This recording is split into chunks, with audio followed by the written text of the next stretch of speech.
another Savior. Holy, holy, holy, holy, Adimebujuku, another Savior. Another Savior. Holy, holy, holy, holy, Adimebujuku, another Savior. Well, this is Mobien. This is dedicated to the gallant heroes of the Nigerian Biafra War and IPO families all over the world. I remember the Nigerian Biafran War, in the thickness of the Biafra genocide. Hey, one man revived the vanishing hope to life. Let the great Biafran army to fight, and they were singing out, holy, holy, holy, holy, Adumebujuku is another Savior. They were singing out, holy, holy, holy, holy, Adumebujuku is another Savior. Holy, holy, holy, holy, Adumebujuku is another Savior. Many years after the genocide, whoa, yet another great leader has risen up now. Oh, and he's leading the Biafrans to victory. In your madika, yabika kokwa namno. Hey, anamekele mazuche mefo. Manemo, it's an honor having you on board. When I'm singing along, holy, holy, holy, holy, Namdekano is another Savior. Just sing along, holy, holy, holy, holy, Namdekano is another Savior. When I sing along, holy, holy, holy, holy, holy, holy, holy, is another Savior. Getting moving right and getting moving faster now. Holy, holy, holy, holy, is another Savior. Holy, holy, getting moving right, moving faster, get the freedom. Is another Savior. Yeah, for freedom. Holy, holy, holy, holy, Namdekano is another Savior.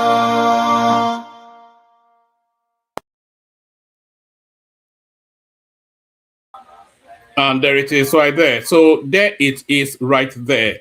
Good day to you, good to be in your company and all that. Good day to you, good to be in your company. Holy, holy, holy, holy. Nnamdi is their mother's savior. So that is the gospel according to the our cousins from the southeast. Holy, holy, holy, holy. Nnamdi is their mother's savior. So Nnamdi Kanu may well be their mother's savior, but it's no savior of my own mother. So Nnamdi Kanu is their mother's savior. All that. Good day to you, good to be in your company and all that. Good day to you, good to be in your company and how are you? We've cascaded now into the last weekend before the Christmas comes. The Christmas is now fast upon us. It's the 20th of December now. So we're a hop, skip, and a jump to all the Merry Christmas festivities. Have you bought your turkey yet? And have you hidden the children's present? So all that funky stuff. So good day to you and all that. The protocol remains the same. Click on the like button just as soon as I invite you to do so. Please do so. Click on the like button. If you are not already subscribed, please make the corrections and subscribe. Like and subscribe. Do those two things. And then if you want to, let me make sure I'm properly positioned. Yeah, that's better. I'm streaming both in portrait. This is portrait and in landscape. So in the landscape, you can see me because it's a wider space, but in the portrait, I have to position so I don't look somewhat, in a, anyway, no, it's not that it makes any difference. They say a face only a mother could love. So all those things, good day to you, good to be your company and all that. The protocol remains the same. Click on the like button. If you click on the like button, yes, click on like. If you are not already subscribed, please subscribe, like, and subscribe. If you want to come and join me on the screen, come via the hyperlink that says StreamYard. So come via that. Let me send it again so that it is the first line item in the comment section. So if you do feel inclined, then come and join me on the screen. Like and subscribe. And then click on the hyperlink that says StreamYard to come and join me on the screen. Share the links just as widely as you can, and of course, super chat towards the stream. Say hello in the comment section as well, of course, so I can say hello back to you. You know I have no friends, so be my friend for the moment at least that we spent together. So Billy no mates is the phrase that they use in this country. Billy no mates. So Billy no mates. Like, share, subscribe. Click on the hyperlink that says StreamYard. Share the links as widely as you can. Super chat towards the stream. Say hello in the comment section. So a lot of things happening in the political cycle, by the way. We were going to, the first headline that I was going to go to was the emergence or the naming of the cabal within the Tinubu administration. So we're going to explore that. And then, of course, Tinubu read out the budget for next year today. So we're going to look at that. We'll be looking at the headline pieces. We'll be going through that budget in a lot more detail over the course of the week. But then, of course, we're going to look at the headline spaces where the budgets cover. So we were going to look at that. And then we were also going to look at, you know, now December is upon us now. And you know, with December, it's a wave internationally back to Nigeria. So it's a homecoming sort of. A lot of people like to go and spend Christmas in Nigeria. And more so now in this recent climate now, where there's the spirit of a zeitgeist that wraps around some sort of dirty December celebrations with the young Nigerians. So you see that wave going back to Nigeria. But how does that impact security-wise? And what threat is there towards that dirty December space? So because I have concerns, you know, I have concerns. I don't want to jinx anything, but with the spate of insecurity now and the intensity and the tempo of it, do you really want to recommend, should Dirty December have been cancelled? It's really the thing. I was watching a clip earlier on, and there was just waves and waves and waves and waves of people just streaming through the Muritala Mohammed International Airport. All of the prices in Lekki have gone up tenfold as the people are just trying, they're just cashing out on all these people. So it's going to be wild in Lagos over the next, however, 2-3 weeks. But then is the security sufficient enough? And is the insurgency also targeting that space? The Americans will certainly have you believe that the insurgency is targeting that space. So here is a security alert that allegedly, apparently, the Americans actually, it says the Americans actually sent out to Nigeria. So it looks as though now it's not even up. So here is the let me acknowledge the people saying hello first, and then we get into, that's usually the sequence. That's the elegance that is Chioma right there, the most beautiful girl in the mirror when she's looking at it. So there it is right there. That's the elegance that is Chioma. AY for real, of course, everybody knows him. That's AY right there. And then we have Amuri Israel or something. So we see you, Amuri, as well. So I acknowledge all of you. I'll keep saying hello in the comment section still, just to make me feel like as though I have friends. Say hello in the comment section. But as I was saying, the Americans sent their alert that Nigeria should be extra vigilant through, especially in this festive season, because there's apparently, allegedly, security report or information to suggest that the insurgency are going to target this festive season. The United States government has informed the Nigerian government about terrorism in the last 24 hours. The Fulani terrorists have reinforced militias and finished planning on how to carry out massive attacks on the southwest communities, especially on the Oyo-Ibadan-Lagos Expressway in Oyo, Ogun, and Kwara states. The plans include kidnapping on the highway, traveling for Christmas and coming back, invading villages at Christmas. Christmas is Christmas Eve service and the day after Christmas, and coordinated attacks on the watch night and New Year Eve. So that's the apparently, allegedly, the security alert coming out of the United States to give the Nigerian authorities a heads up that the banditry, the insurgents, the Fulanis, they're going to be targeting that space. So stay warned of that. I personally would have cancelled that date in December, but then You know, what do I know? But let's go on from that to this. Actually, let me just give you a little snippet of the budget, and then we go to what Tinubu has been saying to the Americans and the Europeans. So, of course, the budget was announced today, and here are the headline pieces. The headline pieces. Breakdown of the budget of consolidation. So, I think that is how we start. Is titling the budget. That's what is themed this as. Budget of consolidation, renewed resilience, and shared prosperity, according to him.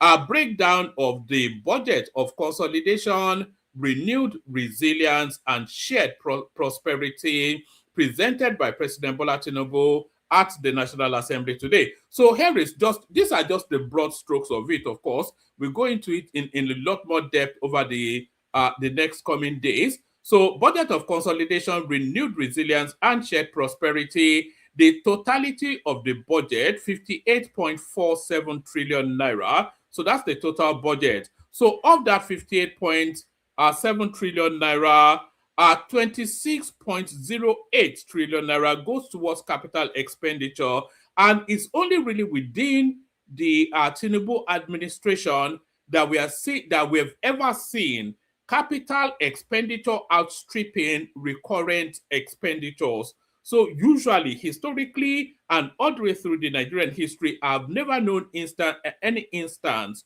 of a budget that the abundance of it goes towards capital expenditure. But there it is right there. So the totality of the budget, 58.47 trillion naira. The capital expenditure gulps the bulk of it, 26.08 trillion naira. That's towards capital expenditure. 15.52 trillion naira. This is for debt servicing, and that is quite a high amount, actually. So it's just those heavy borrowings that Tinubu is being criticized for. So, of course, they have to be serviced. So there it is right there. 2.22 trillion naira. This is for overhead cost. So that sort of overhead cost, you know, it tags along words like auxiliary or incidental. They are ambiguous terms that can mean any and everything. So they're ambiguous terms because they have overhead cost right there, but then they also have a budget for personnel cost also. So what is the distinction between the two? So 2.22 trillion naira for overhead cost, whatever that means, 10.75 trillion naira towards personnel cost. So that is to tell you that that's the narrative of an over-bloated government. That's a government that is too heavy right there. Because that's nearly half of what goes towards capital expenditure, just over personnel cost. And then, of course, 4.1 trillion naira statutory transfers. So whatever statutory transfers are, 4.7 trillion naira goes towards them. So it says 34.33 trillion naira expected revenue. So out of the 58.47 trillion, I think they can confidently account for revenues to the tune of 34.33 trillion. So that still leaves a deficit, of course. And then the budget is benchmarking. So there's a lot of assumptions that actually goes towards that budget. The budget is actually banking on 1.84 million barrels per day oil production. So that is to tell you then that, and I think that's the peak that we've been. I think we've only ever gotten there over the last few months. So quite why they'll be benchmarking it at that, I don't know. Maybe it's the reassurances that they're getting from Fubara, but they are benchmarking the budget on the ability capacity to produce a minimum. So that's a minimum bar. So to produce a minimum of 1.84 million barrels of petroleum crude per day. So that's what this budget is benchmarking on, and they are pricing it at $64.85 per barrel. So that's the benchmark crude price that they are bracketing the budget on. And they are bracketing it also on an exchange rate to the dollar of 1,400 naira to the dollar. So there's a lot of it's quite feeble. There's a lot of there's a lot of shakiness and waviness to all of that, actually.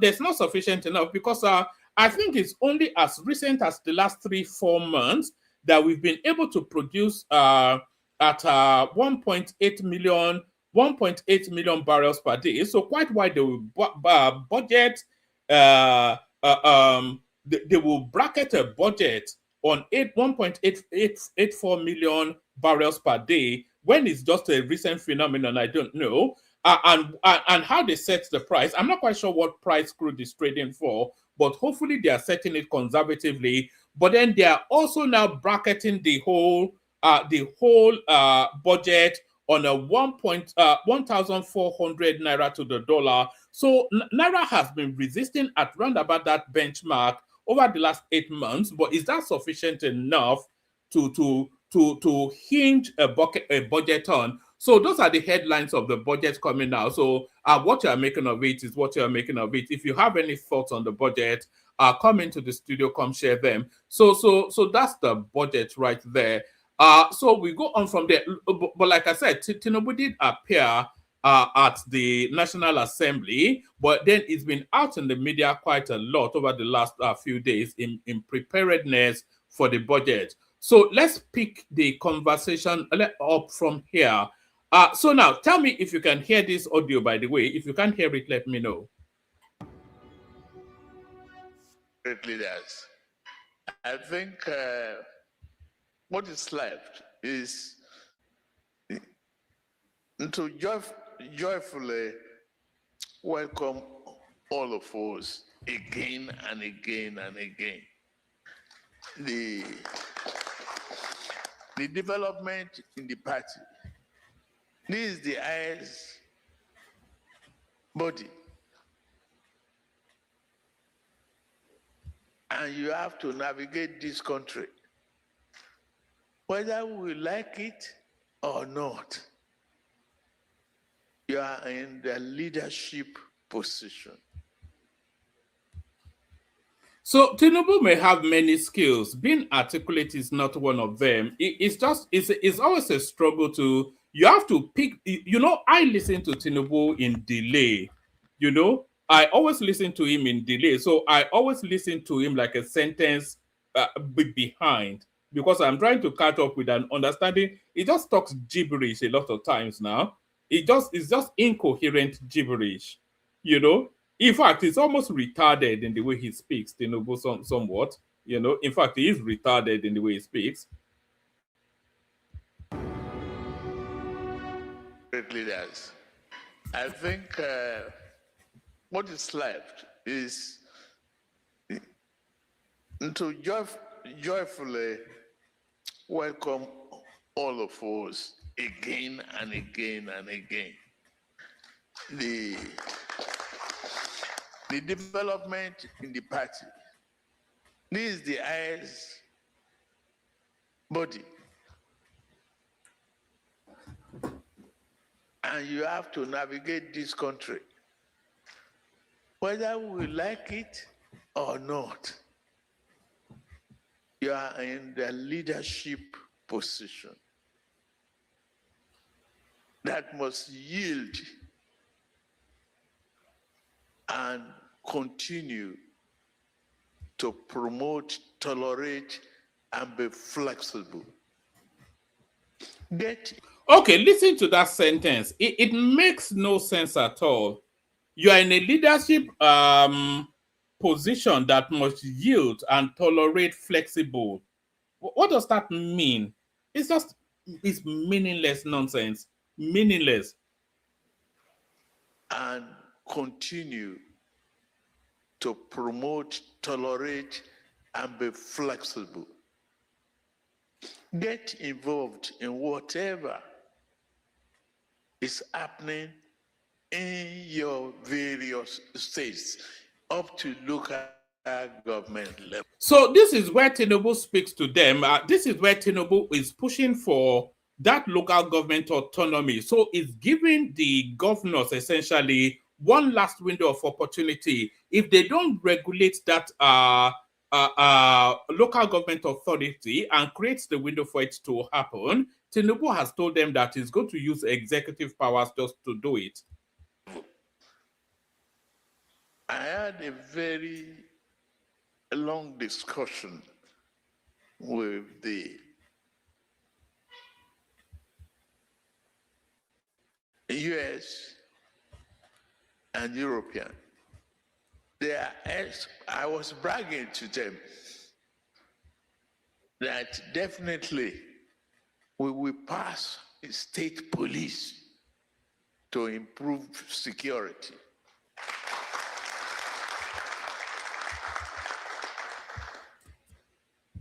They asked me if I'm confident, and I say yes. I have a party to depend on. I have a party that will make it happen. And if at this level we fail, God forbid, we will not fail. So I think the reconciliation, the accommodation, the flexibility is in your hand, all of you. And we are the majority. We are the leaders. Let us equally look at the recent Supreme Court judgments. What can we do with it? And how well we can position our country and our party.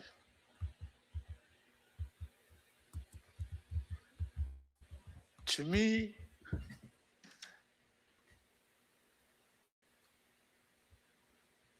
the local government autonomy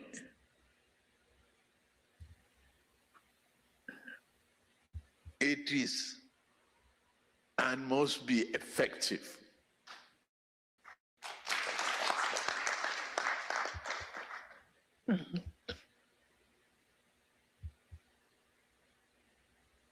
Let us give them. There is no autonomy without funded mandate. We'll give them their money directly. That's the truth. That's compliance of the Supreme Court. So I hope we are all clear on what Tinubu is saying right there.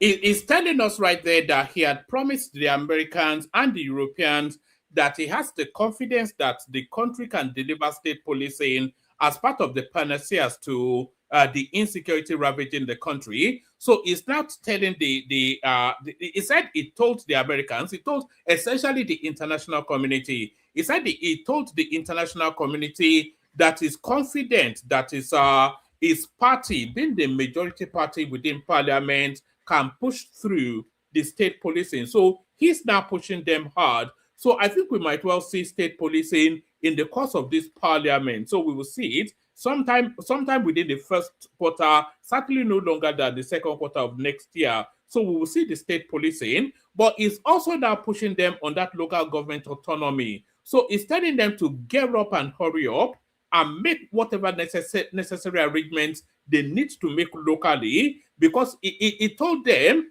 that if they don't make the arrangements locally, he would just cascade the money directly from the federal government to the local authority, because the Supreme Court judgment already facilitates that. The Supreme Court judgment, which they obtained under his administration, the Supreme Court judgment already facilitates for financial autonomy for the local government. So if the governors cannot support that in a structured manner, then the federal government can just structure financing, because it's just a CBN function, isn't it? They can structure financing for the local government and cascade the money directly from the central space to the local government. This is what the law mandates. So it's telling them now that if they don't do it in the nearest immediate opportunity, then he will do it by presidential fiat. So that's essentially what he's telling them there, pushing them hard on state policing and insisting that that financial autonomy for the local government is something that must happen immediately. Without funded mandate, we'll give them their money directly. That's the truth. That's compliance of the Supreme Court. Take leadership seriously.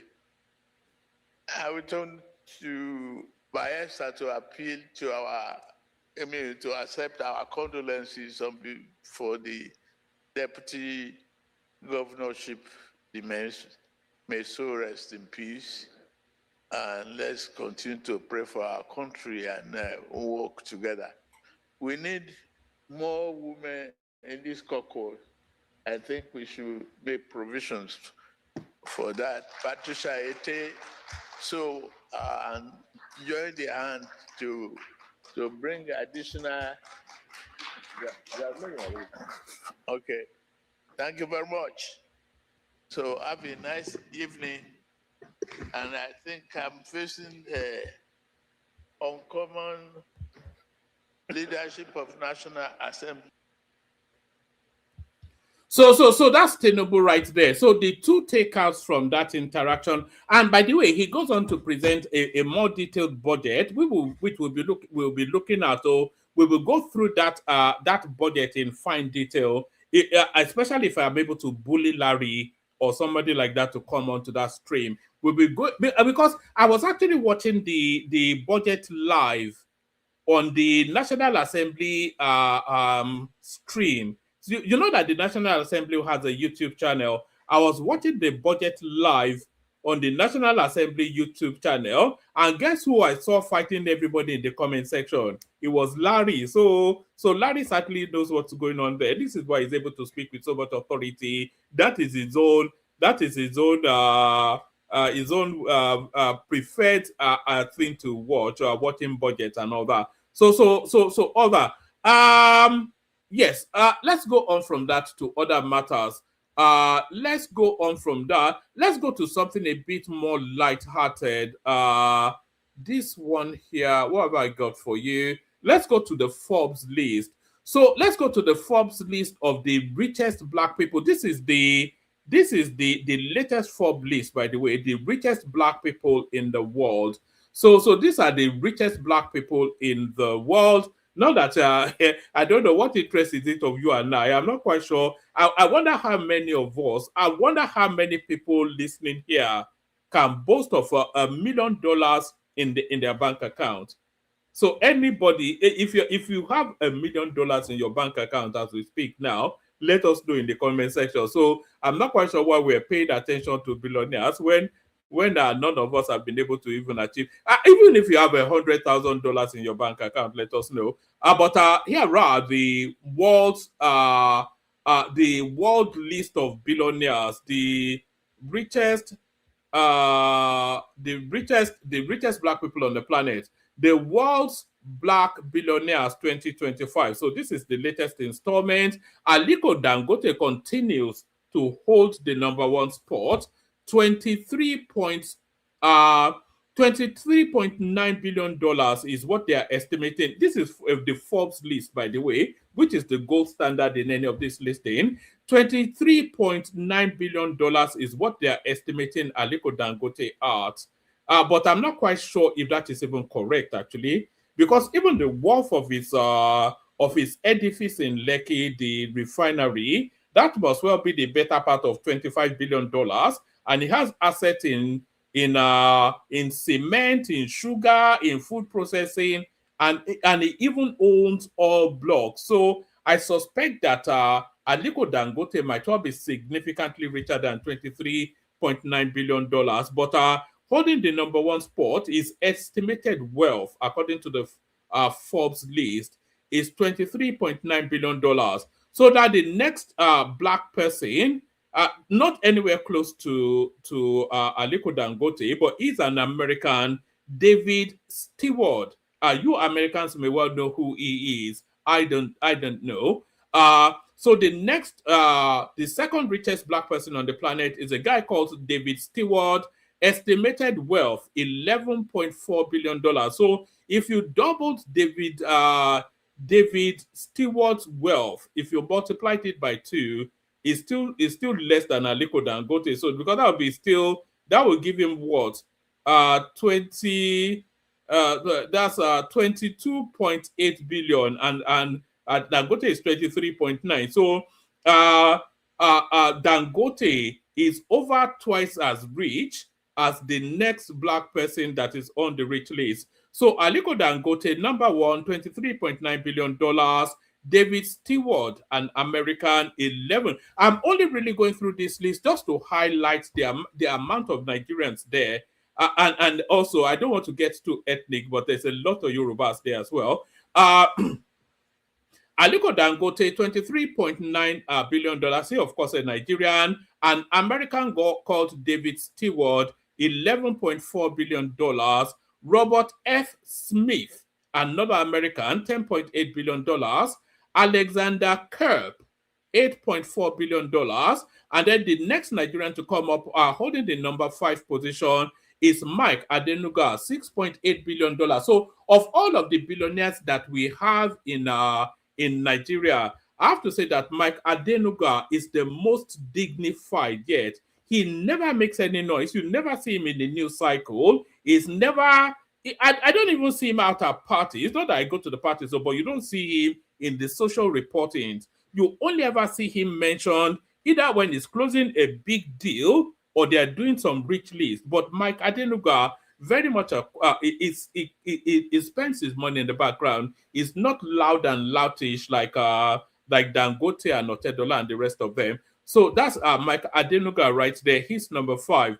Nigeria still occupying the number 6 position as well. Abdul Samad Rabiu. He's number 6. So in the top 10, actually, Nigeria occupies 3 sports and 3 top-end sports. And then number 7 is Michael Jordan, the basketballer. 3.5 billion they are estimating his wealth as. And then the next African to come in is an South African called Patrice Motsepe. $3 billion they're estimating him as, still holding that $3 billion spot alongside Oprah Winfrey, number 9. Jay-Z. So I'm not quite sure that there's any American that is on this list out of enterprise. So we've got Michael Jordan, we've got Oprah Winfrey, and we've got Jay-Z. So it looks as though it is the entertainment industry that the Black Americans used to gain their wealth. I don't know, of course, about David Stewart or Robert F. Smith. But the ones I do know, they are ballers and rappers and ballers.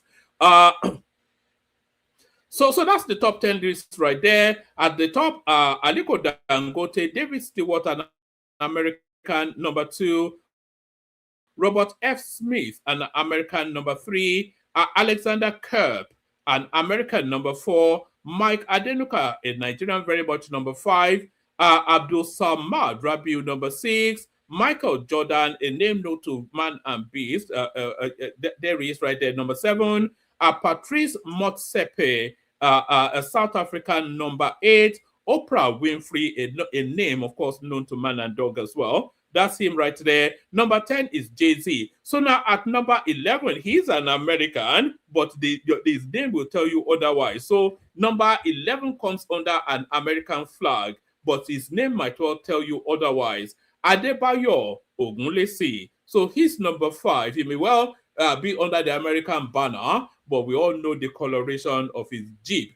So the coloration of his Jeep, as we do know the coloration of Magic Johnson's, I wonder if he's actually changed his name to Magic. So Magic Johnson, number 12. Femi Otedola, number 13. I did tell you that out of the Nigerian names, outside of just it's mainly Yoruba names, apart from the obvious Dangote, etc. So we got Femi Otedola at number 13, and then we got a guy under an American flag, but of course his name tells you otherwise. Tope Awotono, he's number 14. Tyler Perry is, I didn't even know Tyler Perry was black. I thought Tyler Perry was a white woman. Tyler Perry is number 15. Number 16 is Tiger Woods. And Rihanna, she's number. I didn't know Rihanna was a billionaire. Is she not the one encouraging them to come and blow up Nigeria? Rihanna is number 17. So 1.4 billion they're estimating her as. Mo Ibrahim, he comes under the British flag, but I think he's an East African by origin. So he's number 18. LeBron James is number 19. And then number 20, I'm not quite sure which country's flag this is. Strive Masiyiwa. So that's either Kenyan or something. Michael Lee Chin, a Canadian. Lee Chin doesn't sound especially black to me, but he's number 21. Harriet Tabutua, number 22, and Sheila Johnson, number 23. So there it is right there. I did tell you that of the Nigerians there, most of them are Yoruba. So we got Dangote 1, we've got Rabiu 2, we've got Mike Adenuga 3, we've got Adebayo Ogunlesi 4, we've got Femi Otedola 5, we've got Tope Awotono 6, and then who else have we got? So out of the Nigerians there, out of the 6 Nigerians there, so that's Tope, Femi. Is there any other Nigerian? So that's Tope, Femi, Adebayo. That's 3, and then we have Abdul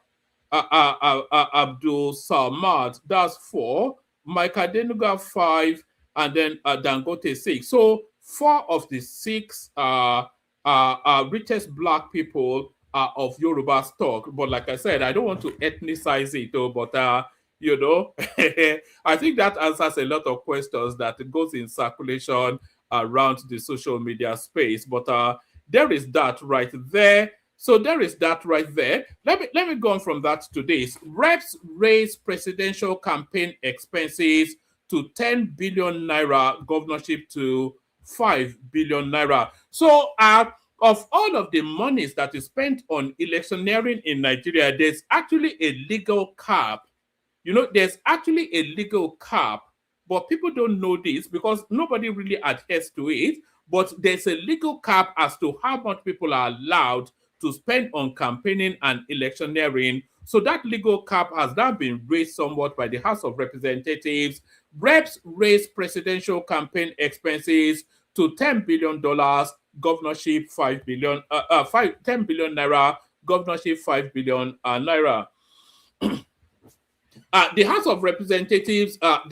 of Representatives yesterday increased campaign spending limits for candidates contesting elective offices, raising the maximum presidential campaign expense from 5 billion naira to 10 billion naira, and governorships from 1 billion naira to 3 billion naira. It also passed an amendment mandating the real-time election transmission of election results by the Independent National Electoral Commission. So I'm not quite sure what this means, but this will be the leverage that the obedience space will dance around. What does this even mean? It also passed an amendment mandating the real-time electronic transmission of election results by the Independent Electoral Commission, INEC. Nigeria does not have the infrastructure to transmit election results in real time, and that transmission is subject to interception. It will just make the elections worse. Pardon me. Did you see Tinubu coughing at the budgeting, and nobody could even offer him a glass of water? These were part of the passage of the Electoral Act Amendment Bill 2025, following clause by clause consideration of the report of the House Committee on Electoral Matters, chaired by Adebayo Balogun.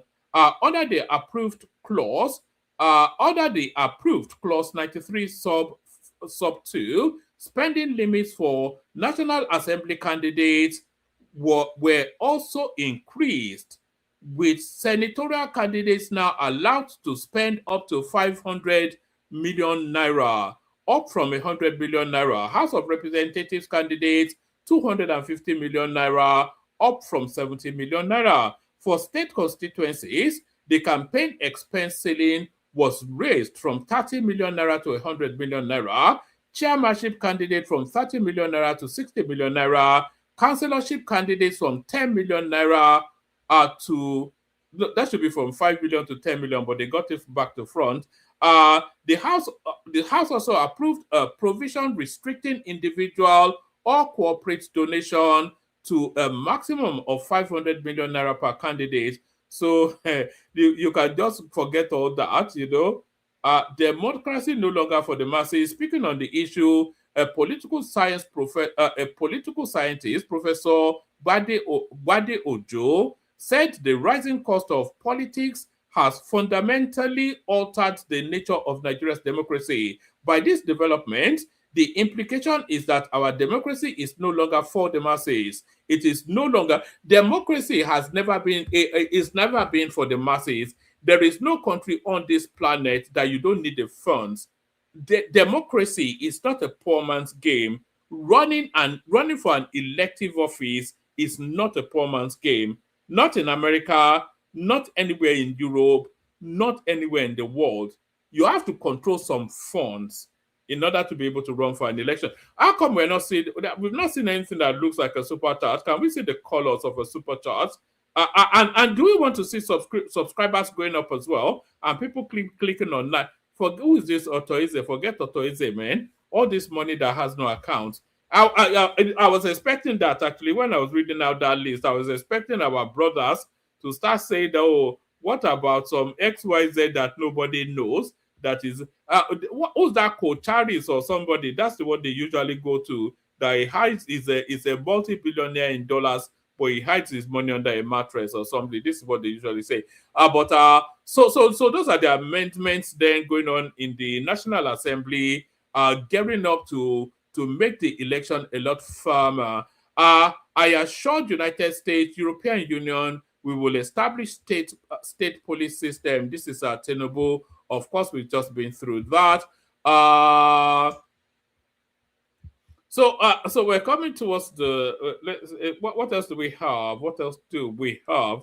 Tinubu asks APC governors to back state police, local government autonomy. So I think that was captured in that speech that we listened to. President Bola Tinubu has urged governors and leaders of the All Progressive Congress APC to rally behind proposals for state police and the full implementation of local government autonomy, saying the party's growing political dominance must be matched by concrete governance reforms. The president made the appeal at the 14th meeting of the APC National Caucus in Abuja on Thursday, where he challenged governors to support the recent Supreme Court judgment granting financial autonomy to local government councils and to ensure strict compliance with these provisions. The APC National Caucus meeting is one of the party's highest decision-making fora, bringing together the president, vice president, national officers of the party, governors elected on the party's platform, leaders of the National Assembly, and other key stakeholders. It serves as a platform for reviewing political developments, setting broad policy directions, and strengthening internal cohesion within the party. Meetings of the caucus are typically used to deliberate on major national issues, assess the performance of the party in government, and agree on so that's essentially what went down there. So Tinubu strong arming them somewhat. Yes, this was what I was going to run with before I changed the headline to something else. Full list of cabals in Tinubu's government in March, as author of Buhari's biography speaks. So we all know who the cabals will be. Anyway, let's just see if we can get to the names. Let's see. Can we get to the names?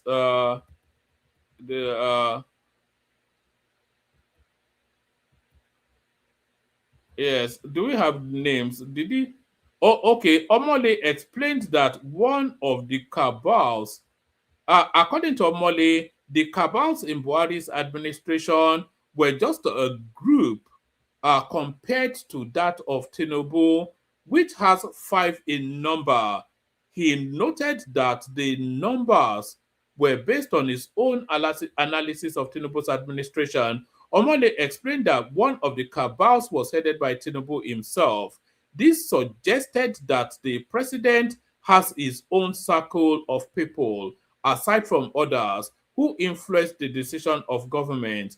He went further to mention that Femi Gbadabiamila and Yemsen Wike are another group of cabals in the Tinubu's government. Gbadabiamila is the former Speaker of the House of Representatives and current Chief of Staff to the President. Wike, on the other hand, is the former Rivers State Governor and serving Minister of the FCT. So yes, these are just the third group, according to the analyst, is that Sheyi Tinubu, the son of the president, is that of Sheyi Tinubu, the son of the president. Omole explained that Sheyi is one of the cabals in his father's government due to the number of people he has been able to plant within the presidency. Amongst the cabal is the group of the First Lady, Oluremi Tinubu. Recall that Oluremi Tinubu was a 3-time senator who represented Lagos Central Senatorial District. Oluremi was considered one of the influential voices in decision-making under the Tinubu administration. The last group, according to Omole's analysis, were Tinubu's age group, who have been long-time political allies of the president. He added that it would even be difficult for the president to reject their advice. Omole opined that the danger of multiple cabals in the government is that it slows down decision making. So yes, I cannot say that I totally disagree with him. Actually, I can see those cabals. Certainly, Wike is a cabal. Certainly, Gbadabiamila is a cabal. Certainly, Sheyi Tinubu is a cabal, all within that administration. And then the Tinubu's own inner caucus, the Cardosos, and the rest of them. Who is that? The minister of the coordinating minister of the finance, the one that was sick just recently, Wale Edun. So the Cardoso, Wale Edun, and all of these sort of characters, they are cabals as well. Even Bayo Ononuga, you probably want to bracket him as part of that age group cabal. So many cabals within the Tinubu administration, but there it is. So there it is right there. All right. I think that's sufficient enough. I'll send the link again. If anybody wants to come in. We'll play the Kegite music. We see where that lands us. And hopefully by the time the Kegite music finishes, we start to see panelists and super charts. But first, the Kegites. Where are the Kegites? Egbe Lemo. Here they are. Water, only water. Water, only water. Where they see my water. Oh yes, water.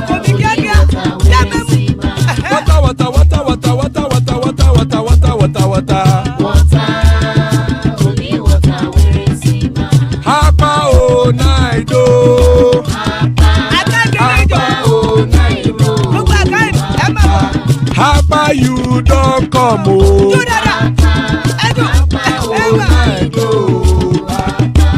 Hapa o naido. Hapa o naido.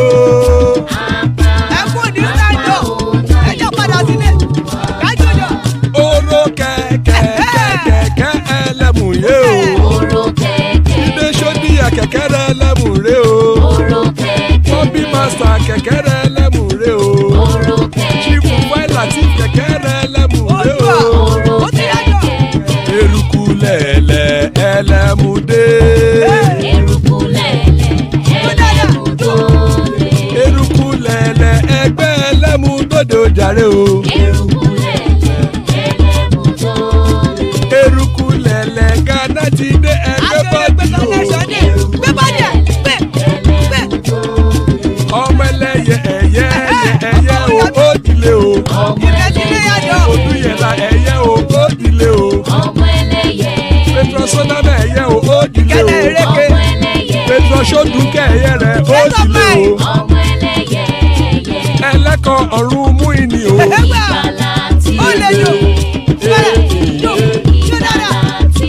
Àkùkọ ọ̀run méjì kan.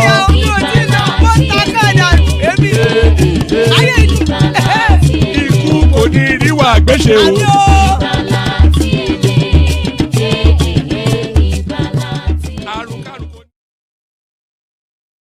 Yeah, Ikukune, and there it is right there. Ikukune Riwagweshe, may death have nothing to do with us. So to the rescue, a good friend of General Musa, known to his friends as Ola. So Ola, just in a nick of time, I was just about to say thank everyone, see you tomorrow. But good to see you, Ola. How are you? One man. Okay, kwata. Wherever you are. Kilo, there's tiredness in your voice. Have you had a long day? No, I have good enough for me. I slept enough in the afternoon, like 6 hours, and I just finished watching movie with my wife. So what were you watching? We were watching movie, Nigerian movie, Orishi. Oh, is it on Netflix? Can people make Netflix? Amazon. Oh, I don't have Amazon, but I have Netflix. Can people make Netflix recommendations? So, it's been so long since I watched Netflix. And they take the money out of my account all the time. So I might as well. Everybody's on holiday break now. So we probably need a list of Netflix movies to watch. So if anybody had any Netflix recommendations, please recommend them in the comment section. Yes. The last thing I watched on Netflix, King of Boys, or what's that? That was what, a few years ago now. I've not seen anything. I tried to watch that Jagun or something. It was just useless. A lot of people raved about it. I thought it was useless. No, I think Jagun, they okay. Sometimes when I'm tired of movie like that, I go back to this old Western movie like The Good, the Bad, the Ugly. Then if you like those sort of movies, let me make you a recommendation. Watch it and then tell me if you like it, or when you have time, watch it. There's a movie, one of my all-time favorite movies is a movie called Play Misty for Me. Misty. Play Misty for Me. It is that cowboy. It does a lot of Clint Eastwood. It's a Clint Eastwood film. It's very old. Clint Eastwood. It's my favorite. Yeah. Play Misty for Me. I think you'll enjoy it. It's quite a crazy film, but Yeah, I'm already searching for it as I'm speaking. Yes, to you. Play Misty for Me. Yes, that's a good one. Where are all the panelists? What thing they do now? I don't know, man. Christmas never starts, and they are hiding. Everybody is Christmas enough. Although some of the times where they will come out sometimes is not for human consumption. I started after 2 today. Can you imagine? No, I think it's a general thing across all the social media. I don't think it's limited there. Maybe people are expecting some kind of change in the event, in the polity. I don't, because there's a general malaise, but also you know that we straddle two spaces. We straddle the Western Hemisphere and we straddle. So there is nobody like Hassan. You don't expect Hassan to be here now. You don't expect Kenneth to be here, or they're long asleep dreaming of girls and whatnot. So there's and then but we expect you, Patoski, people like that. Yeah. So it was just yesterday or 3 days ago that I was asking where's Remy, because it's unusual, because we'll be here and Remy will not be here. Very, very unusual. So do you have his number? Because I have his number actually. Did he not turn up yesterday or the day before? No, he didn't. That's why I was now worried. Where is this man? The man don't go Nigeria. Where in day? I know Nigeria is bobbing now. I think the 30th December don't start. Have you been seeing the clips of people going home for 30th December? Yeah, I've been getting some kind of alert and all those things, but I've not really watched them. So, but I know things are going, because I keep getting the news feed telling me, but just a lot for me to consume though. So, but I just pick what I want to pick, just like you messaging me and I know, say, okay, I have to be here. So I have like tens of all those newsfeed coming to me, but I'm just selective. So I select what I want to select. So, because when I go into all those things, sometimes, some will just have like information overload. So that's why I restrict myself to the channels where I know that I get a lot of things. Yeah, I'm happy people are coming now. Yeah, keep coming, keep You, coming. you know, but are you not worried though as to the insecurity? Because I was who was I was in conversation. It was even Kulata. We were back because we back and forth all the time, and I was saying that I have concerns about that these people might try to go after 30 December, and he was saying that Lagos. He feels that Lagos is because if they want maximum impact, then they probably want to be anyway. Let me not put ideas out there, but I thought they would have cancelled 30 December because these people, man, No, I don't want them to. you are not the only person worried about that. Even without Mm, you mentioning it, some people said it. But let me tell you one thing. mm. See, they say if the dog they get mad, you still know the owner. You understand? So the one we know the owner yesterday, people such dog, they don't pass away. So the thing is, even when they are doing their madness, there is a limit to that madness. You will see that where they are doing madness, there are some kind of economic benefits to it too. You understand? So the total insecurity that they are seeing in all those areas too, you understand? It's not as if there are not benefit. But you see, when you talk of Lagos, Lagos is another country on its own. So all this criminal we are talking about, they need a bush where they take the thing that we grant them economic value to. So when they do that in Lagos, how long, it's going to stretch them to even try to foster that idea. You go carry person for Lagos before you enter your bush, they're not go carry catch that person. No, no, I, no, I, no. I'm not even talking about kidnapping. I'm talking about just terror. And anyway, I, let me not put No, ideas out there. But I do yeah. think they are going to do that because they know that they do that, they are going to accelerate their extermination. They Mm. want to. I think they want to creep in gradually, make people buy into their ideology. Unaware, like what they are doing in Loring now. In Loring, the way they enter in Loring, they did that in the olden days. They are doing that in this modern day too. So I think those people too, their commander, those people that command them, they still give themselves brain. I don't think they will. They know their limits. I want to believe that they know their limits. Oh, They oh, won't do oh, that. oh, oh. All right, let's get into the politics then. Did you watch I was just saying in my opening monologue, I was watching the National Assembly stream as Tinubu was speaking to them, was just addressing his budget to them. And who did I see in the comment section? It was Larry. But were you there as well? Did you watch Tinubu's budget presentation? No, I was not there. When you mentioned Larry, I said, "Oh, I'm going to get a lot of information today." But one man, I heard they tried to cancel some of those item in the in 2024 and 2025 budget. Is that true? How No, true no. was that? One of the things that Tinubu said, his opening remarks was that a budget now will only run its life cycle.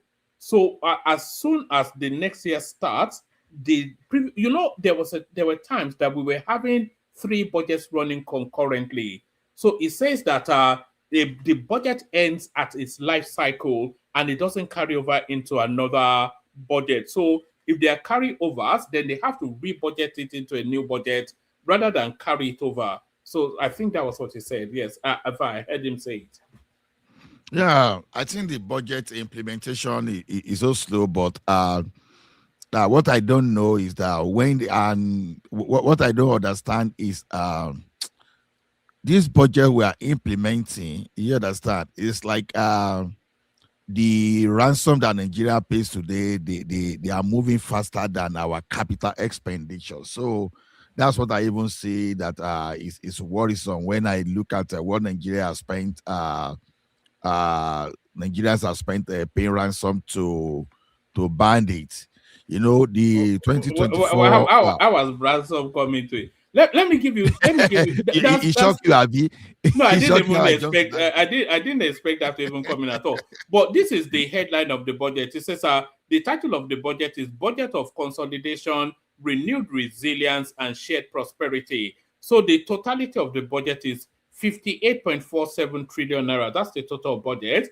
But unusually, capital expenditure takes the bulk of the budget, which is not the usual norm with Nigerian budgets. 26.08 trillion to capital expenditure, 15.52 trillion to debt servicing, and then overhead cost. I don't quite know what they mean by overhead cost. So those are those ambiguous terms that they use. Current. Is that what that is? Recurrent expenditure, because they've got overhead cost at 2.22 trillion naira, but then they've got personnel cost at 10.75 trillion, and then they've got statutory transfer at 4.1 trillion. So that's that, and this is how they are going to fund the budget. They have expected revenues, money that they can somewhat account for that 58.4 trillion. 34.33 trillion is the expected total revenue, and this is how they are benchmarking it. They are benchmarking it on a crude production of 1.8 million barrels per day, which I think is quite ambitious because they've only just recently been able to hit that. They are benching it on a crude benchmark price of $64.85 per barrel, and they're benching it on that. And they are also benching it on an exchange rate of 1,400 naira to the dollar. So those are just the headlines of the budget. I'm not quite sure. Just on a snapshot, what are you making of all that? So no, I know. If this budget can actually be executed, no, assuming they can execute, because I like focusing on the capital expenditure there, because that is most significant. Because if we want to move forward as a country, we have to focus on that capital expenditure. Yeah, servicing there with 5.52 trillion. Naturally, I would say it calls for a serious concern. 15.52. Yeah, 15.52, because it calls for a serious concern, because it does not speak to this criticism that Tinubu is over borrowing. They have been criticizing him that it's been over borrowing. It is not necessarily Tinubu's fault. Okay, how do we explain this? As at the time Tinubu was coming, Nigeria was already owing the foreign airliners and foreign investors about $7 billion. Then for you to reinflate your economy, for people to trust your economy and to rebuild that economy, you need to clear that, at least to build your credibility. So it's like you that you are still going to go to creditors to get loan, but the one you don't have even a good record of you honoring your obligations. So he has to do that. So I cannot blame him on that. But the thing is this: the infrastructure we did in the past, we just have to reevaluate the importance. Can we measure the impacts, how it contributes to the economy? That's exactly what I'm concerned about. We can borrow 100 billion, but if 100 billion we grant it that, okay, the unemployment rate in that country is just 0.5%, it's a good call, because you can transfer those debts to the citizen. How do I mean? You transfer it to them through debt, through personal income tax, so that's how to do. But when you do some infrastructure that you cannot see the impact, then it calls for a serious concern. So I won't talk so much. But let me on this capital expenditure, I think 2.26 trillion is amounts to how much in a dollar, one man. Let's say 26. Yeah, do it at 1,000. I think they are benchmarking at 1,400. So if can we say it's up to? Can we say it's up to $100 billion? Because no, I think it will be more likely around the $10 billion mark. You understand? About 20 billion. A trillion naira is about $1 billion. So that means that at 1,400 to the dollar. I think what Yes, yes, yes, yes, yes, yes, No, yes. $1 A billion trillion can dollars. be. Yeah, it No, can be sorry, now. sorry. A trillion dollars should be $1 trillion is about uh uh Let's just say let's say 3 trillion is about $2 billion. So that's probably a because close $1 there. million is 1.5 billion 1.14 is 1.4 billion naira. So a Yes, trillion dollar so is about $19 billion or $20 billion. yes. That's our budget is, So which is that's not small. even a no. That's for the capital expenditure, but Okay. yes, which is still small in terms of the deficits we have in so many things. That's still small. In fact, okay. Nigeria's capital expenditure should be, like Ola suggested, $100 billion. Yeah, we need $100 billion for the next 10 years to even have any chance of even bridging the past shortfall. So I know it's going to be the combination of private and the public sector, but then so what can we do? And that is why the taxation, bringing people on board to pay more tax and do the right thing, it's never more than any other time critical than now. So to me, this 2.2 over 8, we just have to be. It's interesting because you know why I say it's interesting. It's almost going to similar.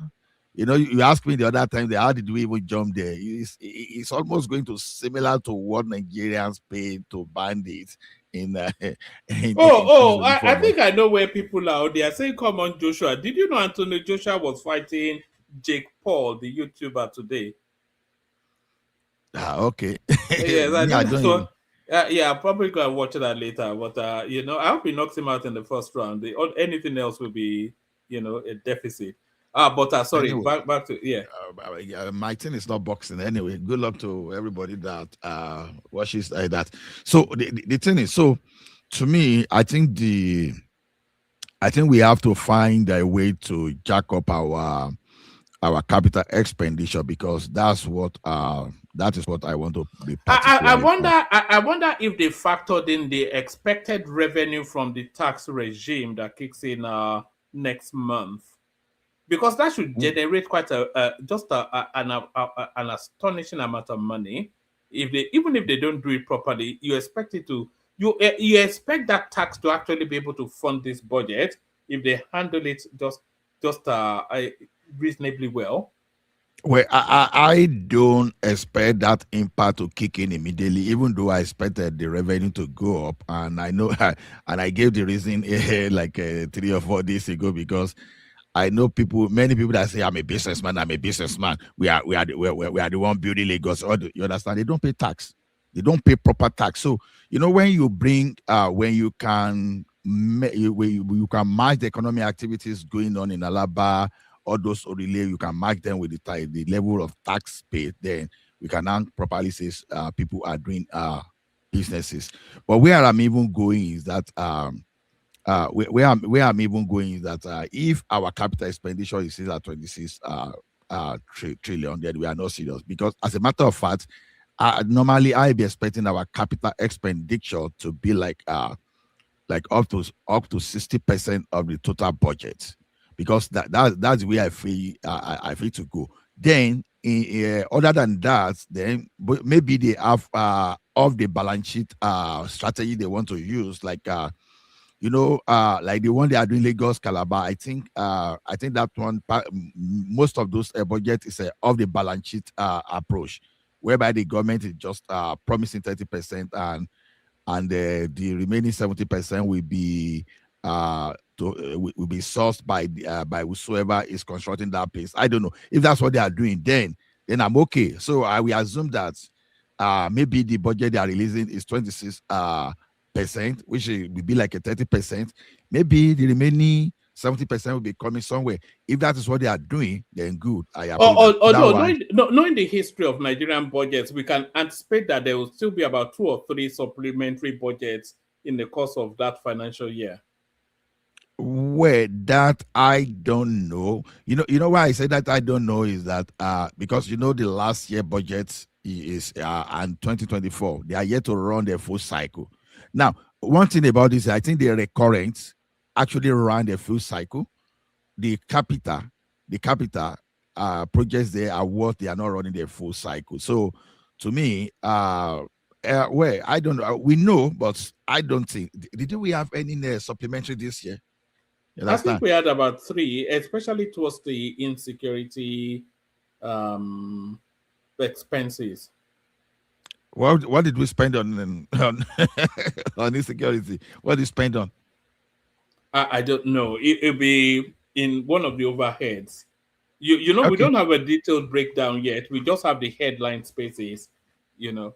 Yeah, all those like. So to me, the only thing I'm looking for in this budget, to be honest, any budget has always been the capital expenditure. But am I impressed? No, I'm disappointed because that's not my expectation. So the only thing that can impress me is the government should come. Okay, we have this because we are going to do like 75%, 70 to 75% of that capital expenditure of the balance sheet. So then I want to hear that, okay, the debt they are paying, okay, is the arrears of the job done on Lagos, Calabar, maybe Sokoto, Lagos. So if they come and tell us that, okay, that's part of the component of that debt servicing, then it's okay by me. But otherwise, that capital expenditure is poor, and my focus is on capital expenditure, not the recurrent. So Okay, I have to say I agree with you on that. Ola, the room is starting to populate, but give us a little snippet on this rich list, and then we do 5 minutes monologues, and then we open it up. So the Forbes rich list has come out again, and this now is looking at the black billionaires in the world. Out of the 23 that have been listed here, 6 of them are Nigerians, and the Nigerians are at the top end. No surprises, of course, still the richest man in the world, over twice as much as the next person is Aliko Dangote.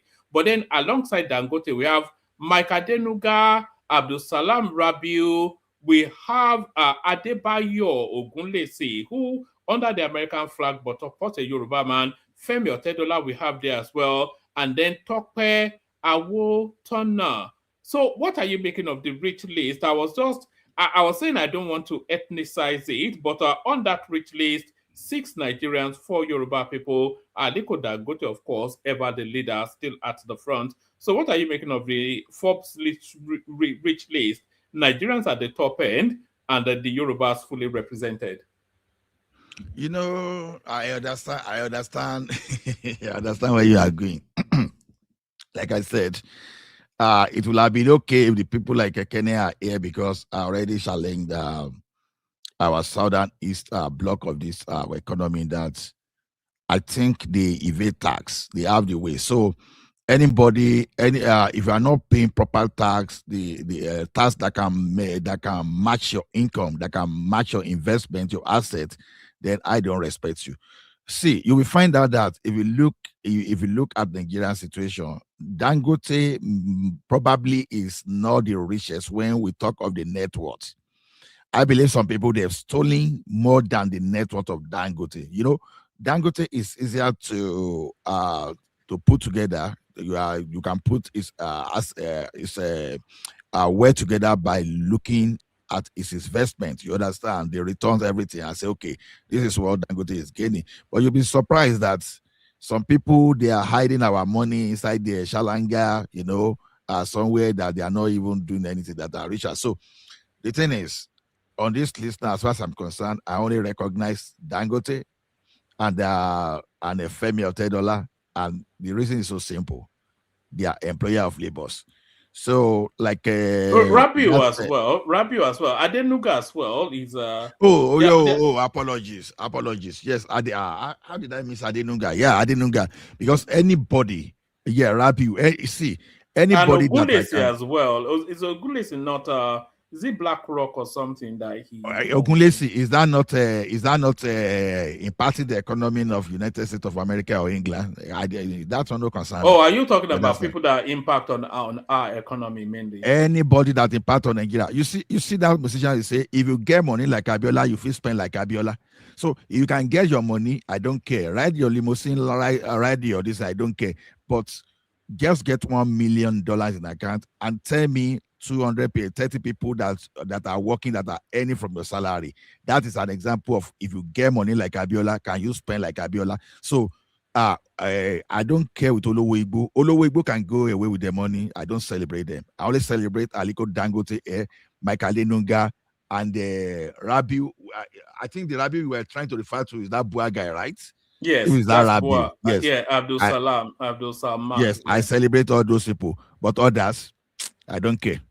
Their money has no impact, so I can't feel the impact. It's not affecting my state, not affecting my family, not affecting my countrymen. So I don't care about their money. So Adebayo Ogunlesi, people in his country should celebrate him, but I celebrate our own billionaire back. So I'm that tribalistic. Thank you, one man. Let another person talk. Oh, all right, but that's Ola opening it as ever. So Ola has been the one opening it for us over the last few sessions. So thank you, Ola. We'll do 5-7 minutes monologues just so that people can, the one thing that we want to try to avoid is that people waiting too long anymore. So we do that, and then we open it up. Our next up is Sani Abacha, that moonlights as Patoski in some instances. So that's Patoski right there. So Patoski, we're talking about yes. Walmart, sorry, I'm in Walmart now. So maybe you I see, just last minute Christmas, Abby. no, my walkway is just glassy now. We had snow and then suddenly I think it was melting, then suddenly became frozen, so it's glassy. I had to come and pick salt. Oh yes, Just salt, of course. my walkway. Yeah. Once upon a time, they used to do salt grating in this country, that they roll out trucks to be putting salt on the roads. I don't think they do that don't anymore. do it again? No, we still do it. Yes. No, we don't get the snow anymore. One, and then I don't think we have the budget anymore too. So what? Okay, we don't get that much snow snow in this country anymore. Yeah. Okay. Because if you get the snow, whether you have money or not, you will still have to do. If not, you will start having car crashing and everything, and that's more money, more expenditure, and on your insurance, on your health care and everything. So it's better to just do the salt. All right, just Yeah. indicate when you're ready. We go from Patoski then to World Peace. So World Peace, Konnichiwa, and all that. So like I said, we're talking about the rich list. We're talking about Tinubu's budget. We're talking about him making the promises to the Americans that that is going to introduce state policing to address insecurity, and is leaning heavily on the state governors, leaning on them for the local government financial autonomy too. So all of those spaces we're speaking to, and then we're talking about the cabals in the Tinubu administration as well. Somebody has identified 5 cabals. Gbadabi Amila, certainly cabal. There's the Wike cabal. There's the Remi Tinubu cabal. There's the Sheyi Tinubu cabal. And then there is the cabal of the old boys that carried over from his governorship. So many cabals. Whose voices though? So yes. Give us about 5-7 minutes at what pace? Yeah, thank you, Amanda. Thank you, everybody. So that's Tinubu. Tinubu has been like that. Tinubu without Kaba is not Tinubu. When he was governor of Lagos State, it was the same pattern around now. Tinubu, people don't understand Tinubu. Tinubu is a very nice man. Not like he's a devil or a maniac or whatever. He's a very nice guy when it comes to politics, and he knows how to service politicians. And his word is his bond. He respects friendship, and he understood power. He understands those who have the will to do things they want to do. So he always gives those people free hand to run whatever they want to do. Then in Lagos, Tinubu was one controlling everything in Lagos. No, there was area that Tinubu would not speak on, because he allowed people that control that area to do whatever suits them. Yeah, there are a lot of cabals in government. Yes, it has been like that. People have their cabal, people have their circle. That of Sheyi Tinubu is not it's not hidden. Or Remi, with her behavior, that is our own cabal. She will create her own self if they never give her, if if they don't even give her a chance, he will create her own cabal. Then, Baja, people understand Tinubu and Baja has come a long way, all the way from the time of that, Chicago saga. That Chicago saga that Tinubu involved Baja too.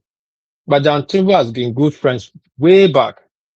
And this last election, the election that brought Tinubu in, Baja was the one of Tinubu friend that really came in handy when they strapped Tinubu of physical cash. From what I heard, but rolling raw cash of about $2 million when some people were bringing $100,000, 30, so even we even hiding that they don't have anything. But they're rolling $2 million and brought more when things were going tough. After Emefiele have changed,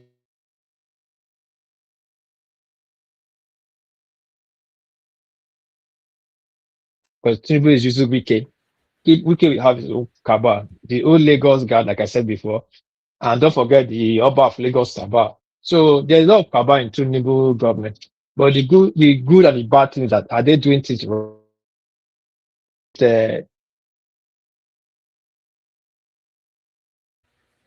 You're dipping in and out. What please? Then on America, Tinubu promised America state police. It's not America he's supposed to promise. It's Nigerian citizen he has to promise. I don't understand promising America and Europeans and all that when he enter power, he will create state police. Is it America or British that own Nigeria? Though we know it's their entity though. But don't make it the obvious. You promise the citizen, the electorate that this is what you do and you see it through. That's what I just have for that statement. That statement is no for me. Then thirdly, why is it that when they want to does it not also have to say something to the Americans to fend them off, or to say something to the international community to let them know that it's able and is willing to address the insecurity concerns? He has to say something now, and that's what is offered them. Yeah, but that's not the kind of things you have to say now. You have to say, not say, you have to do things to make people, make the Americans to know that he's serious being the president, and what he says, he puts his mouth where he says, he puts his mouth where his mouth is, and I say. So, but telling them, I will create state police. What is that? You have the power. Nigerian president is one of the strongest and powerful presidents in the world that have the veto power to say yes this morning and say no in the next 3 seconds. And nobody will argue and dispute that challenge. When it comes to when they want to play politics, when they come to excuse or not, they'll start telling you, there's another power in one country that is challenging one thing.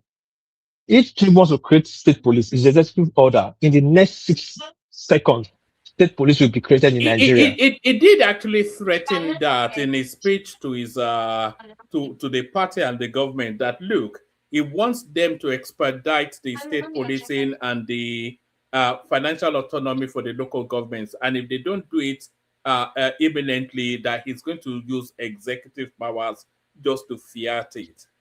It did make a threat. Okay. Yes, making a threat and saying two different things. One thing about this kind of system we run, the kind of dictatorship in disguise, it has its good side, it has its bad side. You know that please. You know that executive power is a last resort. We know that Donald Trump abuses it quite significantly in America, but it is meant to be after all other options have been exhausted. Then you use that. It's not an immediate. It's just dictatorship now. You just executive power everything. Then what's the point of a democracy if there's no parliament to Yeah, true that. But when Nigeria system is designed, is force all through. The president gets his way all through. Now, there's a way the president will do it, make signal, he will get it done immediately. It's only when they want to play politics or come with excuse that you start saying that, this. Imagine when they want to remove Kubara, it didn't take 2 seconds. When they want to create what's it called, Coastal Highway, they sent it to the next entire construction. Funny enough, and he has gone far. You will be wondering, where is all these engineers been? Are they be laying low under the sun? Suddenly they just start construction road.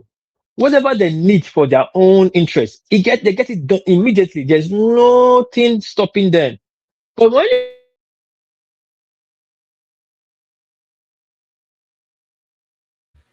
We've lost you again. You're dipping quite heavily, Warpace. Are you still there? But one man, Yes. you see, executive power, you can't use it when our you are taking a security, position. You can't use it when you are taking a position that is contrary to the constitution. With respect to the emergency rule, the constitution empowers the president to use that. So it's not even using executive power. He's using the constitutional power. You understand? He's not doing something that is against the constitution. So if you say state the police, most powerful in the world. our constitution does not provide for that. No, it's not So about provider I'm use talking about. executive See, no, you don't power to understand, just Patrick, you don't understand. The way Nigerian system is designed, when a president sneezes, it becomes a law. The way No, it's designed, if you want to read, Sorry. Hold on, Warpace. Did you hear what Patoski said? you can't sneeze I against the understand. constitution now. I understand what you say. Hold on. He's saying you cannot exercise that executive power outside of the constitution, and the constitution at the moment makes no provisions for state policing.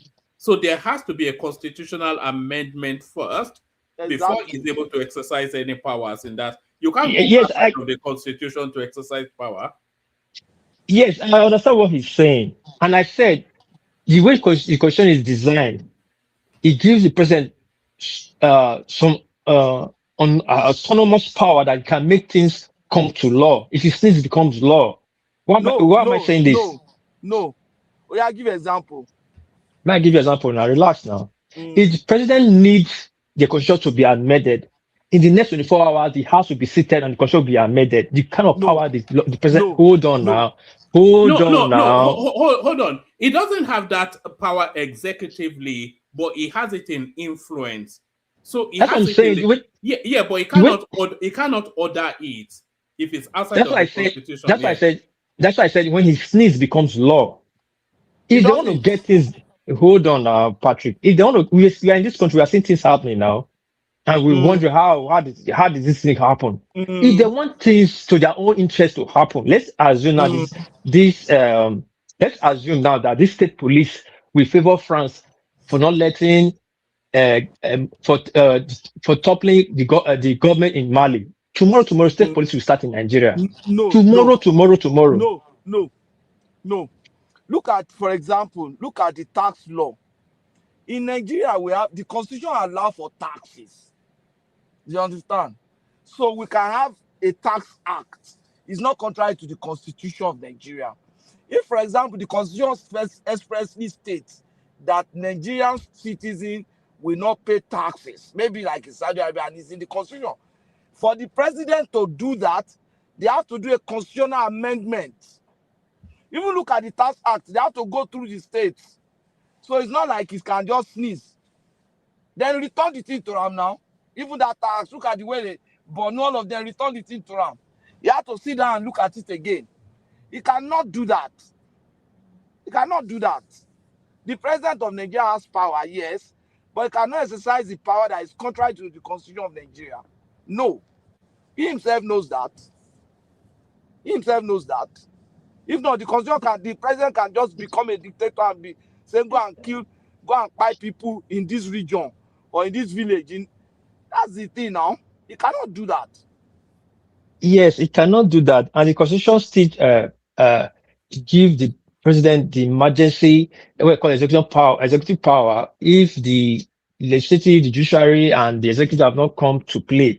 He has the right to set things in board to be running. To suspend the constitution. But even the constitution sets the condition under which he can do that. And that's why people are beginning to question him in the case of Ibarra, that all the constitutional requirements, they want to know whether... the Supreme Court has pronounced on that is right. That was 2 days ago. Yeah. So that means the constitutional requirements were met. It was according to the constitution. If it was not, the Supreme Court would say no. It was because it was according to the constitution. You cannot say, I want state policing now. Oh yeah, all of you go and be doing state police. The governors do not even answer him because they know that it's against the constitution. You don't do something that somebody will come to and just look at all the investment that will go into state policing Another president comes today and just cancel the executive order. Executive order can be cancelled by the next administration now, just by a stroke of pen. Then all the state have invested, all the weapons you have given to state police, everything. How do you do it? You have a crisis. His name will go down in history as all that created crisis in the country. No, he must do it right. So if you want it to endure, let's do it right. Can you hear me? No, we cannot hear you, and I'm somewhat on board. I didn't even have the realization, but of course it makes sense that you cannot go outside of the constitution to make a pronoun. Otherwise, it might as well be a batter. Hey now, even Abacha said that time, if the Supreme Military Council will decide now and say this and that, it will influence them. It's influence, and that's not guaranteed. Look at how long it's taking them to influence Baba Zulum. Baba Zulum that was the governor in the state of the vice president too. Look at how long it's taking them to influence him. So it's not like that. All right. One please take us to it dropped. Take us to a couple more places, one please, and then we'll move it along to Prince Daddy. My network dropped. And my network dropped. I didn't get it. Though what I understand what Patrick is saying. That's how our constitution is designed. That is on the chariot of it. But unfortunately, the way the president and the lawmakers misuse our power, they use it when they want it for their own interest. What I'm saying, the president can make the state police work. He doesn't need to start promising America. President America does not give him the constitutional right to create a state police. If he wants to create a state police in this country, he would have done it. But I understand there's forces behind it to affect most of them, and most of them are scared, so that other governors not use it against you, turn it to their own state affair, whatever, use it for their own selfish interest. Now, to which other thing I wanted to talk about again, about billionaires. Yes, we have billionaires in Nigeria, it's a good thing, but does it really reflect? I got Patrick, please, can you mute? I think I'm hearing echo back from. Yeah, sorry, I've muted him. So I don't know if does it really reflect. It's a good thing we have billionaires. But having billionaires does not translate to wealth in your country. For example, Nigeria is a good example. Nigerian citizens are poor. But look at Japan. You hardly see billionaires on the Forbes list, Japanese billionaires. You hardly see. But it's a very wealthy country. It's better they distribute the wealth among the citizens than few individuals. And if you look at these 4 billionaires, they call out, their character is questionable, their wealth is questionable. Dangote, we know, is the biggest monopolist in Nigeria. Is that Denuga that used which Abubakar, the first VP, said there was indicted, said that he collected $200-something million from Nigeria account and gave it to Denuga to purchase the Econet license then and return the money back. Like nothing happened. In the same word, both of them supposed to be in jail. And Adetola, the only word I know he has, he inherited word from his father. Today he's buying and doing whatever. And he was one that indicted one Farouk one time. So these people, they don't really have a genuine source of word that we can trace it back to. But we understand Nigerian billionaires. You see, this is what it is, though. But it's good they are there, but does their word really translate? Apart from Adenuga, Dangote, Rabiu, he employs labor too, but I don't really know how much he has. But Dangote and Adenuga have large force of employment in Nigeria. I have friends because I work with NTN. Apart from that, Adenuga have, I think, energy, petrochemical companies too. I know some of my friends are working at. Same with and they are paid well, they are well paid.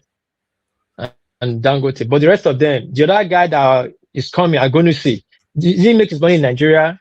He has never contributed. West has never contributed to Nigeria. He was only Gatwick and all that. He actually worked for the West. He front from he's the West. actually looking at investment opportunities in Ogun State. It's in talks with Adapo Abiodun. Yeah. He said, I heard he wants to build a refinery in I think he wants to build a refinery or something like that in Ogun State. Or to do that, fine. But Adenuga and Dangote, little bit of Rabia, but those I know about, these are people that are employment of labor. Up to 1 million people. Up to 1 million. So those people, I give them I give them a hand. But again, let this weight really spread around among Nigerian citizens, not just a few hands. One man, lost my train of thought when my network went down. If you can move to the next question, thank you. Oh, all right, brilliant. Stay with us. We'll loop it around in a moment. Just once everybody is documented, we go on to Prince Daddy. Prince Daddy, you're up next. Prince. Hello, woman. Prince Daddy. Hello, one man. How you doing? Hello, woman. How you doing? Hello, Prince Daddy. How are you? Good. How you doing? I'm good. Good to have you here, as always. So, are you following the conversation? So, we're talking about the budget heads. It's not even fit for purpose. We're just capital expenditure comes under $20 billion. So, that is not an indication of accelerated development. Tinubu promising the American state policing and is leveraging the American narrative, by the way, to pressure Parliament to pass it through. All these things. Let's hear from you. The Forbes list as well. The richest black people on the planet. Six Nigerians there. The richest man remains Aliko Dangote, and there's an American called David Stewart. You know, the Americans actually, they are ballers and rappers. So we have David Stewart. I don't know what he does. Robert F. Smith. I don't know what he does. Alexander Kerb. I don't know what he does. But then we have Michael Jordan at number 7. We all know him. Oprah Winfrey at number 9. We all know him. Jay-Z at number 10. We all know him. Magic Johnson. We all know him. Tyler Perry. We all know her. Tiger Woods. We all know him. LeBron James. So it looks as though it's just the only route to success for Black Americans is ballers and rappers. Yeah, and that's what I want to call you on, one man. I don't think, hopefully you know one of those people that stereotype African Americans as just being balls and whatever you call them. Not quite actually. The second person, David Stewart, is actually into technologies. Actually, it's into it's being part of Silicon Valley. Is into technology, and he made his money more like in a legitimate way. Let's put it that way. See, you got to give a lot of credit to the African Americans on that list. Actually, to the contrary, if you follow the history of Michael Jordan, compared to today's basketball players, right? In terms of his actual contract, how much he got paid playing basketball, he got paid peanut for being, undoubtedly the best basketball player ever, almost incontrovertible in all areas. Michael Jordan actually is a very smart guy, super smart. I think in college he actually read mathematics. But when he had the opportunity, are you surprised that Kanye West is not on that list? I thought Kanye West was a billionaire too. He said about a few years ago, he said himself that he was worth $11 billion. He said it with his own mouth. So whatever, I don't know.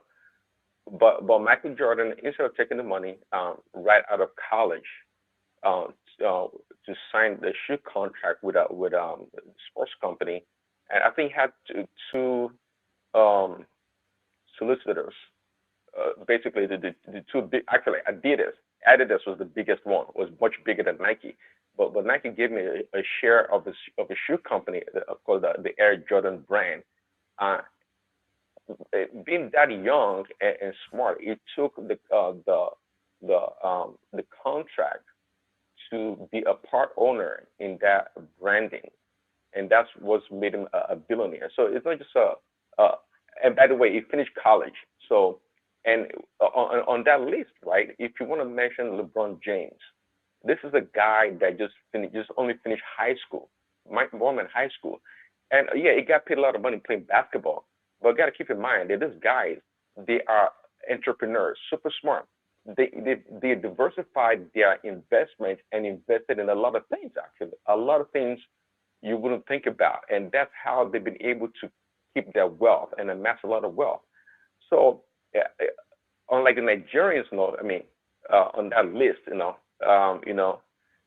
the African Americans, they made their money mainly in the private sector. They had no government kickback or nothing. They had none of that. They made their money legitimately and they paid taxes.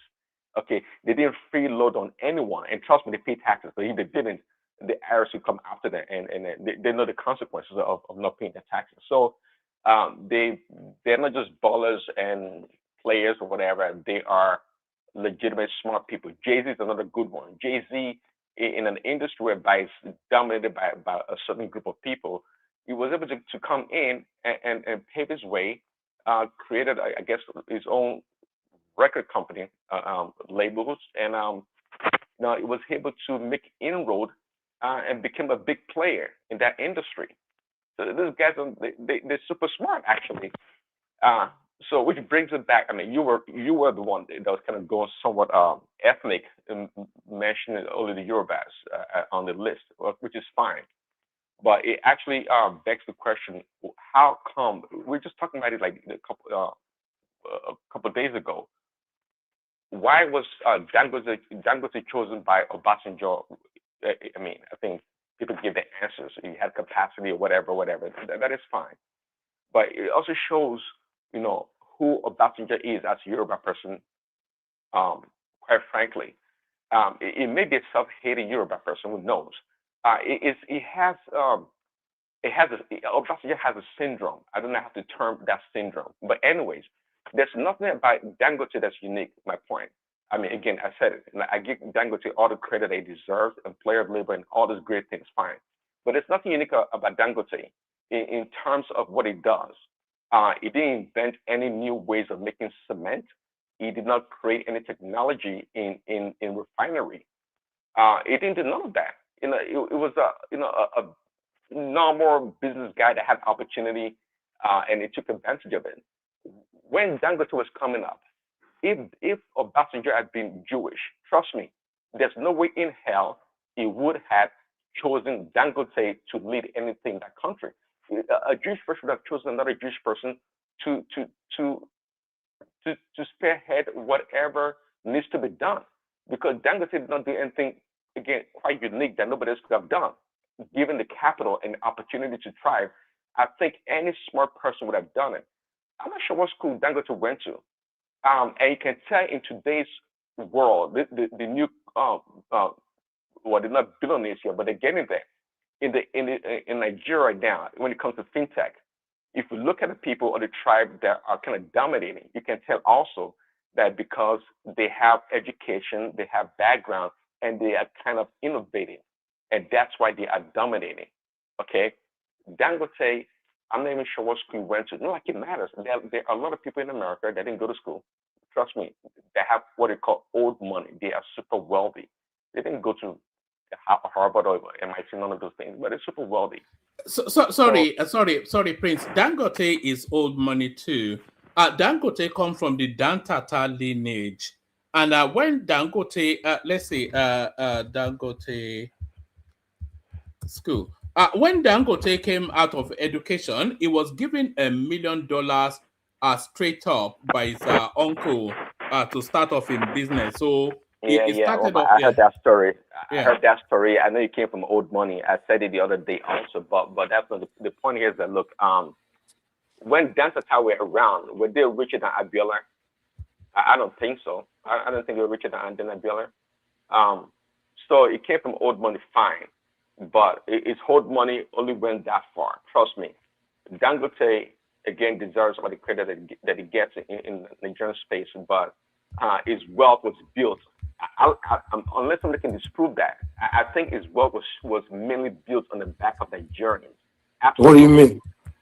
I don't think you know what you're talking about, Prince Daddy. Who's talking? This is my talking, man. How can you be saying the black Americans, the way they made their money is more intelligent, more other way, more intelligent than Dangote? Dangote that manufacture is something. You manufacture. These black American guys are talking about Jordan, all of them. They don't manufacture anything. They're just brand. It's just their brand. The white man made them. So basically the white man is the one doing their manufacturing for them. It's just they just use their name to to make their wealth. Those guys, they don't put in work like Dangote.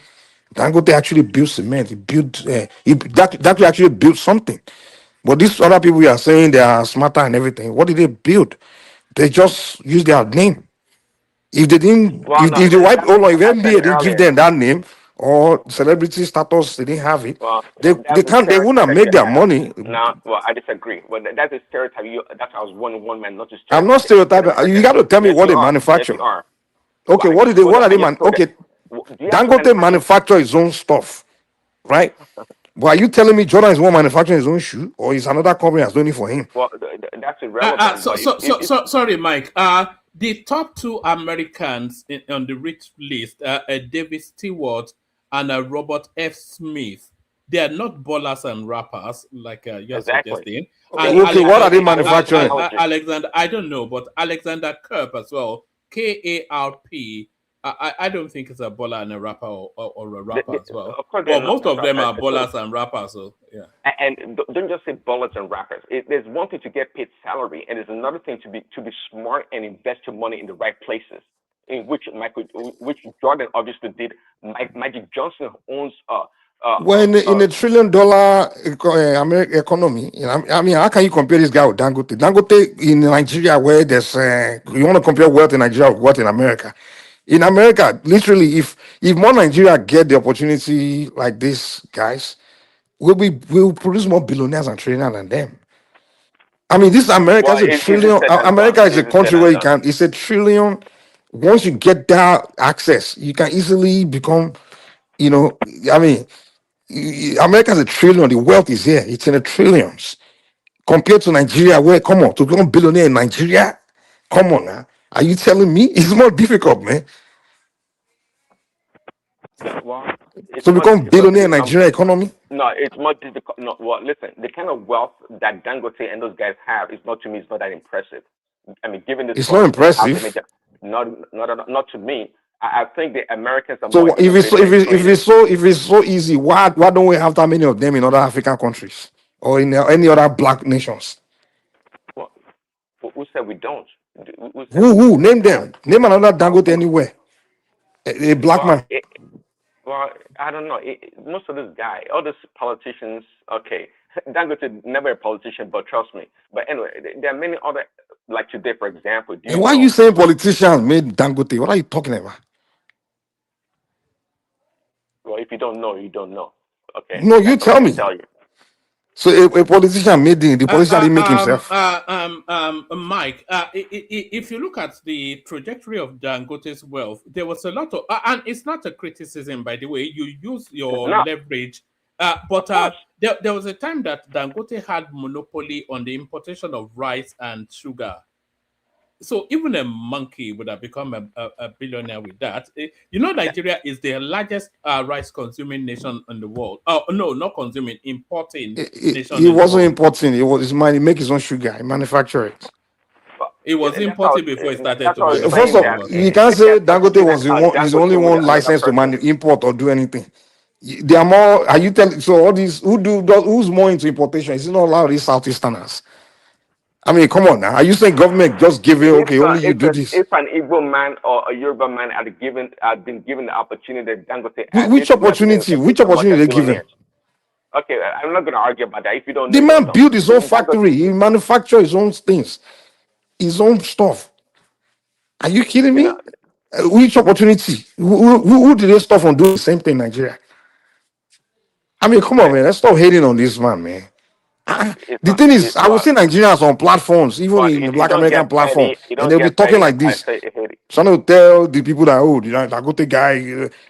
When people giving Nigeria respect for producing one of the richest black man, but Nigeria will be the one trying to destroy that man's effort, making it look like, oh, yeah, it's not through his brain. It's by just because it's not from your ethnic group. I mean, let's stop this now. We do want. I saw one Nigerian guy just went on a Black American platform telling them like, dude, they should not believe Dangote is smart. That he made him. That he was. The government made him. I'm like, dude. People are like, wow, we thought Nigerians. Why you guys always put yourself down? You put your country down.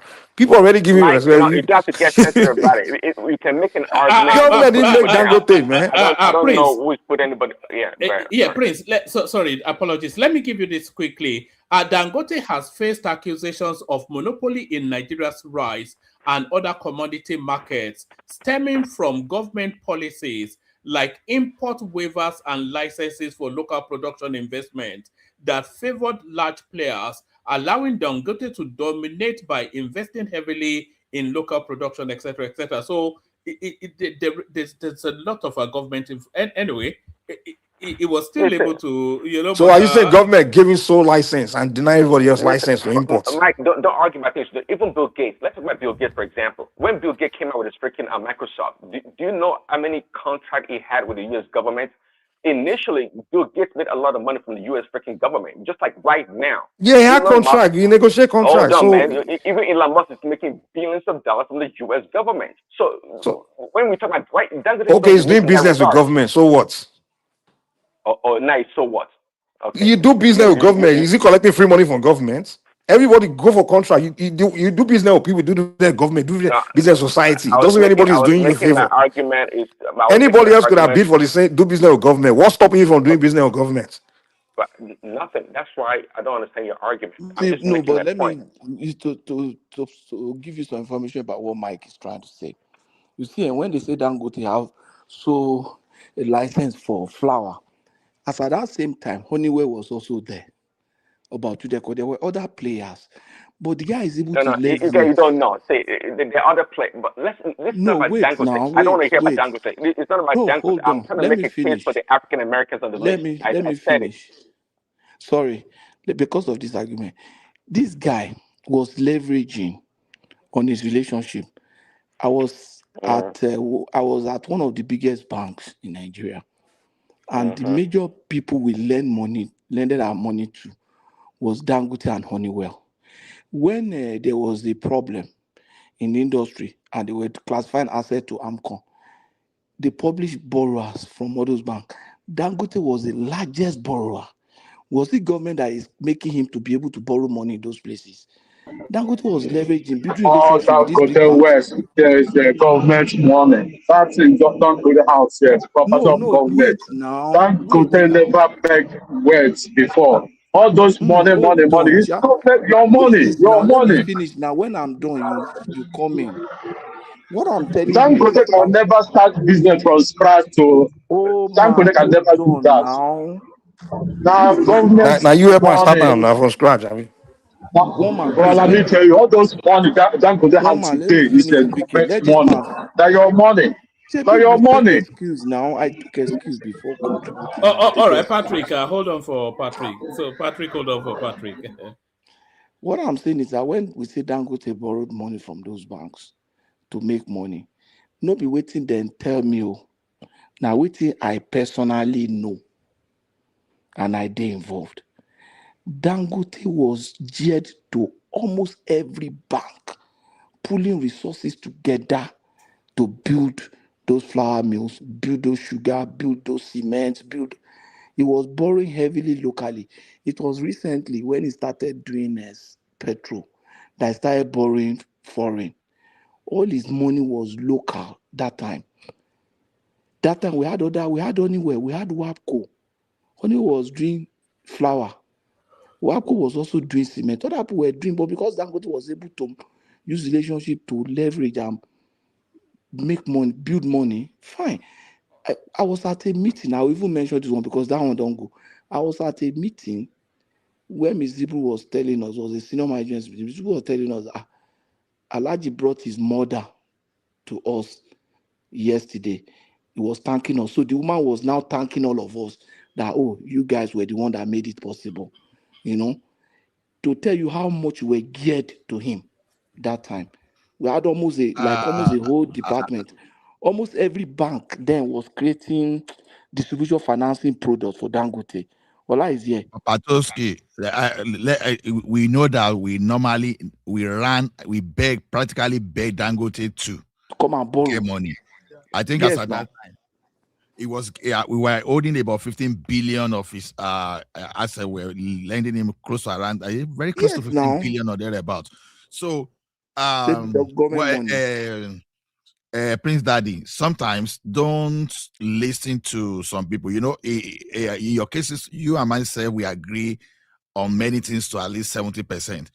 You see this Dangote that people are saying is only government influence. See, there were about 50 of them that Obasanjo targeted. You understand? But 25 of them were able to do something reasonable. Others were just looking for shortcuts. So the government did not make Dangote the way people want to. Government used the advantage of government policy. Dangote used the advantage of government policy, and it's serious. As we speak today, we said we have 47 active refinery license.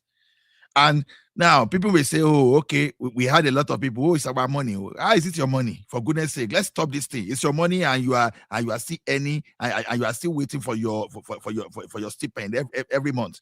You are doing five. You are doing 8 to 5 Baba job, and you're explain saying to your you money. what happened with the round tripping. Okay, again, I'm going to talk about Dangote. Prince Daddy, you are in Nigeria. You know our people. They you know, we have this blackmailing tactics. We know how to blackmail someone. Okay, when people told you that Dangote is monopolizing, always ask a question: what are the alternatives? Just ask them that question. No, okay, he was talking about round tripping. With Dangote did a lot of round tripping under the Buhari administration. One man, that's a blackmailing tactics. I will tell you that. Why is this blackmailing tactics? Normally, sorry, sorry, apologies. But governments make policies to help people. Exactly. Exactly. American government, I don't even want to make policy that make it easy for people to become billionaire in America. Elon Musk is what's close to $500 billion because of Obama. Obama made that guy what it is today. So that is the way it's always. Just like I said, include Bill Gates. So I don't know. So when you get so hard, like people like Mike. So Dangote came from heaven and made all the damn money. You listen. Government job is to make it easier for businessmen to succeed.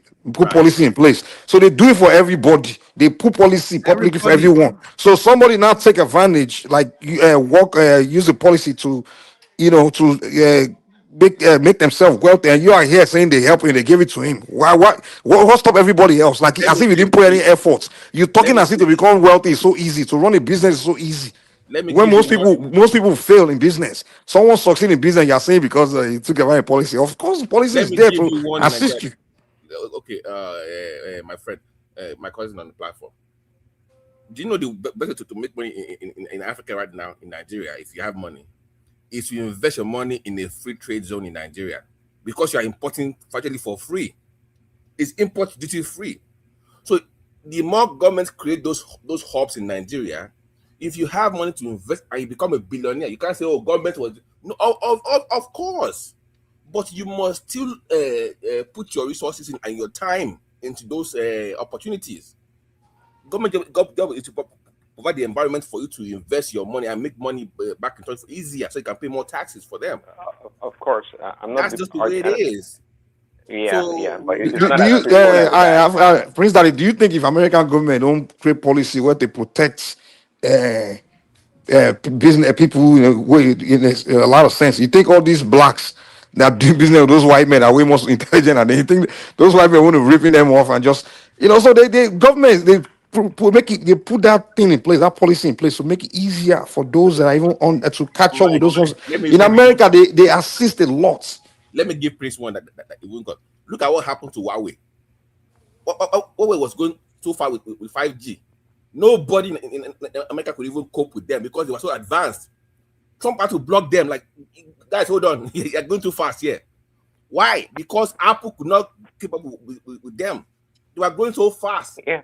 So let me even tell you what American government. You guys are speaking man, like so there's nothing wrong. Of course, we went to business. There's nothing wrong with government intervention in business. Exactly, there's nothing wrong with that. But I never made that argument. Prince Daddy, do you know that U.S. government? But it was Mike that was denying that there's government had anything to do with Dangote's success. No. Government make you create a more enabling environment for you to succeed. But you can't say government gave Dangote a hand directly, like they specifically just give him a hand. They gave him waivers, though. They gave him waivers in importation.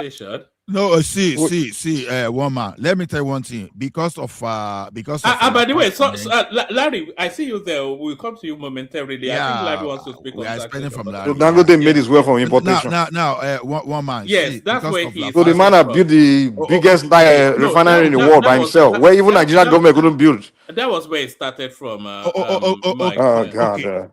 Okay, before of like Lafarge Cement, you understand? Obasanjo accelerated the Papa Land too. You understand?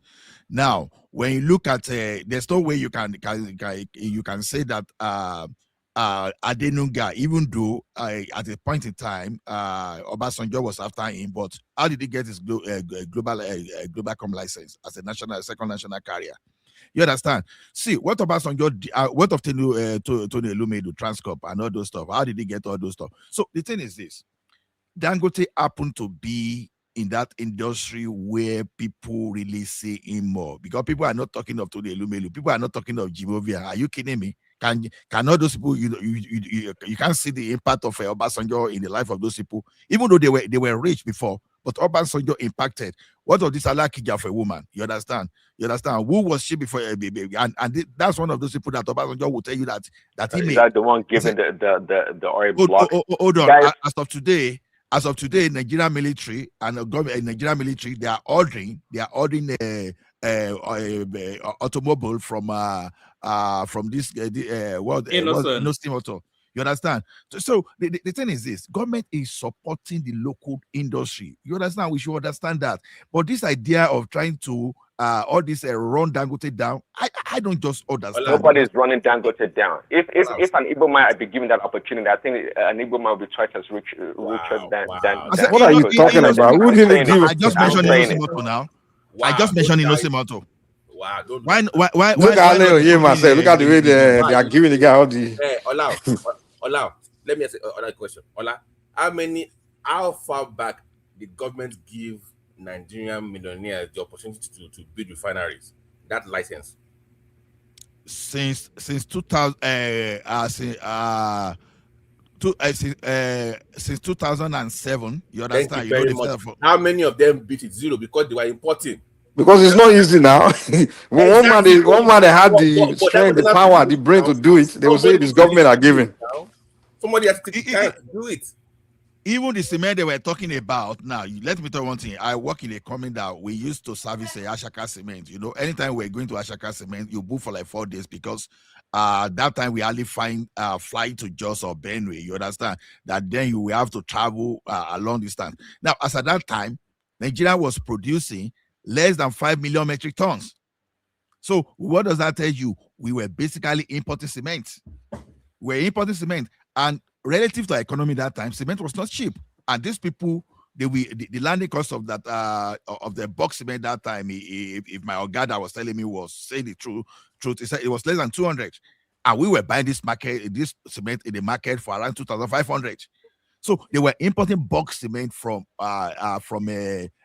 China. Now, Dangote is the only person, apart from the Lafarge. Even Lafarge at that time, they were importing to supplement. So, apart from Dangote that started looking at, okay, I'm going to do full backward integration. I'm going to manufacture my things in Nigeria. And fortunately, Obasanjo made policy of local content. The policy was for everybody. It was for Ibeto, it was for Lafarge, it was for Dangote. You understand? The thing there is that whenever if you were importing box cement, you will pay 20% duty plus VAT. Okay, let me wrap up with the next person. I know I got 5 minutes. No, you know what Ibeto did? Ibeto was importing box cement. It was finding his way to pay just 5%. And when Dangote pointed it out that this guy was not using, was cutting corner, you understand? The guy fled up and he went to sue federal government because of that sanction, and they won the case, and they pay billions of naira. And Dangote just Fariga say, no, this guy is cheating. And Dangote took it upon himself. He went to the court, citing the government policy, and he won the case. And people keep shouting, oh, he went after Ibeto. Ask yourself, what did Ibeto do? He broke the law, and Dangote took it upon himself. Now, look at what Farouk was doing now, and people are saying, okay, how did Dangote make his money? Is it how did Dangote make his money, or why is civil servant richer? Why is civil servant richer than business people in Nigeria? I mean, okay, Dangote should explain his weight. Is it a matter of Dangote should explain himself or Farouk that is stealing your money allegedly? So you understand? So I think we should be fair to this man, honestly. Prince Daddy, Dangote on his own built the largest refinery, one of the like black man's ever built. Name another black man. We all know that. Name which another black man in America. You're Americans, I can do the same. Name one. Well, I came to make. They don't know how to be there. Who? Well, you can be condescending as usual. You can mock them. No, I'm just asking. It's a question. Make my argument You like to present Americans as some kind of special brain people. Don't not live in America, eh? They have one of the lowest IQ. They're not special brain. They're not special brain. All right, back to you, Prince Daddy. Say, this. And let me wrap up one man. I just came to make an argument that look, all the black people in America that are billionaires is not all about ballers and players, whatever you call them. Some of them actually made some money playing ball, but they actually created businesses and industry. They became industry big players. Tyler Perry, I'm not a fan of his movies, but I give him a lot of respect. I mean, for building his own freaking studio in Atlanta, and he's done great things. Okay, so this guy, they are smart also. I mean, and I said it before. If we were to group the African Americans as a tribe amongst the rest, or ethnic group amongst black people around the world, they're probably the most innovative, the most creative, and smartest of all black people. You're not making sense, man. So why are Nigerians outperforming them in America then?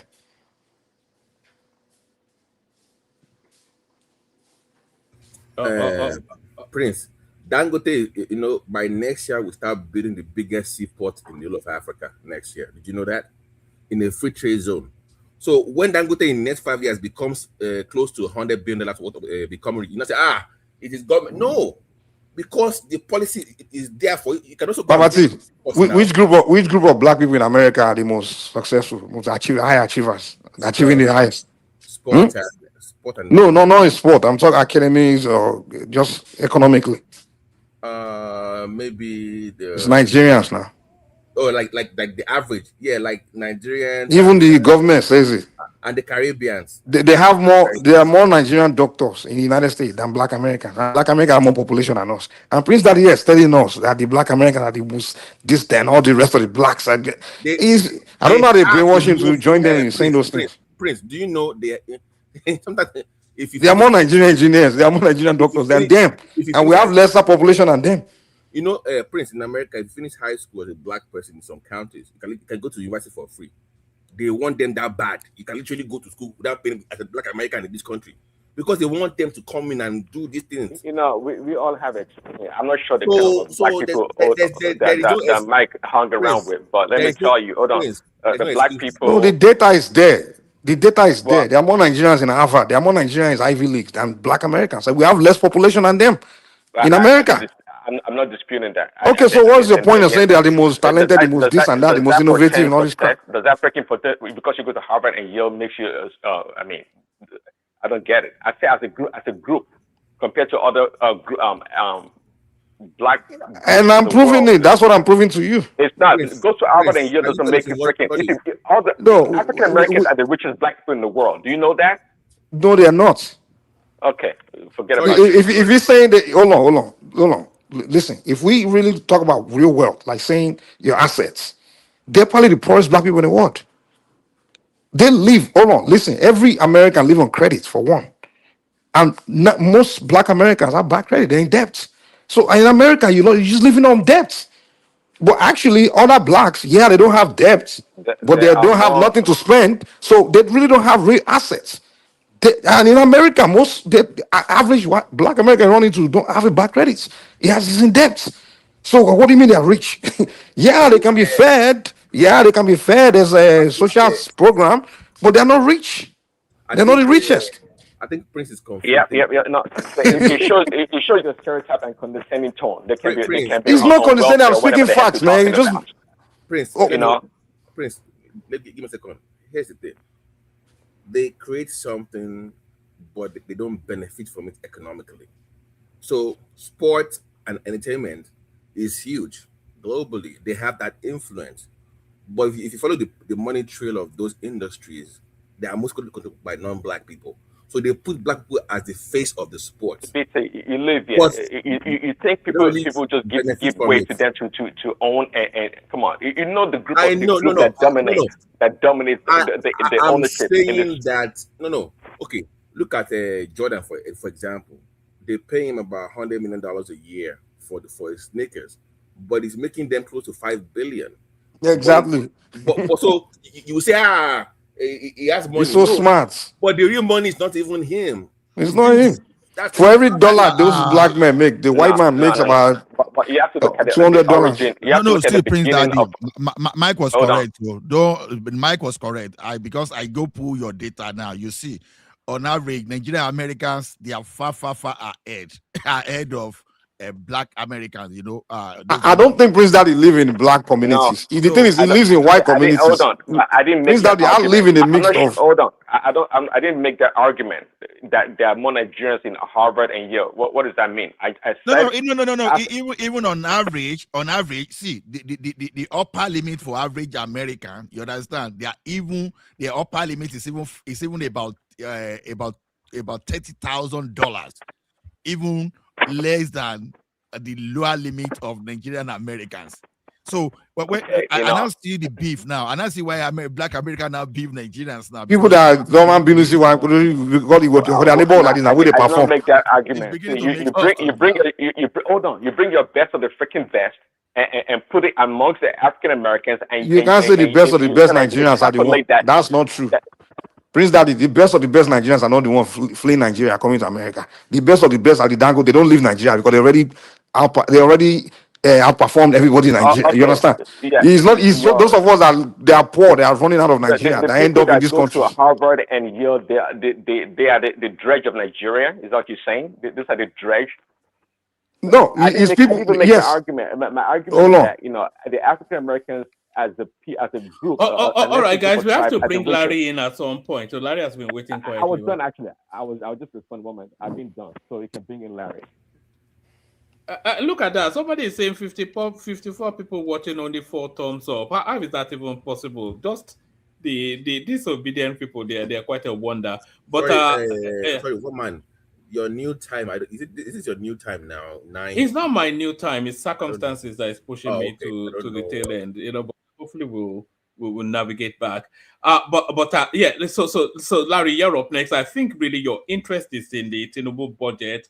And Tinubu said something, because I was with you, as you saw, talking with you in the comment section. Tinubu said then that this habit of having about 3 budgets running concurrently, that comes to an end. So do you want to pick it up from there and then just navigate us through? Larry, floor is yours.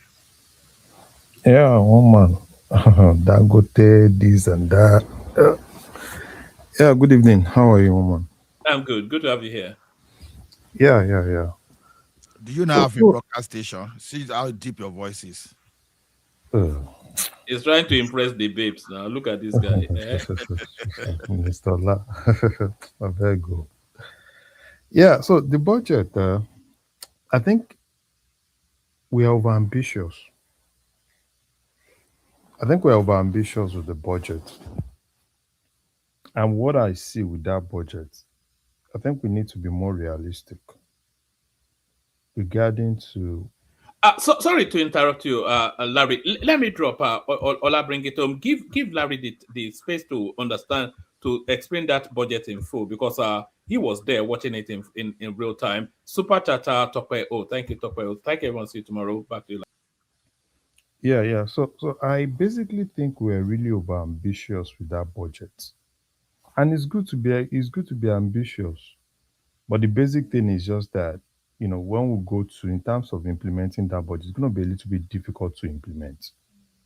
Because I think looking at what we are projecting for revenue, I think we're projecting over 30-something trillion compared to what we have this year, because we are kind of like factoring that we're going to make more money, probably from the tax law and stuff like that. Look at this year, for instance. We in terms of what we got kind of like budgeted for, I think we budgeted for like 40 trillion. And how much did we do in revenue? In revenue, we just did a little bit over 10 trillion. So, like with a shortfall of like 30 trillion. So next year, so if we're kind of like saying, okay, fine, we want to bring all the budget together, we want to consolidate everything, and we're looking at a revenue of 30 something trillion. Obviously, we're not going to get that. Obviously, probably if we want to do in terms of actual revenue next year, maybe a little bit over probably around 15 trillion, you know, 15 trillion maximum, right? Probably maximum 20 trillion. That means we're able to really stretch ourselves to the point that, FIRS, everybody's firing from every cylinder. That's what I see. And secondly, in terms of the debt, that debt, I know we're still going to borrow more than that. I think we're still going to borrow more than that because obviously there's a shortfall in revenue, then we have to borrow more.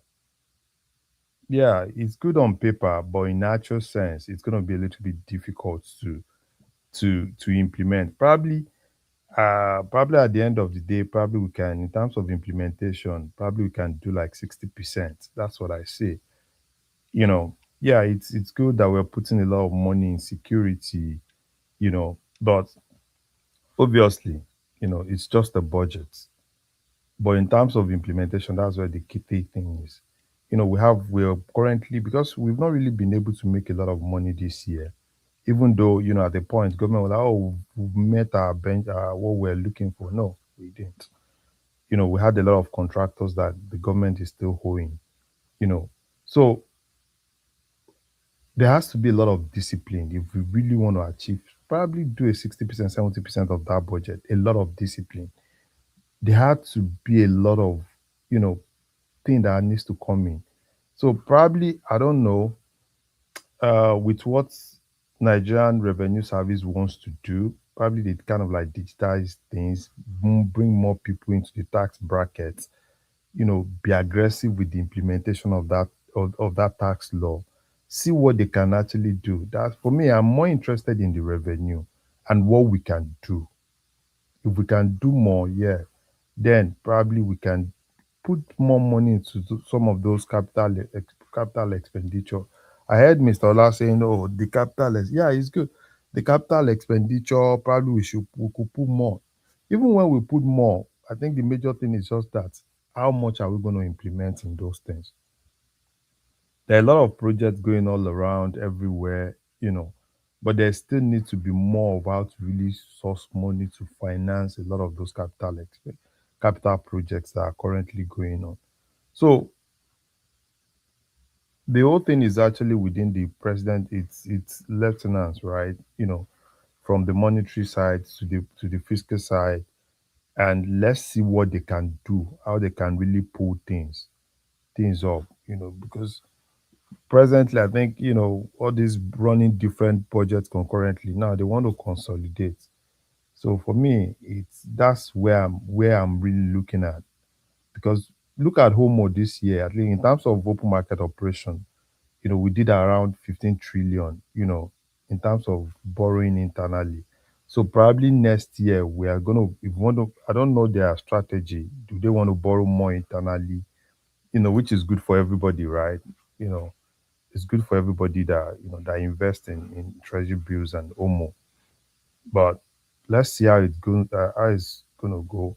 And I think another thing that Nigerians need to, I've seen a lot of people, oh, where are we borrowing and why are we borrowing? The reality is that there's nothing we can do without borrowing, because we've not really, at least I think beginning to be better compared to what we had before, right? Before at the point we were doing almost 90%, 90%, revenue to debt, kind of like 90. I think with this budget we're around 40 something percent, which is good.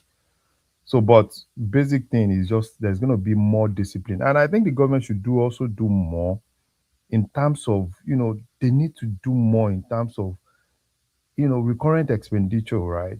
If they need to do more, because there has to be a lot of discipline, because you can't have a country where we say, oh, we want to achieve the, want to achieve that, when you still see some wasteful spending, by the politicians, and things that that if you sit down and you look at it, you feel that we can do better. So then it's meant for the president. He said it. He said we're going to be more disciplined. Let's see it in reality. Let's see it in reality. If we really want to achieve something with this budget, at least let's do 60% of this budget by end of next year. Because next year, now towards third quarter, of next year, we start talking about 2027. So that's my fear, right? Because we have a very good budget, but probably with the first quarter, second quarter, probably there will be more people, the government will be more focused on implementing things on the budget. But towards end of next year, it's going to be more focused on 2027, which... Okay, this is this thing now. You know why I'm talking about that? I focus on that capital expenditure because, to me, I think that's what we need to. Apart from recurrent like a paying salary or those stuff, I think that's the most other critical part of that thing for me because that is what can accelerate our growth. Now, what do you see? Because you say it's ambitious, but I see the amount budgeted for capex to be too low. Because to me, I've set my mind on spending like $100 billion on capital expenditure every year. Although the project, the like of the one the Dangote are doing from private sector, they are part of it in one way or the other, which may be off the government balance sheet. But how are they financing our major project? Because I know Lekki, Lagos, Calabar, like I said, it's a form of PPP, but it's a deferred payment method. Yeah, you understand? Yeah. Now, how many of those are they doing? Because if you are doing that, you understand, then that I'm not going to be scared that, okay, that 26 billion is low, 26 trillion is low. But if that's what we are doing, that, okay, you are coming, you are bringing 70%, even while 30% that we're going to give you, you are going to build, then we assess before we pay you. Then it's a good approach. Then we can be disciplined. But if you are talking about the fiscal discipline around politicians, if we really want to move forward for now, I don't think we should even put we should fight, but the 80% of our energy should even be going to something like infrastructure build. What do you think? So I think how they want in terms of financing some of those capital projects, I think they will still go more towards PPP, right? And even if possible, let investors take over some of those projects outrightly and tow it, because that's what is sustainable. And I know they were currently doing a lot of tax credits, right, with some of the roads, and which is also good, right? So for me, that's why I said 20-something trillion is not really bad, right?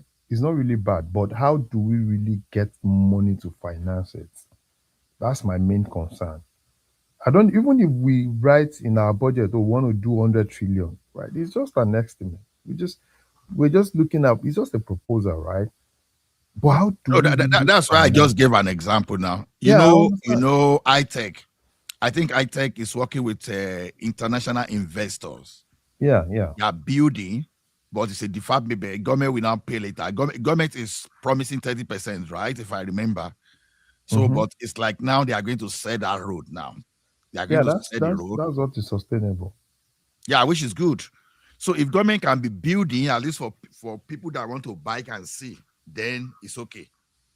That approach is okay. Then it's going to help us. I really like that approach because that's the only thing that is sustainable, and it's going to be a little bit difficult. Nigerians are, before Nigerians are so used to. Now I think when you start towing roads, I want to see what's going to happen. There's going to be a lot of pushback and everything, right? Towing some of those roads, and there's no way we can have that roads free. We have to tow it. Look at that that road around Lekki, you know, that Lucky was Ekpe, right? Lekki Ekpe that was told at the point. You know, now there is no toll, nothing. Everything is just scattered and everything. But Are this you saying they stopped that Lucky toll gate? no toll, no toll. There when I was in Lagos now, no toll. No toll at Lucky toll gate? No, Really? there was no toll. There was no toll. Everybody was just see because if there was no toll, we were just going and Since coming. that's almost 4 years now, there hasn't been toll on it. So there is no toll gate. toll on it. So Like, it sounds like it's been a long time since you've been to Nigeria. same with Mr. Lava. No, I haven't been to Nigeria for 13 years. So Wow. Okay, I understand you. So now, if government want to start, you see a lot of pushback. But there's no way you can have that kind of road and not tow it. We need to just get used to it. That road, if you really want that road, people are enjoying it now. I've seen a lot of things on the internet. Oh, Lekki Express, new Lagos by Calabar. Oh, blah, blah, blah. Yeah, which is good.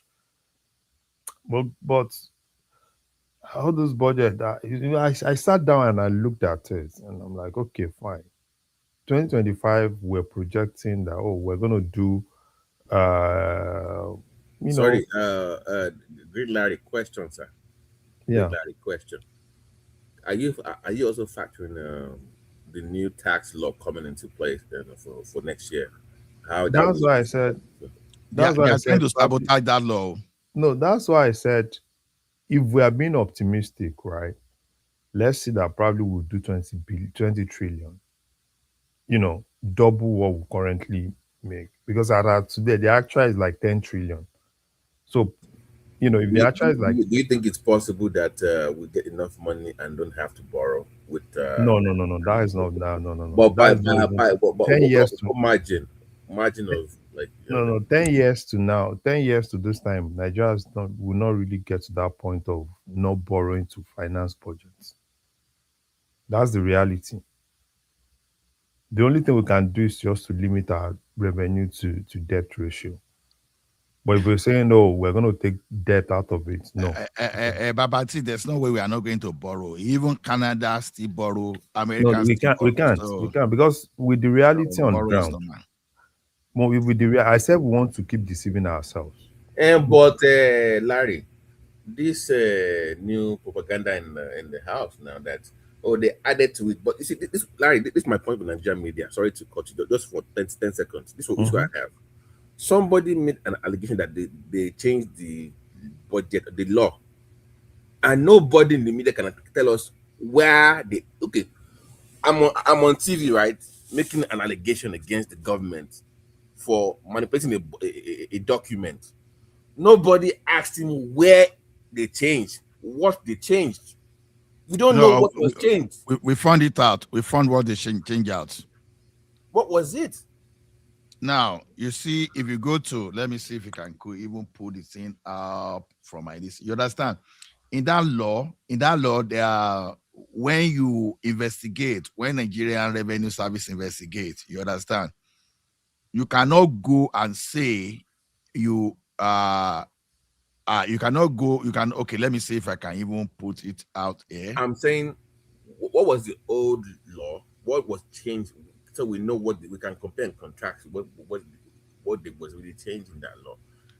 Now, as a media, as a media organization, when somebody comes with this allegation, they must come with this fact at the beginning, so that when you discuss it, so we know what you're talking about. But nobody brought that up. Where in that law that was changed or manipulated, we don't know. Okay. See, the addition to the law that is creating problem, the one that originally passed by the House of Representatives, they said, okay, listen to the clause. The original ones, Section 64, one of it said, the tax authority shall have power to investigate or cause an investigation to be conducted to ascertain any violation of any tax law whether or not such violation has been reported to the relevant tax authority. That is what they pass, right? Now, look at the one gazetted. The tax authority shall have the power to investigate or cause an investigation to be conducted to ascertain any violation of any tax law, whether or not violation has been reported to the relevant tax authority, and shall also have power. That is where the problem is. So you understand? Starting from and shall also have the power to arrest any person suspected of committing such violations through relevant law enforcement agency. That was the added clause. In America, Mr. Ola, let me, BT, I saw this thing, right? And I was just laughing. Now, you looking at those two things, what's the material thing? They said they have the power, right, to do that. Are they going to be the one to do the prosecution? Averagely, is it not the relevant? Is it not the relevant? No. Let's be realistic. See, I see this thing as sabotage. You don't need to include what was not passed. Leave it as it was passed. Ola, hold on, please. In America, that we copy. When a bill moves from between houses, if it comes from Senate and goes to House or House to Senate for party, they can still modify it. Because during the healthcare debate, that's why even if you pass it in House, for you to pass the next House, you can modify that law.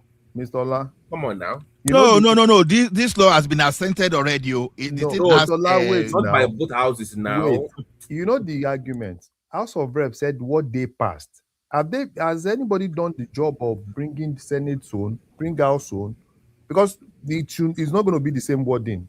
Note that. You bring Senate zone, you bring House zone, you consolidate everything and look at what is gazetted. Because everything I've seen is House of Rep. And people forget that it's not just House of Rep. House of Rep has their own version. Senate have their own version. So House of Rep passed it. Senate passed it. So you look word for word. Look at Senate, look at House, look at what was gazetted. Okay. So they might. I know that if you move from one house to the other, they will then modify it based on them getting the support. Because remember, the president cannot just pass what House of Rep now. They will look for Senate. They will look at the two, merge everything together and gazette one word. So when you have stupid media, this is what happens. When you don't even happen, they can break this thing down on TV. It's what happens. It causes confusion for your own political gain. This is the problem you keep causing. Arise TV, that's you. Go ahead, sorry. Oh my goodness. You trigger me when you mention Arise. Arufai really trigger me. Yes. They're the one causing the war. I don't know why you guys Ola, here's the problem with them. They know the truth, but they choose not to. They know that it's baseless, but they will keep pushing it. No, that's what they are paid to do now.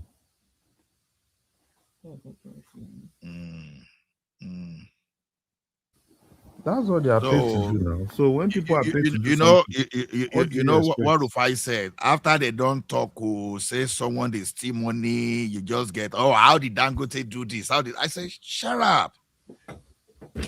Take one step at a time. Rufai was telling a guy that the guy should come and give him.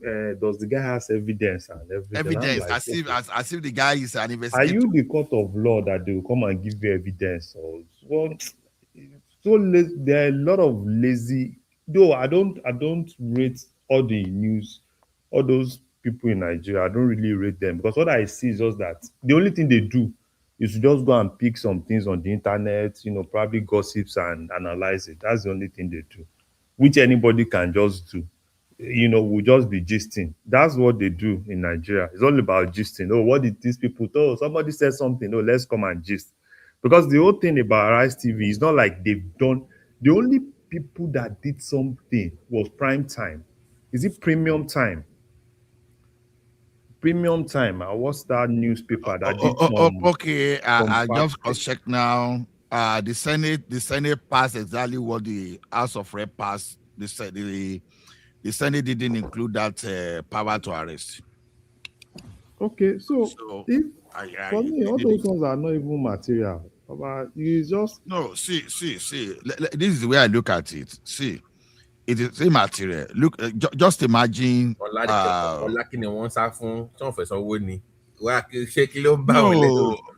no. What See, is the no, problem? you are looking at it breaking in one phone, but I'm looking at it that someone just wanted to use that thing. We should find whosoever put that clause there. The person should be investigated. This is a subtle sabotage. Okay. You understand? Knowing quite well that if you included anything not passed, not assented into that law, that is what's going to create problem, and they could take this thing to Supreme Court. Then what happened?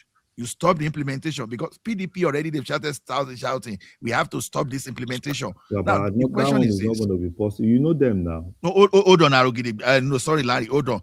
This thing is not going to affect average workers. So average workers will pay less tax. But you see all those billionaires, all those people that are going to make it to that are going to use that thing for election purpose.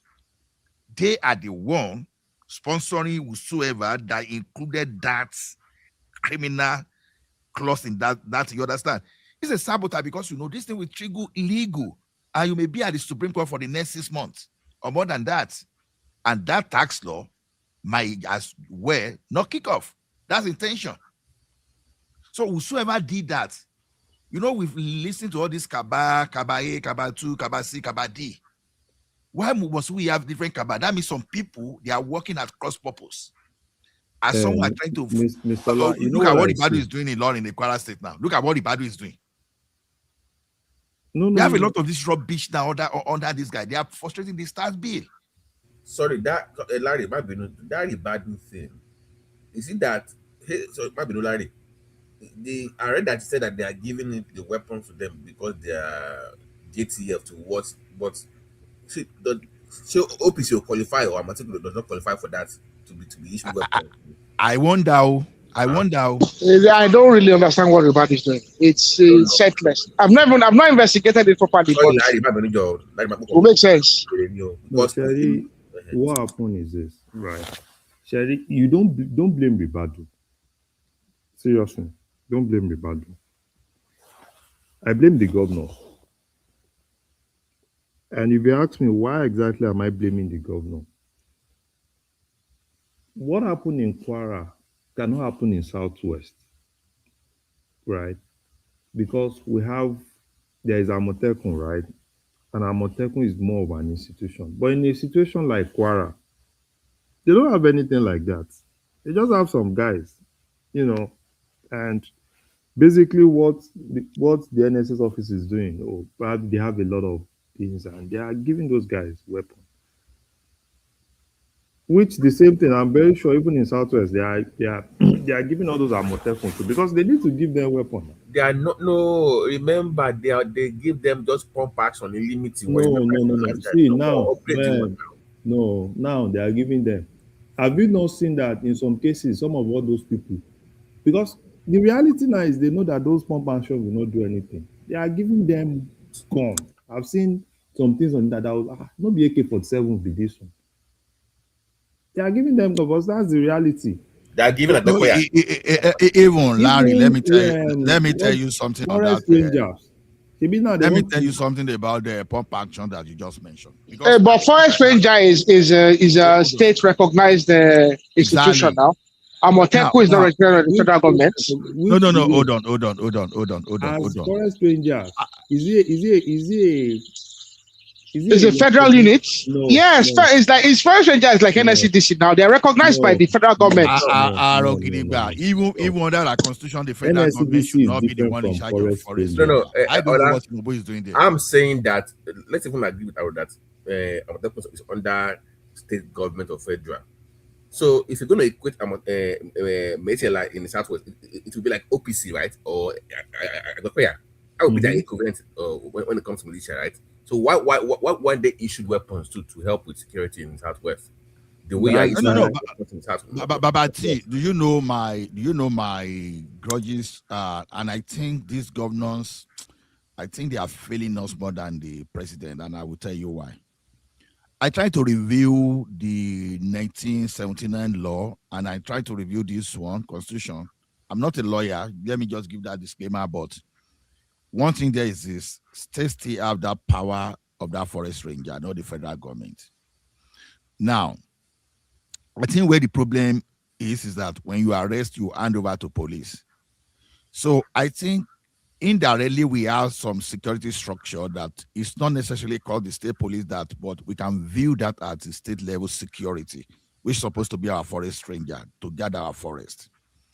But what they need to upgrade about those people is the power to prosecute, so that when you arrest, don't take them to police detention facility. They should do something in such a way that forest rangers should have their own detention facility, and they should be able to present to the office of they call it a public prosecution, or what they call it, so that they too should be able to prosecute whosoever they arrested. Now, on issue of AK-47 and a pump action, or we want to call it shotgun or whatever. See, one thing I've noticed in this environment that we live is this: gun does not necessarily win the battle. What wins the battle is intelligence and how you can be proactive. See, now even with shotgun, Amotekun has recorded a very huge mileage in the southwest. To be honest. Now, what happens if these governors can equip our forest with thermal sensor, with some kind of drone, and with some kind of camera, just to the major route that people can pick? See, I'm saying all this thing now, you would think they are expensive because they sound big. Whatever, this thing is just going to be a fraction. Let me even add to your stuff. Somebody, okay, they stop a car in the middle of the road, right? And they say, okay, we work for 5 hours in the bush. So there were no villages in that 5-hour journey. There are villages in that go now. Exactly. So that means that they are working with those guys by now. Do you know the problem that Ribadu will have? Ribadu and Christopher Musa will have very big problem. So they should remove Ribadu. They should remove Ribadu. Do you know that most negotiations that were being done by some of these states were coordinated by the NSS office? That's the problem. Look at another rubbish. Look at another rubbish. Larry, let me shock you.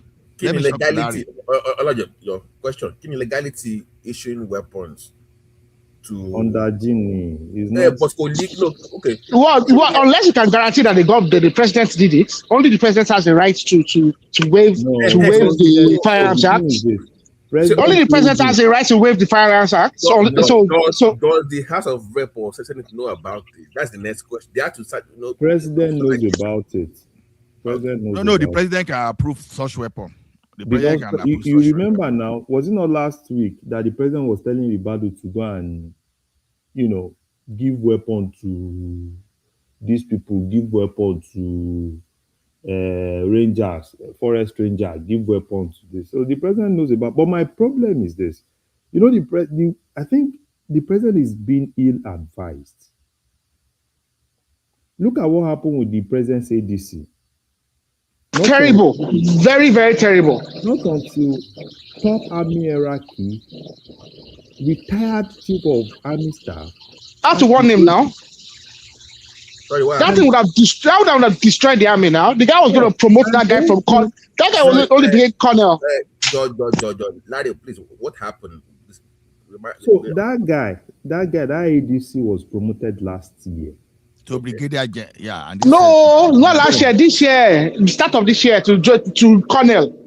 Okay. It was promoted to colonel the start of this year. 1 year, you want to promote him again to brigadier general by army law. 4 years now. You have to be there for 4 years. You have to go to the army. You have to go to the college. The body office raised an office, sent the letter to chief of army staff. Right, that they should just, they shouldn't follow that their law, that they should just, and which doesn't make any sense to me. And the problem I have with Ribadu is the fact that most of all these negotiations. So has it been reversed though? Let me ask. Has it been reversed? They've suspended it. They've suspended the promotion, right? Yes. Okay. Look at all the negotiations they were doing in Castina and all these places. I am telling you that the NSS officers are aware of it. They are part of it.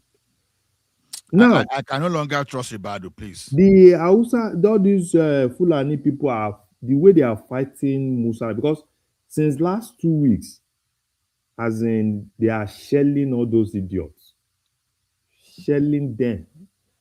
The military is shelling them, finishing them. One dialogue alone, so shooting them now. See that all of them are coming out now. See, Larry, and the problem we have now with selling all these criminals now is that the northern elders and one professor that we don't know where they got that one. Musa should not listen. I think the problem is this. I am very sure that closed door meeting that Tinubu had with Musa, Tinubu told him, shell them. Look at this today. Tinubu basically told them nothing like negotiation. We'll shell them.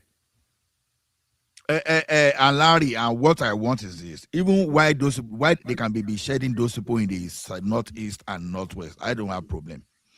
I see if everybody there from your region, if you don't have problem, it's for you. But from my region, southwest, is this. Now our forest rangers now are basically our Amotekun. That now, so we can transit from that forest ranger the other time. Maybe their forest ranger, maybe we could name them Amotekun or whatever we could name them, because it's within the capacity of the state to form that. Then I just want to talk that all our governors should step up. This thing, our forest protection is actually within their limits, to be honest. I challenge everybody to go and look at the 1999 Constitution. 1999 Constitution is not stopping our governors. Make it official now. No, like Audi is talking now. What I want our people to do is this: you can clamor it. Let's give this guy power to be able to prosecute, because the problem has always been, if if a OPC arrested people, they will take them to the police and they will say transfer to Abuja. If Amotekun arrested, to the police, transfer to Abuja. The rubbish should stop. But at that point, if you want to do that, but no, you see, the governors they are idiots. They all of them have the Directorate of Public Prosecution in their states. That's what I'm saying. Okay, because if anybody charged for murder, murder is a state crime, for instance, and if you are charged for murder, you'll be prosecuted by the state. So why? Hold on, Arogidigba. That's not the problem. Yeah, missing it. You understand? The Amotekun cannot do that level of investigation to extent. And police are the one frustrating the effort.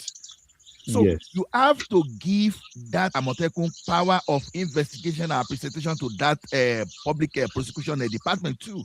Then so you need to change your constitution now, Mr. La. Exactly. We take the power of prosecution away. Even look at civil defense. Even with the shotgun, they can achieve a lot. Mr. La, look at civil defense. Civil defense has the power to arrest. They have the power to prosecute. But they cannot prosecute. No, they can't. They do. But in most cases, they are also still being prosecuted by the police. Okay, Larry, we don't have state prisons now. So even if why are you going to lock them up in federal prisons? No, but the states can have prisons now. It's not the federal government's fault that they are yet to build prisons. To my point, they've liberalized that now. That's been liberalized. Yes, to my point, yes, you should be able to do that. But I'm saying that the era of doing under G weapon sharing. They are doing it. They are doing that under G. And that's the problem. Because at the end of the day, the thing will cast. No, Larry and Babati, this is even if you want to issue your under G weapon, right?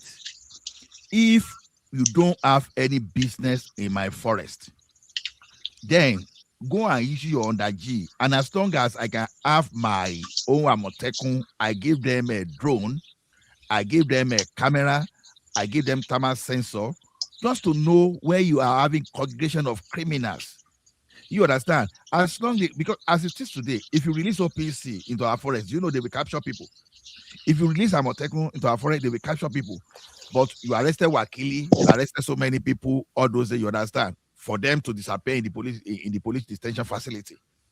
So that is where I'm now saying, the more I keep investigating this. Forget that thing. Why are we even taking them to police? Let them finish that. I beg. Exactly. No. That's my own proposition. When you got this police, at the end of the day, let me tell you something, Mr. La. If you take them to police, at the end of the day, there's one judge that will go and sit down and say, when you know that you kill, they may kill you. They will give her 20 years. They do 20 years. And you know, prison tenure in Nigeria, you know how it runs now.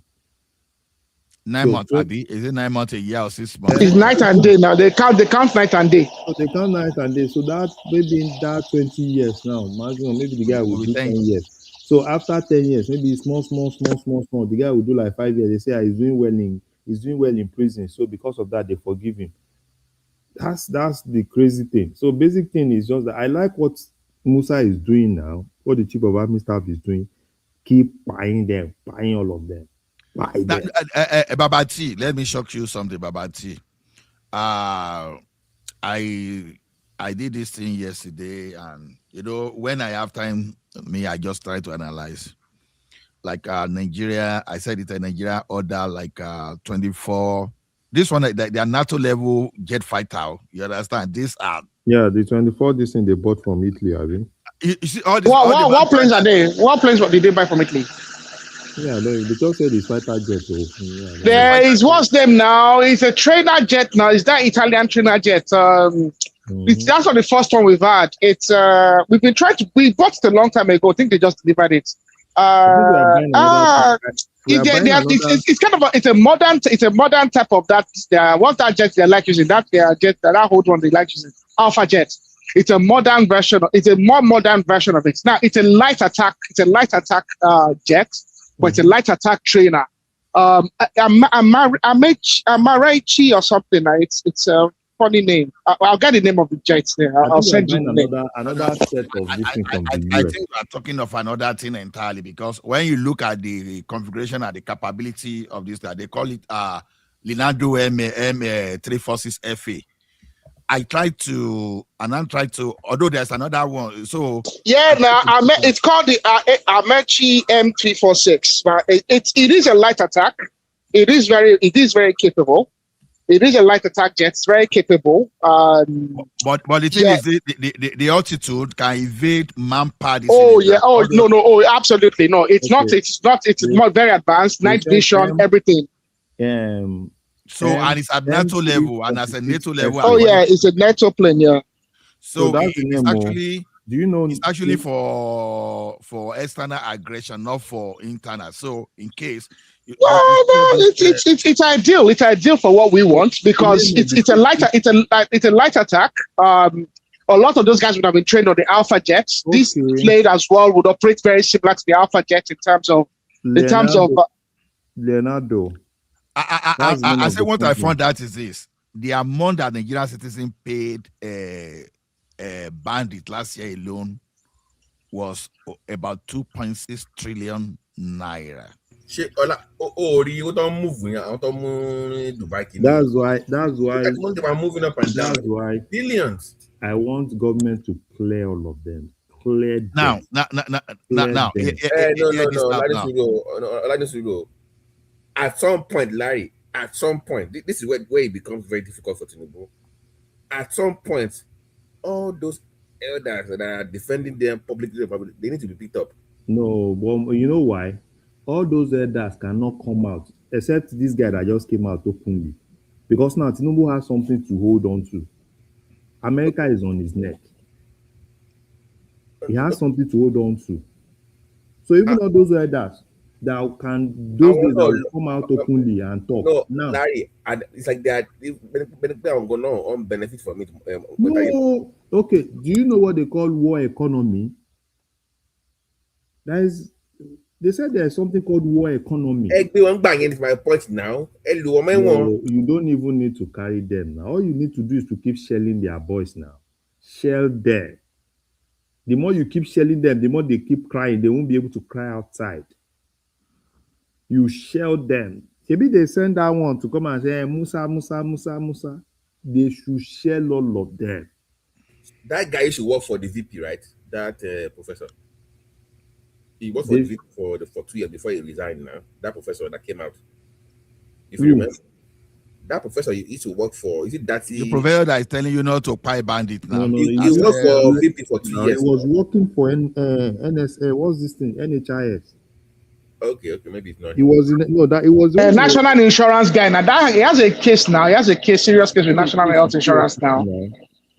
So the bottom line Oko Jenna.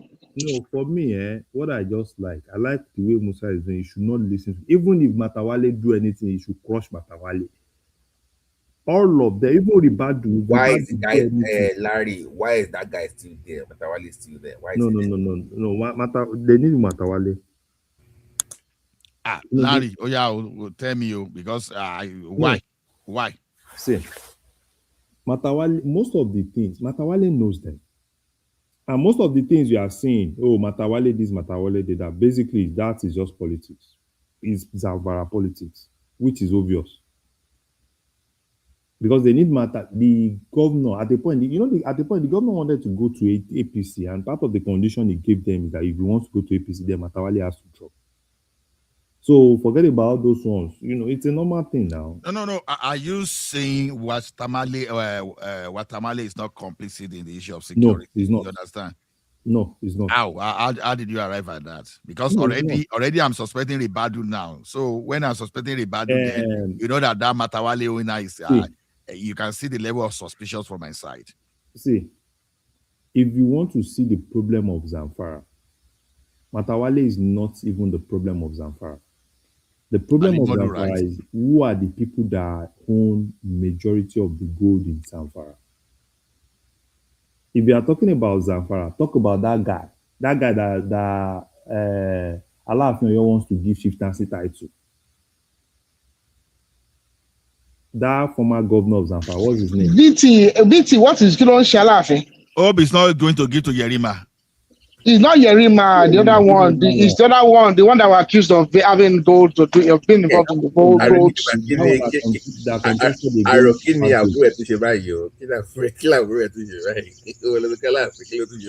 one that contested against Akwa now. He wants to give on this guy chieftaincy title now with Sheyi. Why does he want to give Sheyi Okolobo? I'm trying to see.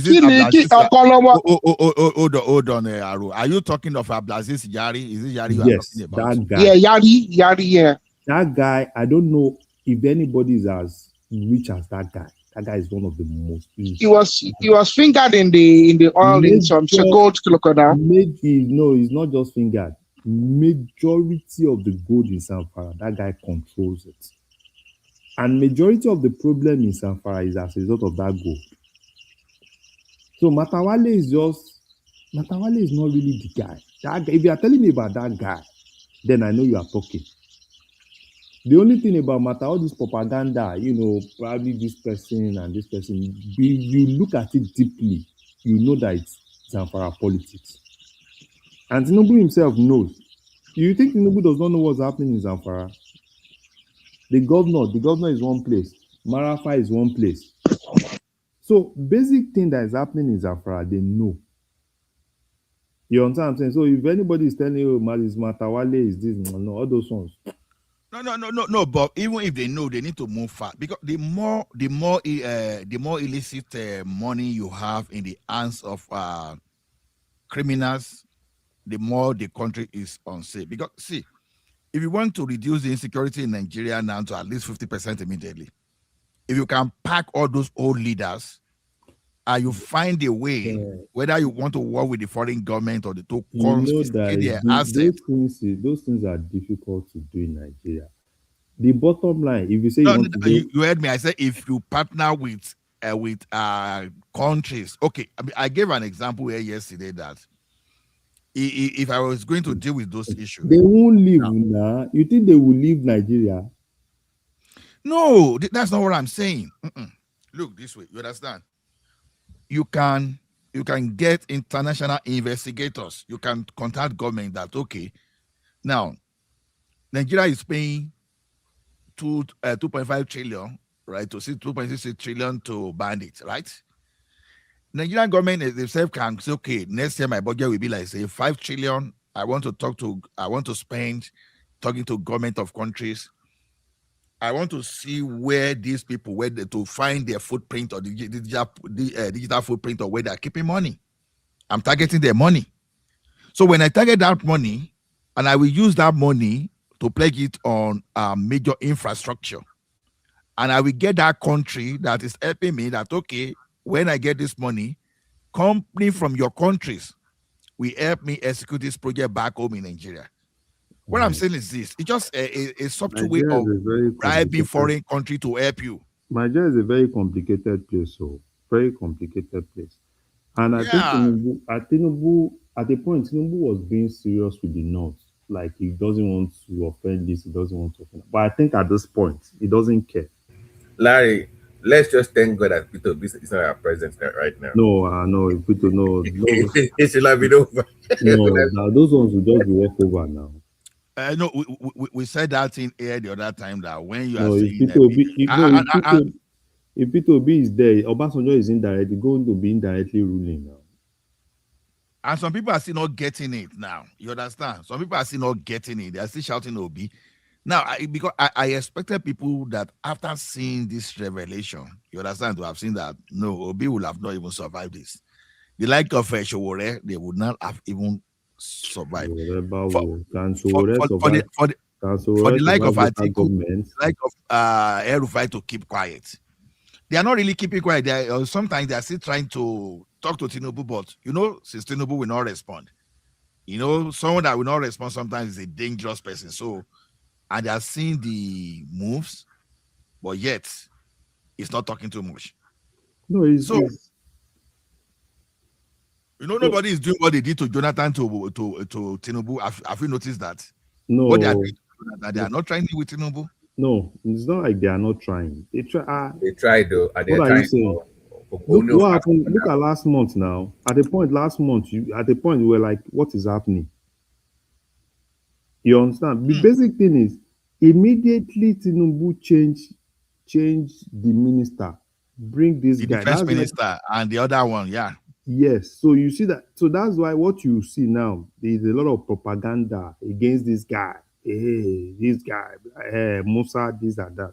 And I'm very sure that probably Tinubu told Musa, because all those closed doors I had with Musa, like, share them. Don't worry, they will come and meet me. Musa said they should finish all those people, and this professor is talking that you are no longer the military person. Can you imagine that rubbish? Okay, what did you hear Tinubu say today? What did Tinubu say today?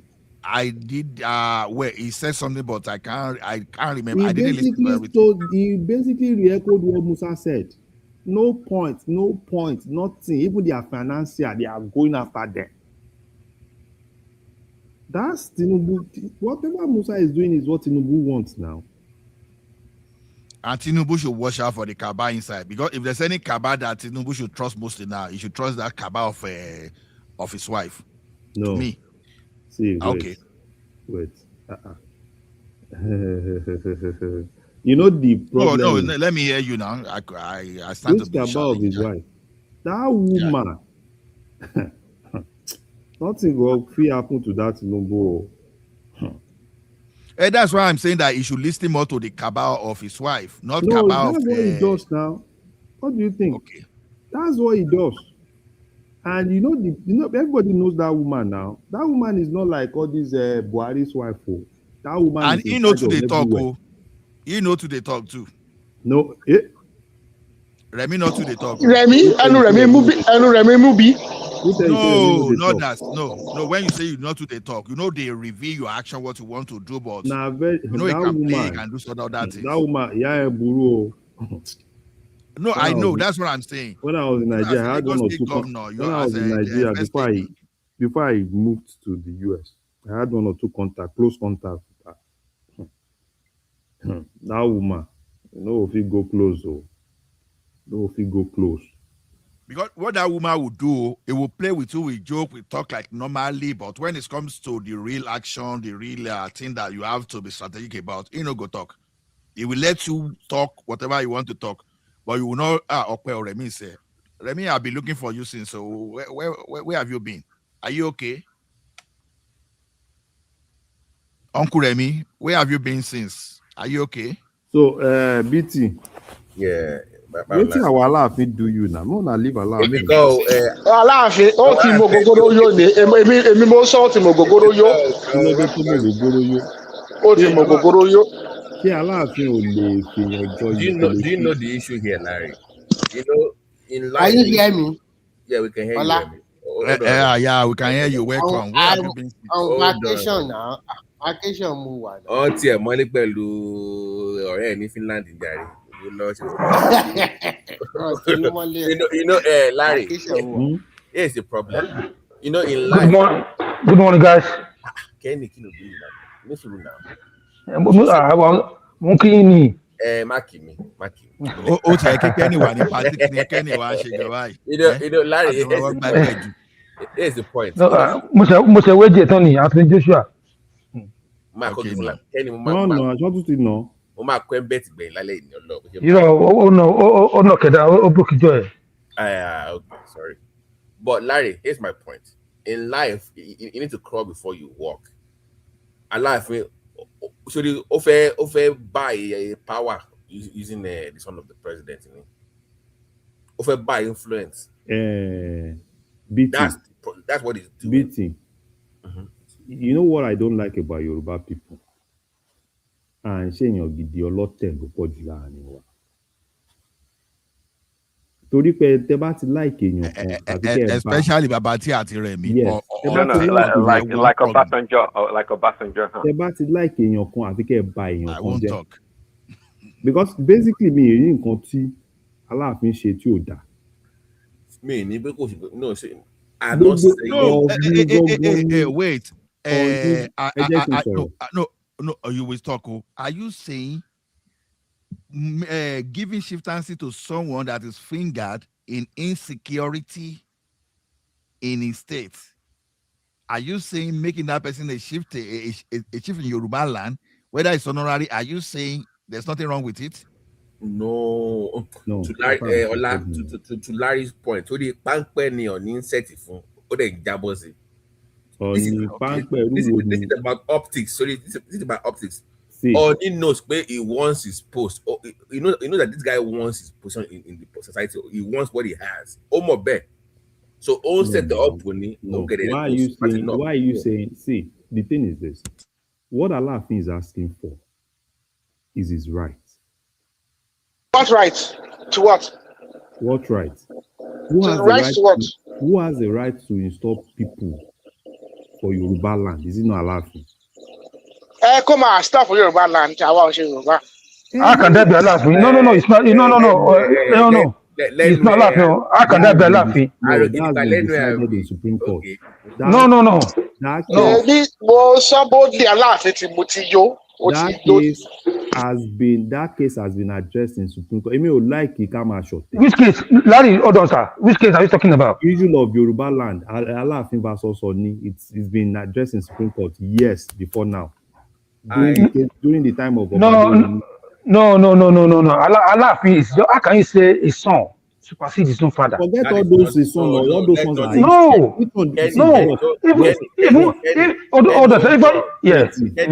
Forget about all those. I mean, I don't really care about all those. Somebody's son, somebody's Oduduwa. Forget all those things. What they told us. 90% of those stories is a lie. Forget about all this. Somebody. Okay. Aláàfin is nobody compared to Ọ̀nà-Ọ̀fífẹ́. That's it. Kenny. Why is Aláàfin not no? Why is Aláàfin nobody? Who's Ọ̀nà-Ọ̀fífẹ́? Larry, hold on, please. Before I came on this show last year, I said something. Everybody's just let's talk. Let's talk because all these Ọ̀nà-Ọ̀fífẹ́. Let's go there now. Me ò wojú àrò lálẹ́ yìí. Sorry. Because Ọ̀nà-Ọ̀fífẹ́ tẹ́ ń pariwo. Ṣé Ọ̀nà-Ọ̀fífẹ́ náà gbàgbá náà kọ́ Ọ̀nà-Ọ̀fífẹ́ náà. Larry. Or need to buy share Aláàfin ṣe for on so many things. Like I said, the man that was there before, Lamidi, kò ní world view of things. Ṣé olóògógóró tó wà ń bẹ̀ pẹ̀lú ìyàwó ẹ̀? Is it the guy there now with his right? That's what you do. Don't do this thing. Come on now, let's be honest. For example, now. No, BT, don't continue. Let's talk. Because I'm surprised that you're comparing your Olafin with your boy. eyes only different. Eyes only different now. Because all of you are saying Oni. This same money, is it not the same money 419 that did 419 before it became? But forget about 419. Everybody have their past. So This is not about 419. We are talking about the throne. We are talking about the individual. We are talking about the throne, the throne. That's what we're talking about. This same money, if not for Tinubu and the likes of him, this same money is supposed to be in jail now. Okay. Kenny, can you meet your mic? Doing all those things? Somebody is bad. As if that on himself is a saint. This is a man that is in jail. Oh, Kenny. He's supposed to be in jail. Kenny. Kenny, Nisuru now. Like Ṣé Aláàfin alápànìyàn ni ẹ̀kọ́ wà ní jail? Arogidigba. Hold on, please. When it comes to empire or expand across Africa, not Asia. That is the beginning of number one, right? Number two, the last Alafin before this one, over time, role diminish, and the new guy to go wọlé ngba yẹn o sì that loophole yẹn o exploited. For example, one jẹ́ oyè ní Ghana kì í ṣe ọ̀rọ̀ Ọọ̀ni tó máa lọ bẹ̀, ipò Aláàfin ni kì í ṣe ipò Ọọ̀ni. No, it wasn't the people. The people that àwọn tó ń sí Ghana was not from Ọ̀yọ́. Àwọn tó lọ sí Ghana, àwọn tó lọ sí Kútọ̀nù, those people they went from Ife, they didn't go from Ọ̀yọ́. Let's not Ṣáwọn Èkìtì ló lọ látọ̀yọ́ ni, àbáwọn Ìjẹ̀bú, àbáwọn Ẹ̀gbá. Ṣáwọn àwọn Rẹ́mọ ló lọ láti ṣé àwọn Rẹ́mọ ló lọ láti Ifẹ̀ ní láti Ọ̀yọ́ ni. Ẹ̀kan sọ sórí tí ò bójú mu lálẹ́ yìí. Sórí tí ò bójú mu lẹ́ sọ. Ẹ wá sọ sórí bó ṣe ń pàtó ní àwọn èèyàn Samuel Johnson. Irú tọ̀ ọ̀rọ̀ dáadáa ni. Ìtàn Samuel Johnson ló ń pa. Àwọn oníṣọmọ Ọ̀fẹ́, àwọn oníṣọmọ Ọ̀yọ́. Ẹ ṣe wá pàtó Samuel Johnson. Bọ̀ gbogbo ìtàn rọ́bìṣì lẹ́wọ̀n máa pa fún gbogbo ìtàn rọ́bìṣì tó máa ń pa nínú ìwé náà lóyún Ifẹ̀ yẹn. Kìíní kan jábọ́ látọ̀run wá. Àwọn ọ̀sọ́ pé nobody said that. Àwọn ọ̀sọ́ yẹn nífẹ̀ẹ́. Nobody said it nífẹ̀ẹ́ pé àwọn kan jábọ́ látọ̀run. Àwọn ọ̀sọ́ yẹn. To my earlier point on the most serious note, Kenny, can you mute your mic, please? We can hear you. On the more serious note, guys, Kenny, can you mute your mic? We can hear you. Hold on. On the more serious, this is my point. Larry, to your point, Alafin has a place in Yorubas, whatever. Yes. But because the last one was modern, this one needs to do more work. But Osimbeju, he wants that place, he wants to go up too fast. It takes time to build this thing. But he's so eager to want to be at that level of it's so bad. BT, that he's making too many mistakes. BT, that's the problem. You know why I say you won't blame me? Sherry, this is more like he's a young person, right? And he's seen a lot of things. Take, for instance, now, the issue of Army installing people for Yoruba land. This is a case that's been determined. Oni is just to, they said Oni take over Odudua. Can you confirm something of Odudua? Yes, good. Can you call of the origin? Good. But for Oni to now install somebody for Yoruba land, when he basically did it to kind of like test that guy, test the Alafin. What are we saying now? Me, I'm not all these or your Larry. Yeah, this is you're talking. You don't even know anything about. You don't know anything about what history or about. So you're Larry. You are just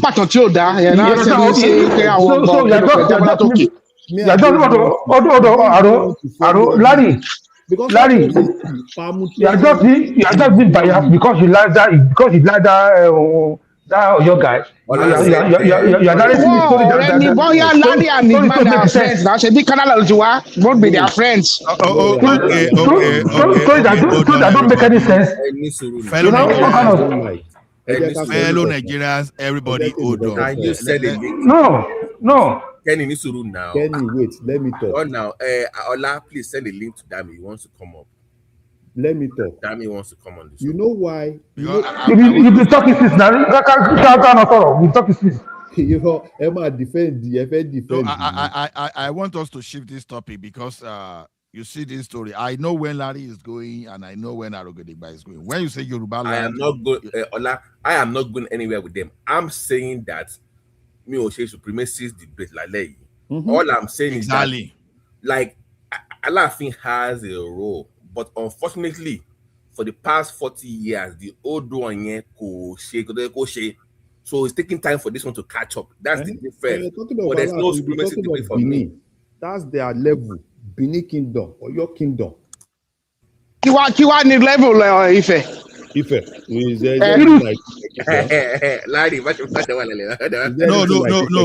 Kì í ṣe bí gbogbo yìí Nàìjíríà tó dákọ̀ Nàìjíríà tó dákọ̀ koríkodò ni. Can you believe what Mr. Larry is saying? Kì í ṣe bí gbogbo yìí. No, you're just talking. Everybody hold on. Hold on. Everybody hold on. Let me speak, please. No. Kenny, your mic is not good enough. Let's shift this topic.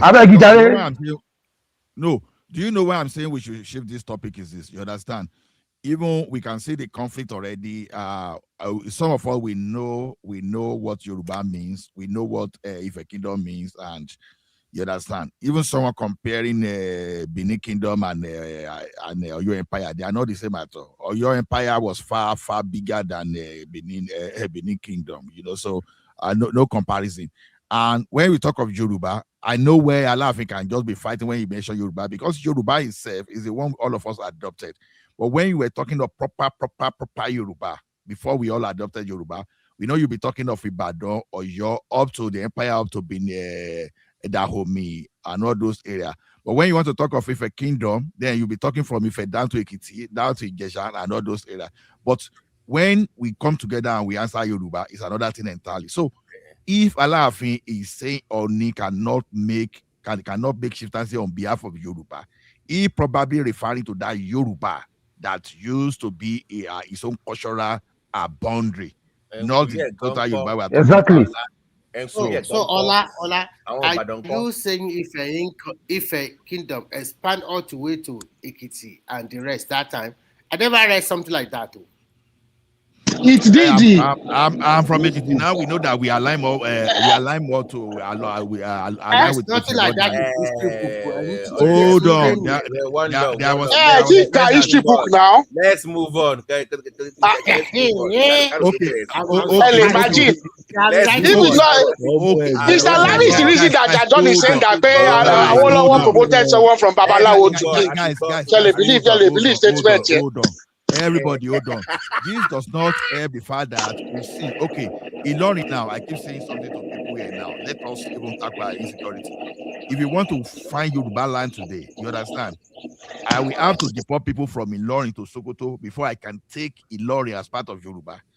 Ilorin is messed up today. It's a gateway to terrorizing the Southwest if we absorb all those people. So let us discuss all those things. And Bororo. This is my point to you guys. Guys, give me 1 second. This is my point. We should not diminish one for the other. Thank you. Everybody lonely roads here. Okay? So my thing is that Oni is already first class and is well respected in society. One man to say your name, that is the end of story. Hold on, Nisuru. I'm saying that Allah okay, Kenny. Go ahead, Kenny, and talk about it. No. Finish your home. I'll speak after you. Finish your home. Let me see. My point is that is making too many costly mistakes to make it look worse.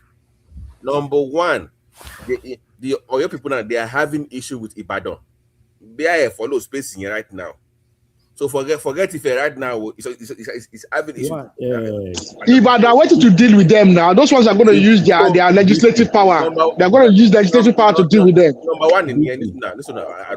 Number two is making Sheyi regret right now. Number two, Sheyi has issues with him already. Number three, you are doing the Ife thing. Number 4, you want to call favor with Tinubu. And number 5, with the Egba people, they don't see it as a real king because the way you are doing Mr. and Mrs. up and down with the fellow Egba people, they have issue with that too. So more cultural norms, more political norms. BT. And it's even weaker. No, hold on now. And even at home is weak. So Koti, you must first fix your home base first before doing all this Okolomon up and down. He needs his wife to advise him now. Maybe his wife is no, leave his wife. Leave his wife. Allah, you cannot be doing me and my wife. That's not the Yoruba way. That's the wrong approach. My point to you. It's making too many mistakes. So yeah, when that date is Mr. Ryan should leave his wife. Yeah, when that date. Go and watch the video of what happened in Abeokuta. They put the wife in her place. Go and sit down over there. This is the king here, not you. Yeah, now they have to correct their last thing in Negbaland. So Bojumu. Yes, that's the problem. It's making too many. Hold on,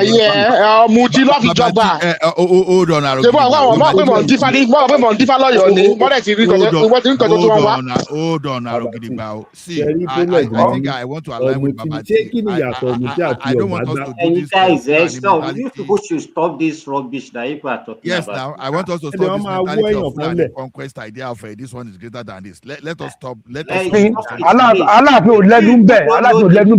You cannot compare that with Tony. That's it. I like you like that. It's a criminal. What do you expect? Let's stop this thing now. You understand? We are saying bandits are entering our land, and we are still talking of who is greater between the Alafin and this kind of thing is what exact BT like this kind of story. Let me tell you one thing. Elisha is going gradually. I thought we are moving away from that. Hold on, Remy. Ola, stop it.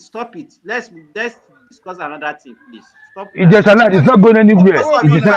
I even talking about things that you know little or nothing about. So what is all this nonsense now? So Simba, you call your Ola Omokekere? I'm going to try to. No, I don't even know why Simba is fighting me because I'm trying to stop all this supremacy and talk of insecurity. I'm not fighting. It's fact. I'm after BT and that guy that called himself Rugidigba. What? Kenny Mighty is supposed to be singing. What did I do? Supposed to be what did I do?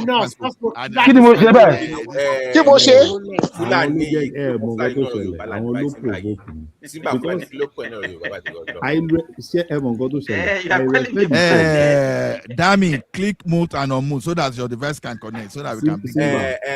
Larry, sorry, guys, sorry. Here's my sorry once again, Simba. Maybe you know what I said. I'm saying that the progress are laughing. He can become a great king or real con or near at all. Go need that my buy see any competition. You are okay. BT, we'll talk about this after the live session. We will discuss it properly. Okay. No, if you want to discuss this kind of thing next time, please let us discuss at the backstage. How can our Oba? Online. How can our Oba turn themselves to safe security of our towns and villages? That should be.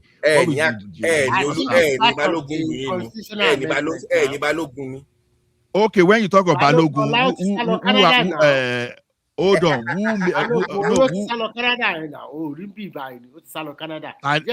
Me. Ola is a Balogun. You don't run away. Where? What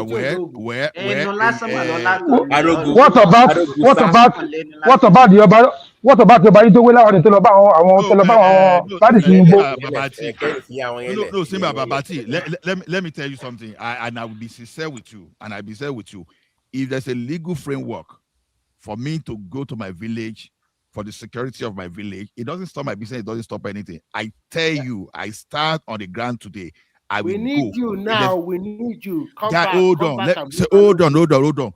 I'm serious. If there's any reason and it's legally back up for me to go to my village and help them with the security there, I swear I will be there. You know, I've been suggesting a lot of things since, and you are not even paying attention. if you took me to my village today, I will be one of those people to drive. Let us first of all build a tower. That in type of that Bola tower in my village. Then we have Baba Ogun fail nígbà tí ọ̀tá tí kẹ́nà wájà rè báyìí. Let us use technology. Technology ò ṣiṣẹ́. Ẹ lọ ṣe kọ̀kọ́ tí tẹ́pẹ́ wọn bá rí gbogbo wọn. Ṣé máa ń wo nínú TV? Hold on, Larry, sorry. Now, let me tell you one thing. One thing I can guarantee my village is this. I'm going to help them with fencing of my environment. How do we fence? I'm not going to use physical barrier. I'm going to use camera, laser sensor, Tama 8. Tama sensor.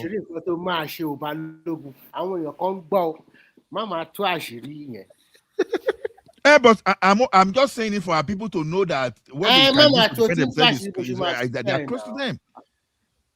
You understand? I didn't come about this thing because I was researching. Is it there's nothing we can do? I keep researching and I see how people are defending their territory across the world. You'll be shocked. Right? Let me tell you one piece good news. Tinubu recently, they have empowered the vigilantes to start giving them pop action and AK-47. I know.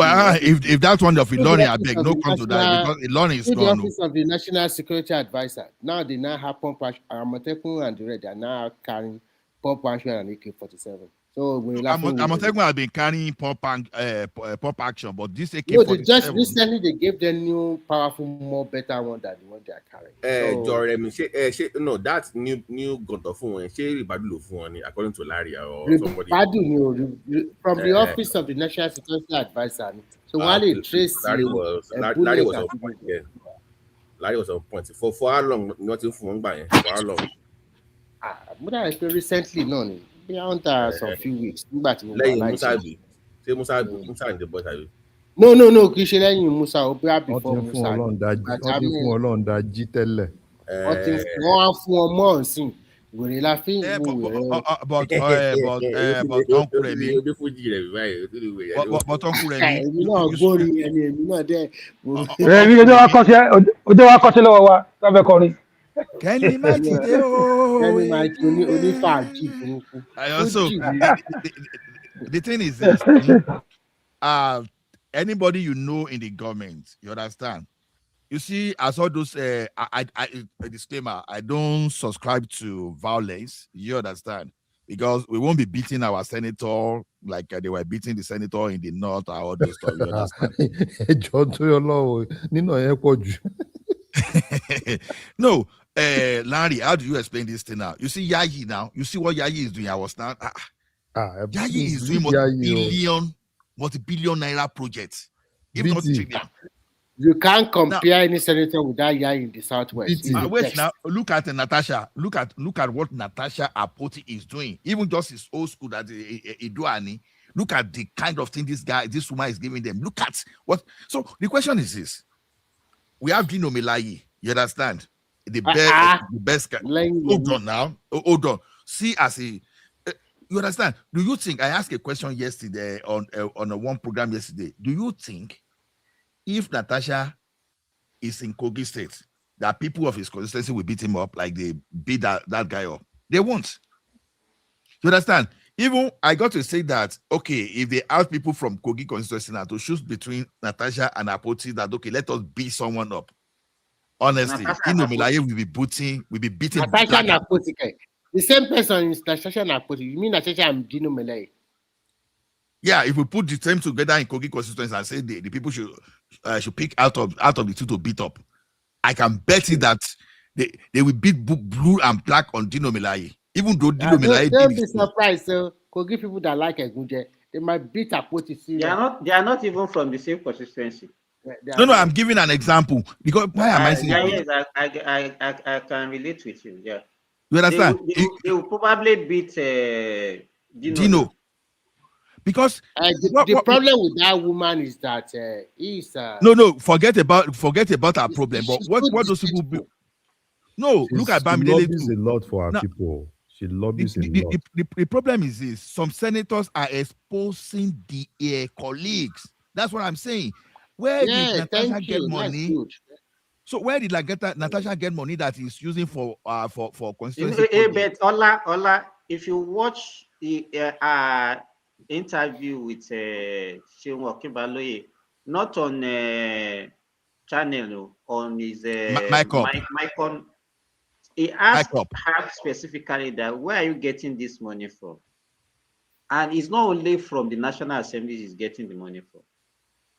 Yes, Simba, I think maybe what that lady is trying to do, she wanted to become the governor of Kogi State, and she's putting a lot of resources. That would be a tall order in the Muslim country. That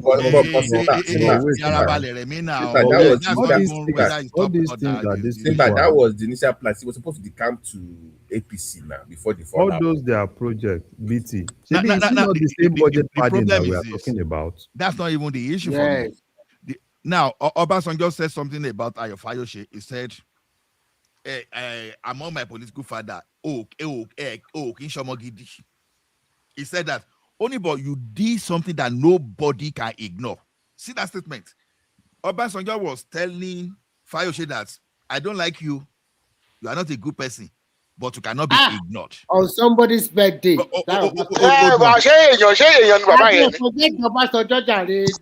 on.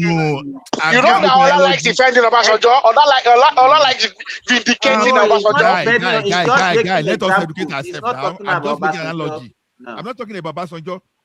Remy is saying Natasha is from Kogi State. That okay, it's going to hard. But the question is this: are you not seeing that what Natasha is doing is too much to be ignored? That's the point. You don't like Natasha, but but you didn't get the point I'm trying to bring to you. No, I got it. I got the point. Even Nigerian, even the money. Let me tell you, the money Yayi is spending is not from national. It's not the money he's getting from federal government. I agree. I may agree with you, but how are they getting money to better? See, that's what leaders should be doing. Whether you get it from the federal government or not, as a leader, they have consistency projects now. They want to millions. Wait, no. All these things that we are saying, is it not the same budget padding that we've been talking about? Because all these projects you see they are doing, it's not like most of them are not even constituency projects. If you go and look at some of the projects, they just look for a way. Have you not seen that there are some projects that even Yayi did, that the major caption for that project is not even related. Some of those projects are not even related to Ogun State, but they brought it. It's padding. The same thing, Natasha did the same thing now. When she was asking her, aside her own, she even inserted it. Basically, it's just normal padding now. Insert, go and hide this one here, hide this one here, hide this one here. If you are talking about padding, Larry, then all of them can pad now. So yes, all of them can pad. If you understand the National Assembly very well, if you understand National Assembly very well, it is easier for Natasha to do. They give privilege to some to pad and leave some? No, see, let me tell you now. Natasha is National Assembly baby. Do you think what Natasha is doing, can the other women do it in National Assembly? What about Yayi? What about Yayi? Yayi has the knife and has everything. Now Yayi is in charge of the whole thing now. Okay, what that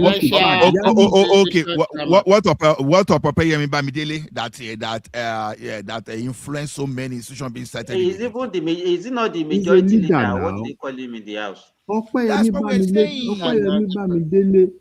Is one of the what do they call them?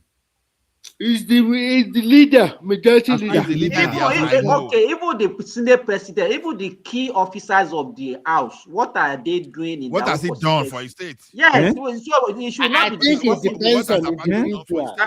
I think it depends on the individual. How he or she. What has Akpabio done in Akwa Ibom? Go and look at Akpabio's project. No, not as the governor, as the Senate even as the Senate president. As a Senate president, I'm not aware now. No, because you don't know those things. They don't because Akpabio. You know why you don't know? Because Akpabio is not going for governor. In 20. No, he cannot be president. He will be too old. He can't. You know why you don't know about what Akpabio is doing, and why you know about what Yayi is doing. Akpabio is Mr. Project. He's going for governorship. And Yayi is doing everything he can do. You see everything they do. They put it on media. They put it on social media. They pay bloggers. They pay all Now these that people is our next governor in Ogun State. to promote everything. Now my governor be that. But then Larry, do you see what I mean? Is it okay? Look at what Fayose was doing. Fayose didn't do anything that significant like that. Mr. Ola, you know why it's easier for this lady?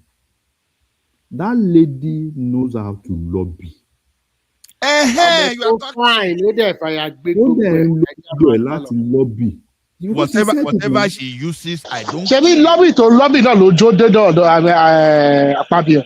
Is that now she got to Akpabio and they started accusing each other? Even when you are talking about Natasha, you know, Nigeria, we can forget. Okay, this evidence that this lady has said that he would give us all. So we are forgotten about it. So they have taken themselves to court now. They have a fresh case. Both of them have a fresh case in defamation in court. Both of them. No court. Forget about all those ones. Let us talk about the achievements. Forget even it. Aside that,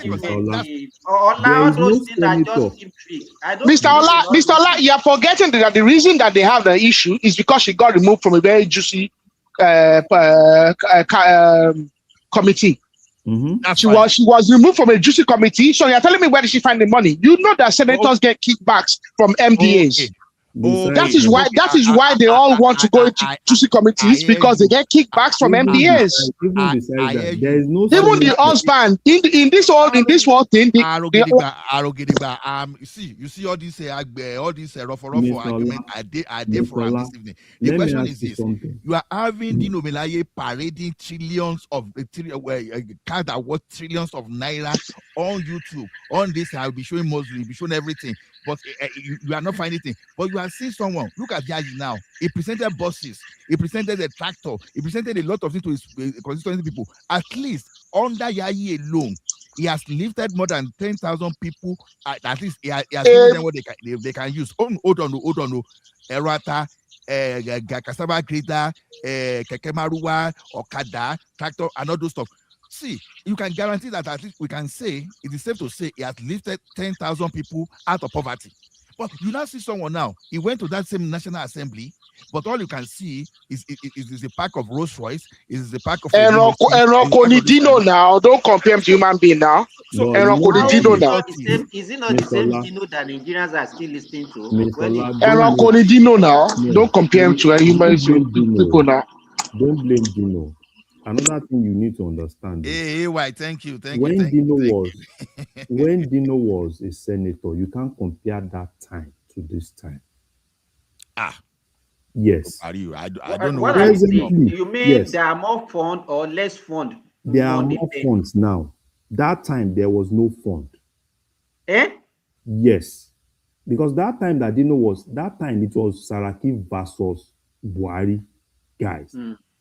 Even most of the National Assembly projects were not being funded because the presidency guys. So are you saying that it's his business that fetching? No, forget about business. Most of those things that you see. Okay. What about that guy they were beating now? Bameyi, they were beating. Wait. Let me finish now.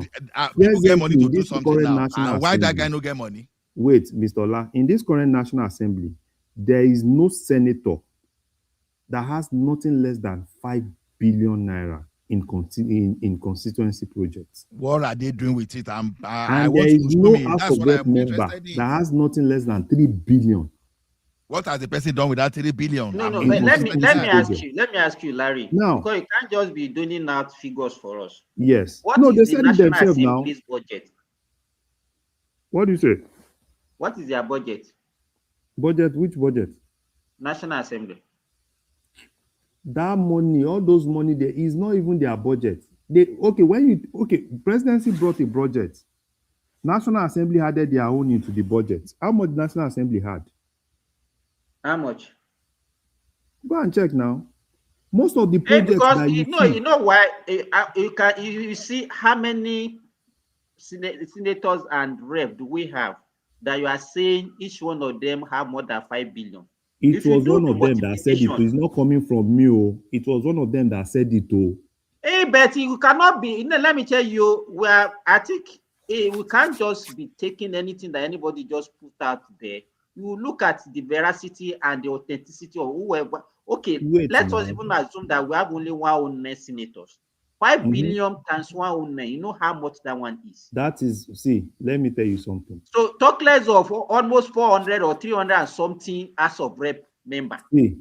See, in terms of intervention that Tinubu has done for those guys, series of intervention. Give them all our budget for the year. It can't be up to that now. What are you saying? Go and look at what they've added. Okay, how much did Tinubu take to National Assembly? How much did they turn the budget to?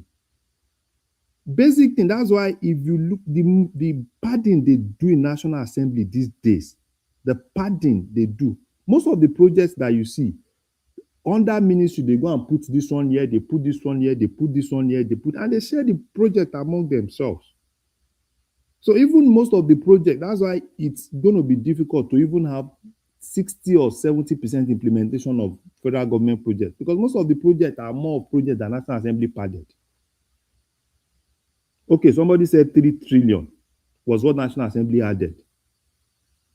No, he didn't say that. Or you don't know what he's actually calculating. No, that's it now. I can look at the figure for you now. But they don't always release the money, like you can see. That's why we said implementation now. It's not like most of the project it's not like they will just say, oh, this one is for National Assembly. No, they will go and put it under different ministries and parastatals now. In some projects in Abeokuta, some of the projects are from Ministry of Nigeria, the NDDC are doing projects in Abeokuta. How did NDDC get to do projects? Larry, River Ogun, River Ogun. So it's a normal thing now. So it's not really a big deal. Me, I don't even have a problem with it, right? Because basic thing is just that if you can do your lobby, if you can influence, like Yayi now, Yayi has everything. Everybody that wants to pad has to go through Yayi. He's the appropriation chairman. Yeah, so and basically everybody is happy. Do you think if everybody is not happy, even all of them put their own, even that guy that's always going Indume said put his own. Everybody basically puts their own. But the problem is just that most of them, rather than them ensuring that those people do some of those, they want to go back to the contractor, get their kickback. And get the money. And the contractor, if I'm a contractor now, you give me a project of 10 naira. You won't collect 6 naira. Me, I no go hold 3 naira. I no go do nothing. So if I hold 3 naira, 1 naira now go take and do. So that's basically what is happening. So for me, Yayi, it's, everybody in National Assembly now, why do you think they are not fighting presidency? So why are we not praising him? Why if that is the sort, why are we praising him? What do you say? But I think that we can see what he's doing with the money now. Helping his district, senatorial district. So he's robbing Peter to pay Paul, and then we are praising him. At least most of the money has to do something for the popular, for the zone. Who are we praising? Yayi, he's trying to talk about what Yayi is doing. At least he's spending money on his people. No, the thing is this. If the others are doing you go there to go and fight for your people. If there are 100 billion, if my senator will go to that National Assembly, yes, what he know, Ola, that I can't see that one as fighting for his people. He has an agenda. That's why he's doing it.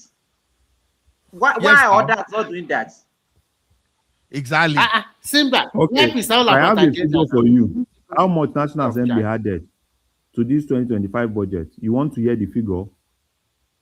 6.9 trillion. 6.9 trillion. National Assembly if they don't take that money, they will use that money to pay bandits. In terms of projects that they inserted. Larry, hold on. Even if they added 6 trillion, do you think they can get half of that money? No. No, that they are not even going to get. That's why for me, I'm always talking about implementation, right? Can we do 60% of those things? And basically, Tinubu is not even kicking back. Because when the Tinubu brought budgets, they inserted their own budget, inflated it with budget worth 6.9 trillion, almost 7 trillion. Then that's why all of them are happy, because everybody has one or two things that they've inserted into places. But he can also even Natasha said it now. I mean, what did Natasha say? At the point, Natasha said there is a way she was coding her projects. The thing she Chief has Larry, a way of coding it. Only Berry, Chief Larry, I have a question. A question, sir. Sorry, when they get this allocation from at the federal and state level, but do we ever discuss the allocation to our state assemblies? They also get state assembly. Yeah. So what happened to their own allocation at the state assembly? Most of the governors are not even releasing. The problem with state assembly. They don't give those state. The state or the not even. governors They are don't going get now. money. They don't go It's free money. They don't do nothing. Even state the assembly, bill except probably Lagos. Except probably Lagos. They only give them what they is only salary and maybe whatever. I'm saying that, but they do get money for consenting place at the state assembly, but nobody discusses it like it doesn't exist. But they get money for those things.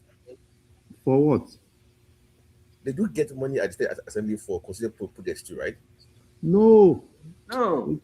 Which kind of money they get? How many? Remember the one Desmond Elliott was doing now? That fake brick. They do get money Lagos now.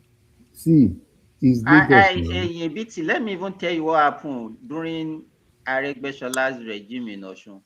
Was one of my friends was honorable representing my local government that time. Nothing. Even ordinary car, they were not giving. Ordinary car, they didn't give them. State assembly official. Is that state assembly is a mess now? You know the way the state governor have captured the state assembly. In fact, they are just like puppets of the governors. And but it's not only Osun. That is what is found all over because I remember in the during Osun by 1999, their first money buying, they give them 20 million naira each and an Akura car buying. That was 1999. That was what they first gave them, 20 million each. So I don't know what changed to Simba's point. Maybe they stopped. No, governor.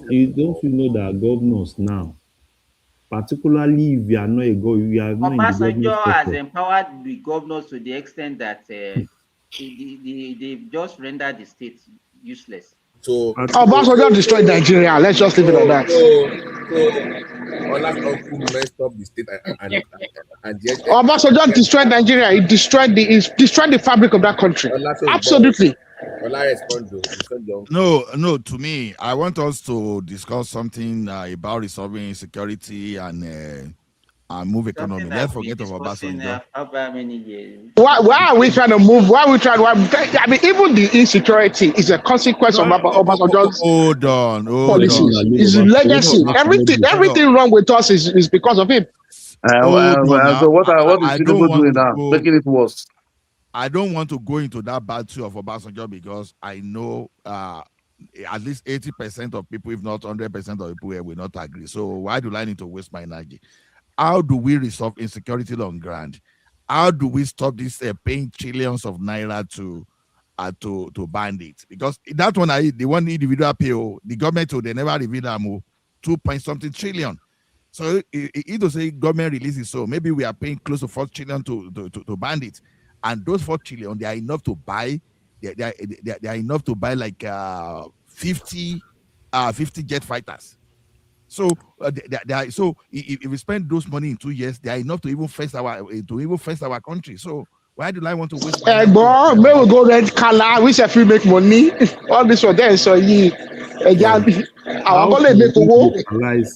can we look at? Because sorry, please, before you go on, please can you remove him from that audio clip of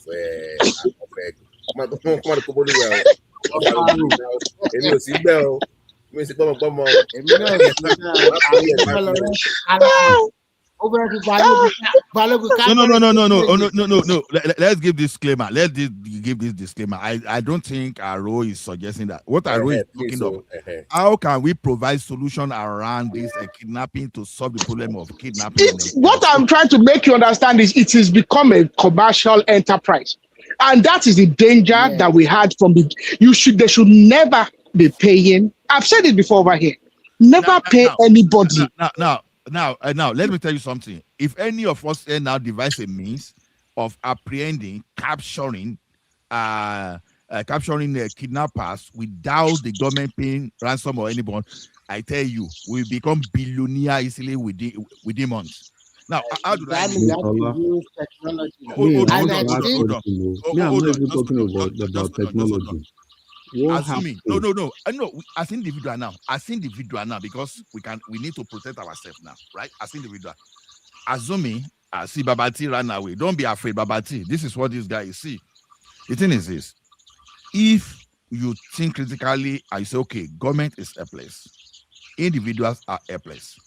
Now you form a security organization. Maybe okay, let's say you are in Canada, you talk to some security people. They say, okay, we have template, we have solution to this problem. You understand? Okay, then maybe we have some private security people in Nigeria. I see people are running away. Let's assume we have some they don't get right. They are afraid. We are discussing solution, they are afraid. now, the point is this. Now, okay, you have commercial drone, you have a way to track, maybe you have some kind of satellite subscription. I'm just guessing that you can track where these people are. And when you track where they are, you now find a way that, okay, you can actually organize people and capture all these criminals with that collateral data. Now, let's assume you record a very good land coverage. Okay, maybe you hear people, maybe bandits are required, they are asking people to pay 100 million as ransom, but you deploy your own solution. You are able to capture these people without paying ransom, without paying anything. You understand? And you establish your organization and you put yourself from even international scrutiny that they can do your background check, that you are not doing anything unclean. You understand? And you're able to capture and deliver the people. You make money. Mr. Ola, you are talking about it. You are talking about it from a point of view that the governments actually there's no political will. Okay, you are talking about it as though the individuals we're speaking about over here, that they actually have the disposition to want to do this. There's no political will to do the right thing. It's simple. Okay. No, there's no political will, at least, but there is a constitutional right, even accepted at the level of United Nations, that you can protect yourself separate. Okay, look at it this way now. If I was living in Nigeria and armed robber is coming to my environment to come and attack me, it's my duty to find a way to secure myself. Maybe I do reinforce concrete wall around myself that even if anybody wants to attack me, you are going to spend the entire night and you won't be able to break my wall. It's a form of security. So if I'm able to deploy camera where it's legal, that when I see you coming from the street, I jump out of my fence, run away from the street, and you go to my place, and you cannot find me at home. That's a form of security. What I'm saying is this: if someone can come with a creative solution, the government is not ready to rescue you. But I have a solution that can save my people. They should also start giving people opportunity to have access to guns. Some, not everybody. Yeah. But Mr. Remy, you can get a license for firearm in Nigeria now. No, let them have AK-47 and the rest. If you give on this forum alone, if you give people AK-47 and they can use that one on screen. Honestly, I don't think anybody will want to come here, because you will see the people, how body they hot, even here alone. You will see that we are still not the Nigerian culture and the Nigerian disposition and the mentality and that personal responsibility in Nigeria. I don't think a lot of people can handle the responsibility. They should also speed up that state. What are you guys saying? They should give a hand to Nigerians. We don't. People go fight themselves. People go fight themselves anyhow now. With the power ourselves. Anybody will your collect my girlfriend. Nobody will carry and go beat. Now. People go there. Now. Just carry. Anybody will cook better soup. Just carry and go. Okay, look. Let me give you an example. Look at Sheon Kuti. We have a lot of things that go wrong in that country. All of us are criminals. Sheon Kuti, there was an incident with Sheon Kuti some years ago, where I believe he had an altercation with some individuals, who were parking in front of his house in Ikeja.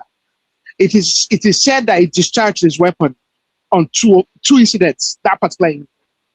So, and this is Seun Kuti, who professes, who goes around and says that he's somewhat of a people's person and a saint. Okay, Seun Kuti slapped the police officer in public on the Third Mainland Bridge. Yeah, activists always have all those kind of problems with public officers. It's not my everywhere. But when he discharged his weapon, okay, because he had an altercation with civilians who were parked in front of his house, which angered him. Was that police officers as well? So we are not ready. People and his house who angered him. Okay, you should wait for them to come and buy him. No, they were rebels. They were going to a restaurant that is beside his house or a nightclub beside his house, and they parked in front of his house, and he was angered. And he was angry at that. They parked in front of his house. They parked on the street. They parked on the streets, but it just happened that they were parked. It wasn't happy that where they parked. You know the way he is. It's just a nuisance. Okay, he's a power mad nuisance, and he discharged his weapon. Now that is actually a crime. Because number one, I think Nigeria was a law country. Like here now, if you block somebody down, you are in UK. If you block somebody, so we just call police and they will tow your car. You go and pay the fine there. But Nigeria, there's nothing like that. So you have to. But I want to ask a very good question. Because the literacy level of all those developed countries, people, because of the level of education, people still obey the law easily. But in Nigeria, where the level of literacy is not so high, if you are recruiting state police, what standard will you put into place in terms of, do you train them for? Let me just see all these things we are saying standard. No, let me tell you. Okay, now you use abroad. One thing, if our leaders, the governor, the local government chairman, the councillor, everybody who is the government respect law, everybody will follow. That is it. What we are seeing in Nigeria, go and look at 90, 2000 was not like why is it like this today? You see what government is doing. The flat court judgment, everybody do whatever he likes. You see government officer, you see president, you see governor. So what do you expect this to do? Nigeria today, if you say the truth, you will be persecuted for it. But if you are lying, you are a bad man, you steal well, you will be hero, they will give you kingship. So how do you expect society to be like that? To face the reality, don't be saying Nigeria like no. If you go to bank, you see a government, now go to bank. Everybody must be online, no matter if you're a big man. But go to Nigeria. They will just everybody should go one side. One person is coming. They'll block everywhere because of one person. Maybe the son of governor, son of one time minister, or son of president. See the answer to him. He like takes 6 hours. Maybe if there's nothing, they'll say, okay, system is short, everybody should go. You have been there, so. But that happens. If you are seeing those things, Nigeria can never be realistic. The leaders are not doing the right thing. That is where people are copying. It's just like a little baby. When you have children, they copy from seeing you. They copy faster than learning. That is what is it. And Nigeria, people will go and sell a cow head is 150,000. The human head is 5,000. And no consequence for it. And you expect that it will not be blaming. No, we will not be blaming Nigeria all this thing. No. Government will drive. Okay, like in Spain, let me tell you. Let me give you one story. The former it was Esperanza Aguirre, it was the governor of Madrid. You understand? There was a law that if you park wrongly more than 30 minutes or something, they will tow your car and they give you a fine. You understand?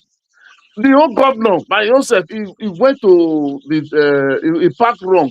The convoy parked wrong. A police, just a constable, fine him. I'll find him and he paid it. What did they give tickets to police officer in UK now? For example, now Sheyi Tinubu, that is nobody vote for him. Does he have can the police go and find him or arrest him in Nigeria? I need warden, the ticket warden, regular traffic warden will give a ticket to a police officer. If a police car parks wrongly in the UK, a ticket warden, does all these council wardens.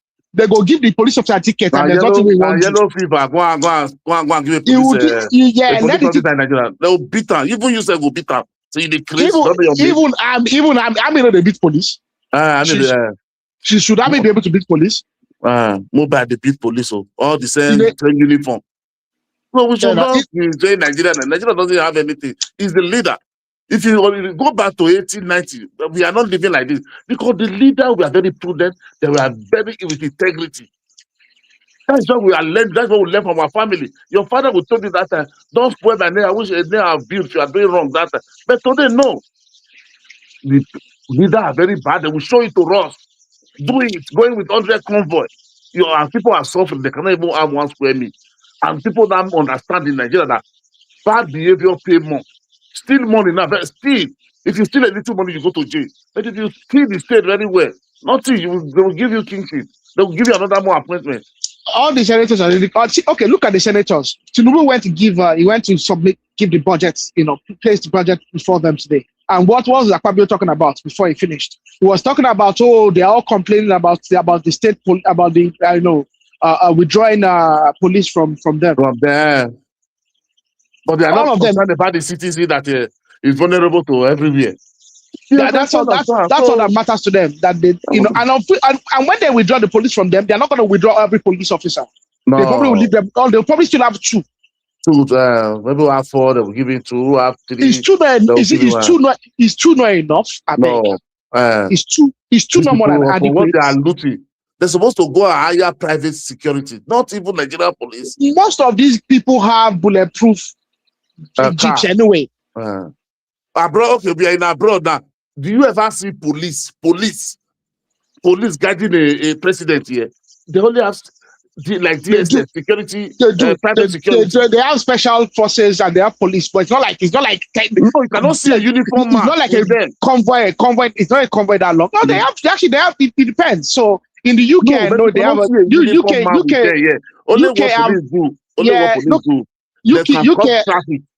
It depends on in UK they have a system. It's not extravagant. They have a system how they block the roads and they don't disrupt the traffic too much. Usually what they will have is they'll have a rider in the front, they'll have a rider at the back. When they get to an intersection, okay, the rider might come up, block the traffic. It's usually maybe 3 cars, 4 cars max. Okay, 3, 4 cars max. They move along and it's flowing. It's flowing like they don't stop traffic for 10 minutes. You see mobile, you see police, you see DSS, you see military, you see civil defense. Oh my God, one person. Now so they want fire. Now so the enemy reach. You have been talking, although you have a very good point. But when you talk of the Nigerian context, me, I know care about governor or whatever. But for presidency, it's a bit too much. It's a bit too much. I've seen the president's convoy. It's a bit too much. It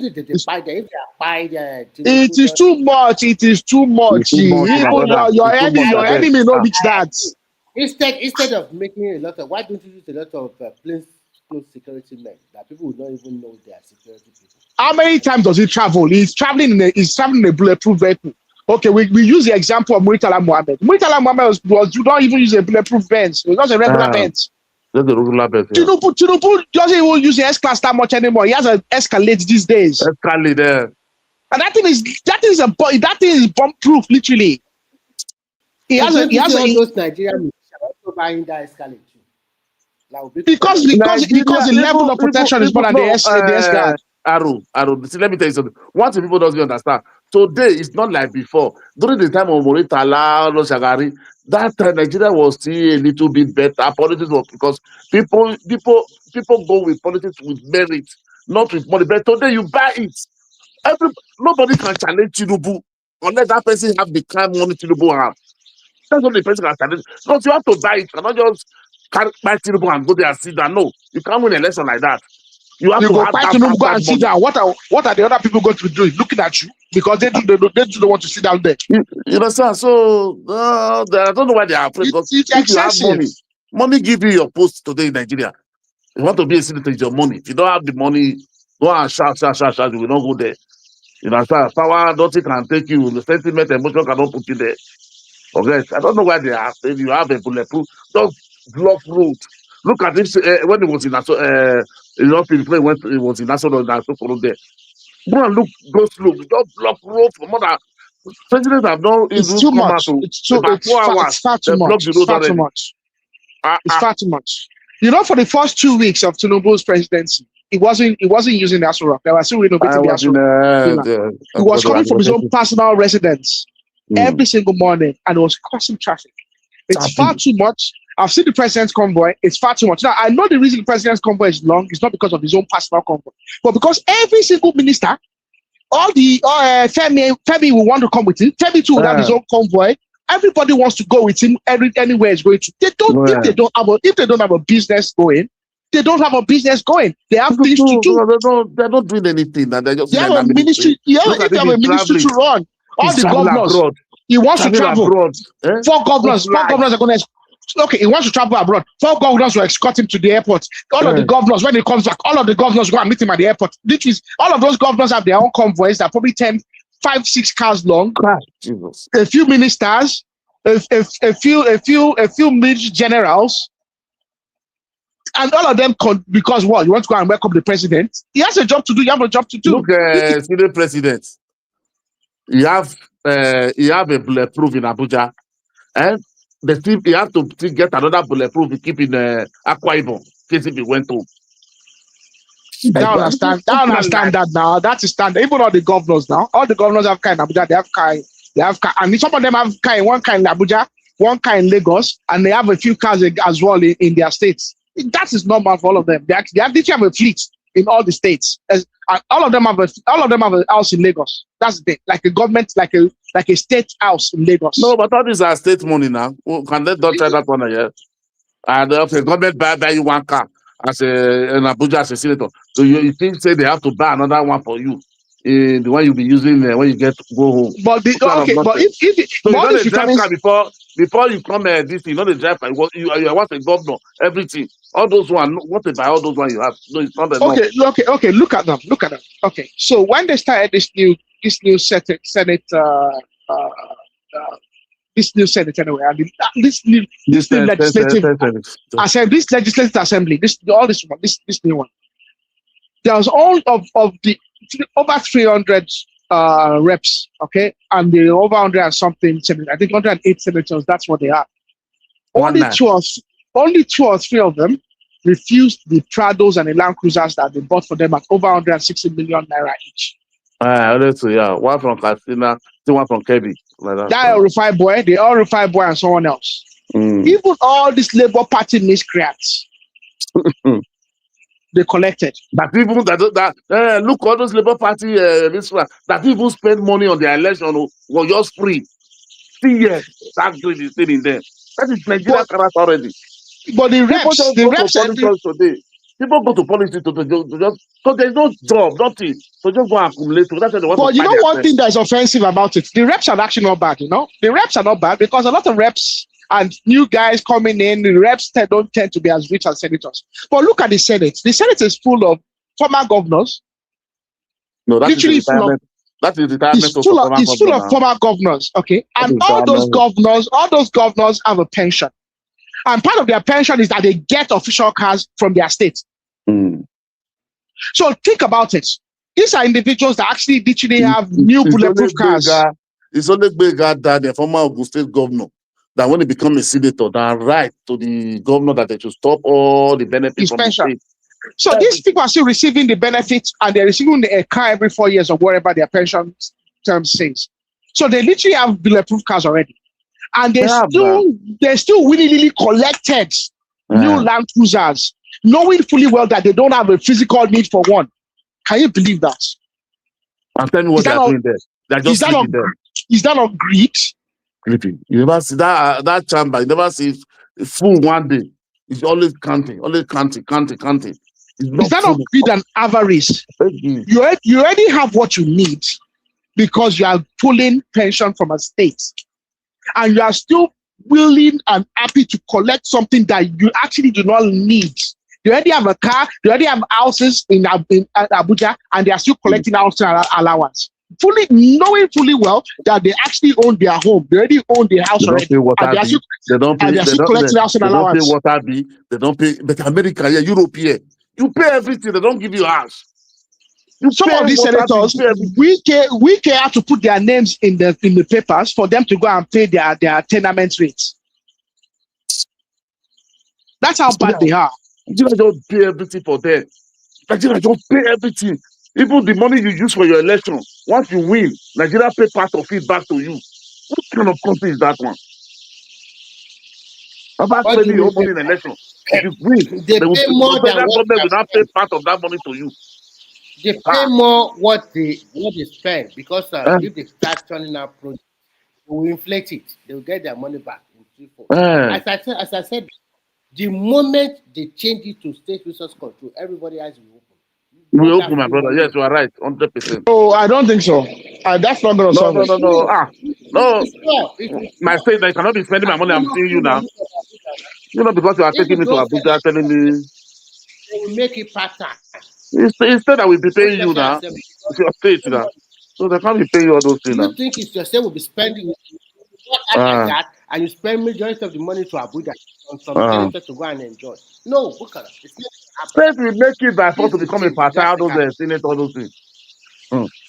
So the days you work, maybe 2 times in a month, a week, a month, or a week, that's what they will be paying for.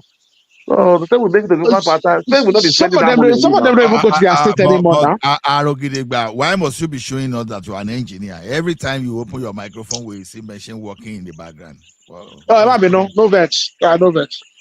no, I'm not versing, but I'm just telling you are still. But you can. Allah, you You are cannot. too. Okay, really? Is it loud? Is it very loud? Actually. Nigerian, waiting Nigerian talk, Gary. Now, two you build, you are in the two the platform. I mean, this is just. The second one is not you. One is Balogun of Calvary. The other one is General, what do you call it? The other one, I think this other guy, maybe it's Hassan. Okay, because I saw the same this thing. Hassan, are you the one? Avatar. Yes, I am tall. Okay, it's Hassan. Okay. Welcome. So, because now you fish challenge me for this General Musa picture. And nine be the reason why I say I'd be tall, you'd be Odin. Oh, you should have built yourself and explain the call. but you know, say turn as Songo, you know, say but I'm the omnipotent here now. I did for Borno, you did for Canada. If you compare yourself, I don't know that word omnipotent. So I know saying I only God get that one. But if you want to compare strength of Canada versus Nigeria, Borno, are you kidding me? Oga, forget to man pass man. Now that hot weather there for Canada. If now weather be the problem, no be that. We get both. And they find and they come back, now they can't pay for hot weather, and we get an here now they pay. Use money can't take hot weather. Well, I don't understand. No. Let me tell you something. If you're in Vancouver today now, if you live in Vancouver, you will get the weather similar to Nigeria. I've never been to Canada, but I've been to Scandinavia. I don't think their winter is as bad as Canada, is it? Scandinavia, Canada is almost the same thing now. All those land with Russia and Canada. No, I've been to Norway. No. I can't go to Canada, you would not like to return. If you came to Canada, what is you talking about? Well, you never stay for 2 or 3 months. Let me tell you something. Hold on now. Let me tell you something. Canada is the most beautiful of any North American country you can talk about. Canada have more livable city than any part of North America. You understand? So all those cold weather we see. No be that is like cold weather. Now we froze all your house to the brim. Does my tongue sound frozen to you? Am I not speaking from that hot weather? No, I'm talking about the winter. Don't let Mr. Ola go like don't let Mr. Ola go sweet talking. Go Canada. That cold go catch you. I know close bites now. I can't go Canada. I get oil, if you are planning to migrate to anywhere, Canada is your best. I'm not planning to migrate. I'm not planning to migrate to anywhere. I'll come for you are going to become. Oh no, let me tell you, Hassan, you are going to become citizen in 3 years. So unlike UK will promise you that if you are there, maybe within the next 2 years, you are going to 3 years, you are going to become citizen. Along the line, they will change the rules. They will say 10 years. Yeah, When you they are to can meet the 10 change. years tomorrow, they will say it's 20 years now. You understand? They But change the rule. No, if you no. If your wife, Canada. if you are European, for example, your wife is a British now, you marry, it's 1 year. It's 1 year. No, you don't even need your wife to be a citizen. It's the rule. You understand? You spend your 3 years. You understand? No, You Europe is become 10 years. That is away. permanent Europe is 10 years. No Like attraction, Spain is absolutely 10 no years. attraction for me to go to the UK except to go and watch Arsenal play football, and that is all. Wait, is Arsenal a football club? That's a question I should ask. Arsenal is the best thing in the world. Are you saying that? Are you saying that with like with a straight face? Oh my God! Are you serious about that? Is that? Are you saying that? Anything more serious than a straight face? You know the face that Ragnar makes when he wants to go to war, right? Alhaji Hassan, can you please remove this the picture of General Musa, because General Musa is a winner, not a loser. You understand? Arsenal is a necessary team. You understand? It's a series. They don't win anything. They don't win anything. You say what? What is the symbol on our badge? That fake gun. That fake gun won't work anymore. That gun from that gun they use. Arsenal is just making money. The Chinese that players sell it. Arsenal is just for money. They are useless. Can a paper tiger get pie is a game? Everybody out yourself first. You where you belong. Chelsea now. I know now. I know. Wait I now. know. Hold on. Oh no.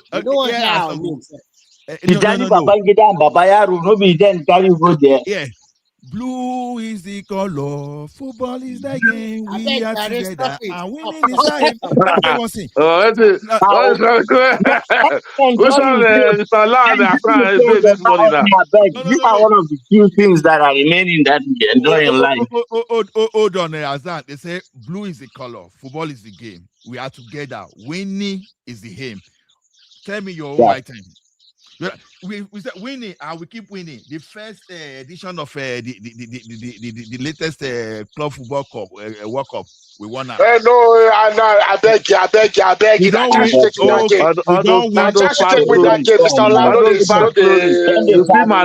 win.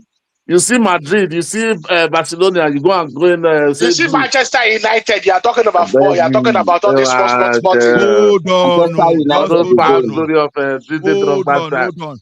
We are the only club that have won all the available trophies available. Oh, the only club, all the European trophy, we don't win them. FIFA level. Yeah, one day you understand. One day you understand they win trophy. You know, see Manchester United, we don't they win everything since we won it so much we got tired of it. You're talking about all these small football teams. No. Is this Arsenal? Arsenal won everything. Hey, is there any sergeant here? I beg, someone need to arrest Arogidiba for lying. Manchester United is the greatest football team in the world. End of story. Let me tell you one thing. Come back in 6 years, we'll talk. If you don't smell what football is like, because every time if Manchester they play now, so you know you get small puppy when they follow me, they now sleep the dog they sleep. No, waiting as I talk, I don't get you. I don't get your point. Waiting you talk. I know fit stand watch Manchester match for 10-15 minutes. Which of the Manchester? United. Now only Manchester. One Manchester did now. That crocky devilish one. It's only they're living in past glory. City don't overthrow them. They. And you know, say even all those leagues where they win, now corruption. Now Sir Alex and the FA they give them. I like how you people are just romancing yourself, be making yourself feel happy. You know, it's still the fact we are the greatest football team in the world. we've not. You have so much guts to say the word. We won a treble in '99. Wait. Which of these people has won a treble? Has Chelsea won a treble? Man City's treble is even better than yours. Has Chelsea won a treble? Not Man City. Has Chelsea won a treble? Oh, now you're talking about Chelsea. Has Arsenal won a treble? Wait, now. Have you ever won just one Champions League? Have you ever won FIFA World Cup? Have you ever won Europa? We've won, of course, we've won Champions League, of course. Yeah. They've won Champions League. Hold on. Are you from more than once? Manchester United. Oh no, Manchester United. Is it Arsenal? Let us don't talk about Arsenal. They are not a football team. They are just a bunch of jokers. They come there to come and do comedy. They are comedians. They are comedians. They are comedians. Arsenal is just a bunch of comedians. That's what they are. You don't take them serious. We are talking about Arsenal. Yeah. Sorry, I probably I'll talk to Oga Ola maybe in the next 2 years, but you, Aro, maybe in the next 6-7 years. There's a way God. Let me tell you, Azan, something. You understand? Top of the Champions League. Chelsea is even going through tribulation. You understand? We still manage to win 2 trophies. You understand? We are facing problem. We see a problem. We are still not at our best. So we are just. I beg you. To win 2 trophies. The turn is with us. We know all the Russian oligarchs money them. We are winning Champions League. We are winning and fraud. We carry on come where we day. Victoria. Azan, don't waste your time. We are winning Champions League. And Chelsea, we call them Dakudaji Football Club. Wait, let me tell you, Mr. Ola, then all these Arsenal people, tell them that we'll see them after Christmas. If you want to see us in 2 years, we'll go see you after Christmas. Everything Arsenal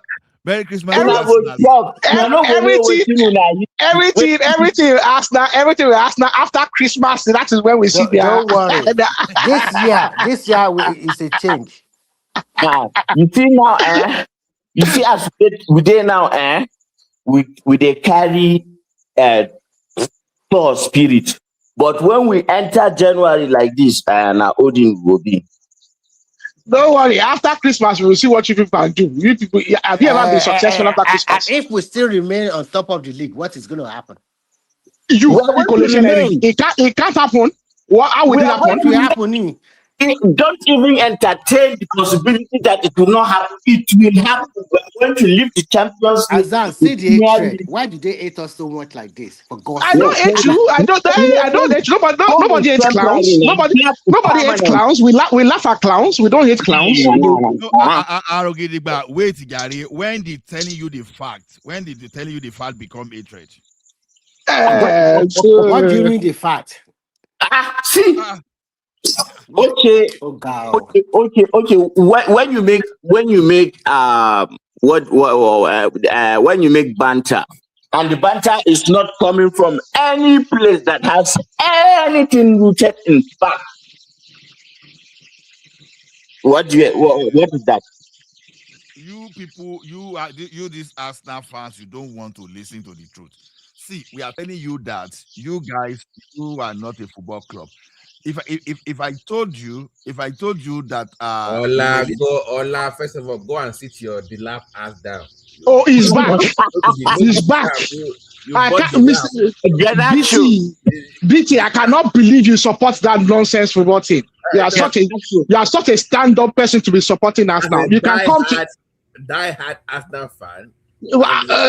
That's such a disappointment. Such a disappointment. BT, form is temporary, but class, permanent. Don't mind all this dilap.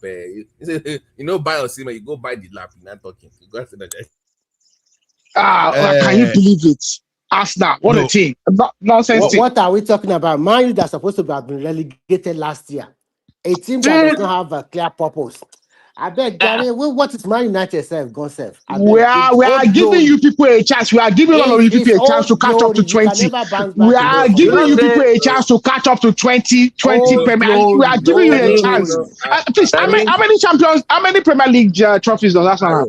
You know. On a more serious note, it got to a point I was even praying for Man not to get the last season because they were like almost like number 15 on the table. Because you know that if we get relegated, nobody will watch the Premier League if they relegate us. The only reason anybody watch the Premier League is because of us. Guys, hold on, guys. Let me give you one fine story. You see, in 2023-24 season, as a match 35, you know, when you have match 35, that's 3 matches to go, right? Arsenal was on top of the table by 80 points. You know what happened? No. I beg you don't remember or say another thing. Say another thing. No. They are a useless football team. They are a useless football team. Go back again to remember. Hold on now. Say another thing. I will not allow. Say another thing. Wait now. I will not allow. I will not allow. I will not allow. Say another thing. Say another thing. Even Leicester didn't fumble their opportunity to win the league when they had the opportunity. They fumbled it. 3 games left. Can you believe it? Man United, stop talking. When was the last time you won the league? The main thing is we have won it 20 times. How many times you don't win it? Old glory. Does it count now? Let me even tell them something. Even when Man United are not winning anything, they still manage to win Europa. You just want to sweet talk you. Hold on. Like one another. Timber, since that their oracle resigned, where they go the FA. Since he resigned, man, you turn to their real self. Wait, maybe Arsenal will win community shield. Did they still play that community shield? Maybe Arsenal will win out. No, now then they dominate that biscuit. That biscuit trophy. Just look up. I don't bother to look down. I look up. Babati, I'm listening to you. On a more serious note, you are here talking about your world championship. You should be ashamed of yourself. Is that really a championship? Honestly. What did you just mention? You said we are talking of a FIFA Club World Cup. Is that what you are talking about? But what is that? Doesn't mean anything. Who were they playing? They weren't playing nobodies. They were playing the best teams in the world. They didn't play. You are playing a Yimba. Mr. Ola, remind them what happened when PSG played Arsenal. What did PSG do to Arsenal? You are playing a Yimba from Brazil. Before they do us, we do them. No, who did we play? When they tell us about Etafao, Garnacho, what is that guy name? Waiting be that guy name where they Chelsea we look like say na statue, like say na human being. Now Palmer, you just talk about Palmer. That guy, oh my God, no personality, no emotion, just overhype. Say that guy say in they compete with Saka. They don't set now. On a more serious note, this upcoming AFCON has got to be the least publicized in history. It's like nobody even cares about this AFCON. Nobody they even talk about AFCON. It's because Nigeria. They start next week now. Hey, Babati, I want to share this news with everybody. I don't know whether it's going to happen or not. So it be like say they go disqualify Democratic Republic. It's looking like that, though. The Nigerians even BBC don't carry the thing. No, BBC, everybody's carrying it. Stop right there. You guys should be ashamed of yourself. We are safe, but they will disqualify them now. So the pressure is actually on FIFA to disqualify them. Honestly, FIFA has rejected the petition. No, that's a lie. FIFA don't reject the petition. They have not rejected. Don't follow all those ones you see. They will reject it. They entertain it and look into it then. Remy, hold on to me. Remy, listen to me. even if they disqualify them, we should not go if we have any self-respect and dignity. I bet there's no not. respect or What No, to be I mean, dignity? come on now. Nigeria, is it respect and dignity in Nigeria? Come on I now. think Babatis, They have say the done truth. Remy, It wait now. is the They have fault done of the Remy, Congolese. wait. They have done everything to help you guys. One country just withdrew mysteriously. We know what happened, but we don't sit on live. It does not matter, Jare. That is football for you now. Hold on now. Look at Hold on, Remy. Dangote influenced that one. We will not talk that one on national on the airline. Number 2, SA with their point reduction, it became number 2 all of a sudden. They have done everything for you, yet you have met all the Babati, we accepted, but at the same time, it does not mean that Congo should cheat also. Anybody that meet that Congo in that like let me say why this. Must you always do backdoor qualifying every time? Why must you always do backdoor? It's happening, Jare.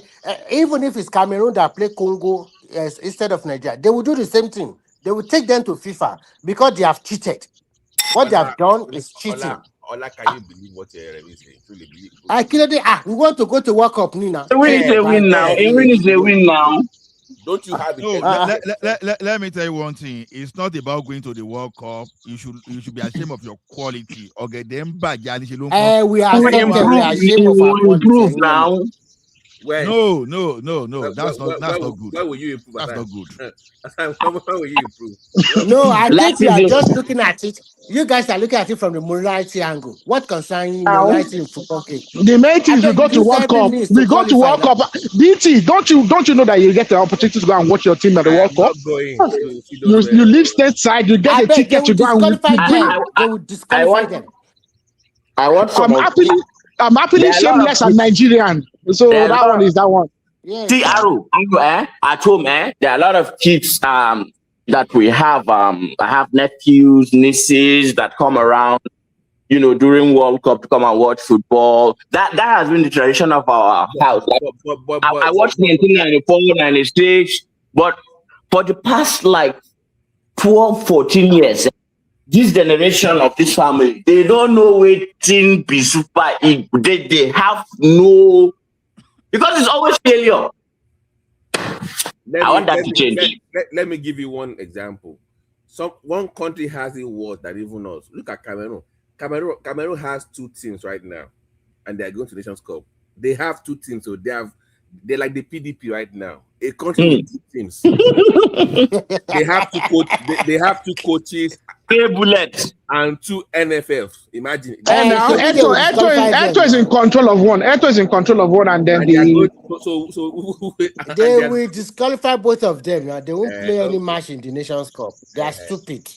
Actually, they are useless now. They are useless. They are worse than us on morality. But at the same time, sorry, Arugba. And at the same time, we should not accept cheating in football. This is the procedure. We have a legal nationality and we also have sporting nationality, which both of them FIFA will consider before taking their decision. Most of these 6 players or 9 players, they did not renounce their nationality of the country where they were born, they were residing before playing for Congo, who only accept only one nationality. You can't blame Nigeria for doing that. We lost fine on penalty kick. But if you say another venue, we are talking about World Cup alone. So the exposure for these players, if it's going to happen, I'll be very happy for players like Osimhen. Let him go there so that he can showcase his skill. We know we are fumbled and messed up everything, but who knows? Maybe this is a country with 9 lives. So Mr. Remy, I have to correct a statement by Mr. Remy over there. Okay, we did not fumble by chance. According to our coach, they use juju. So you need to take that into consideration. I beg. That big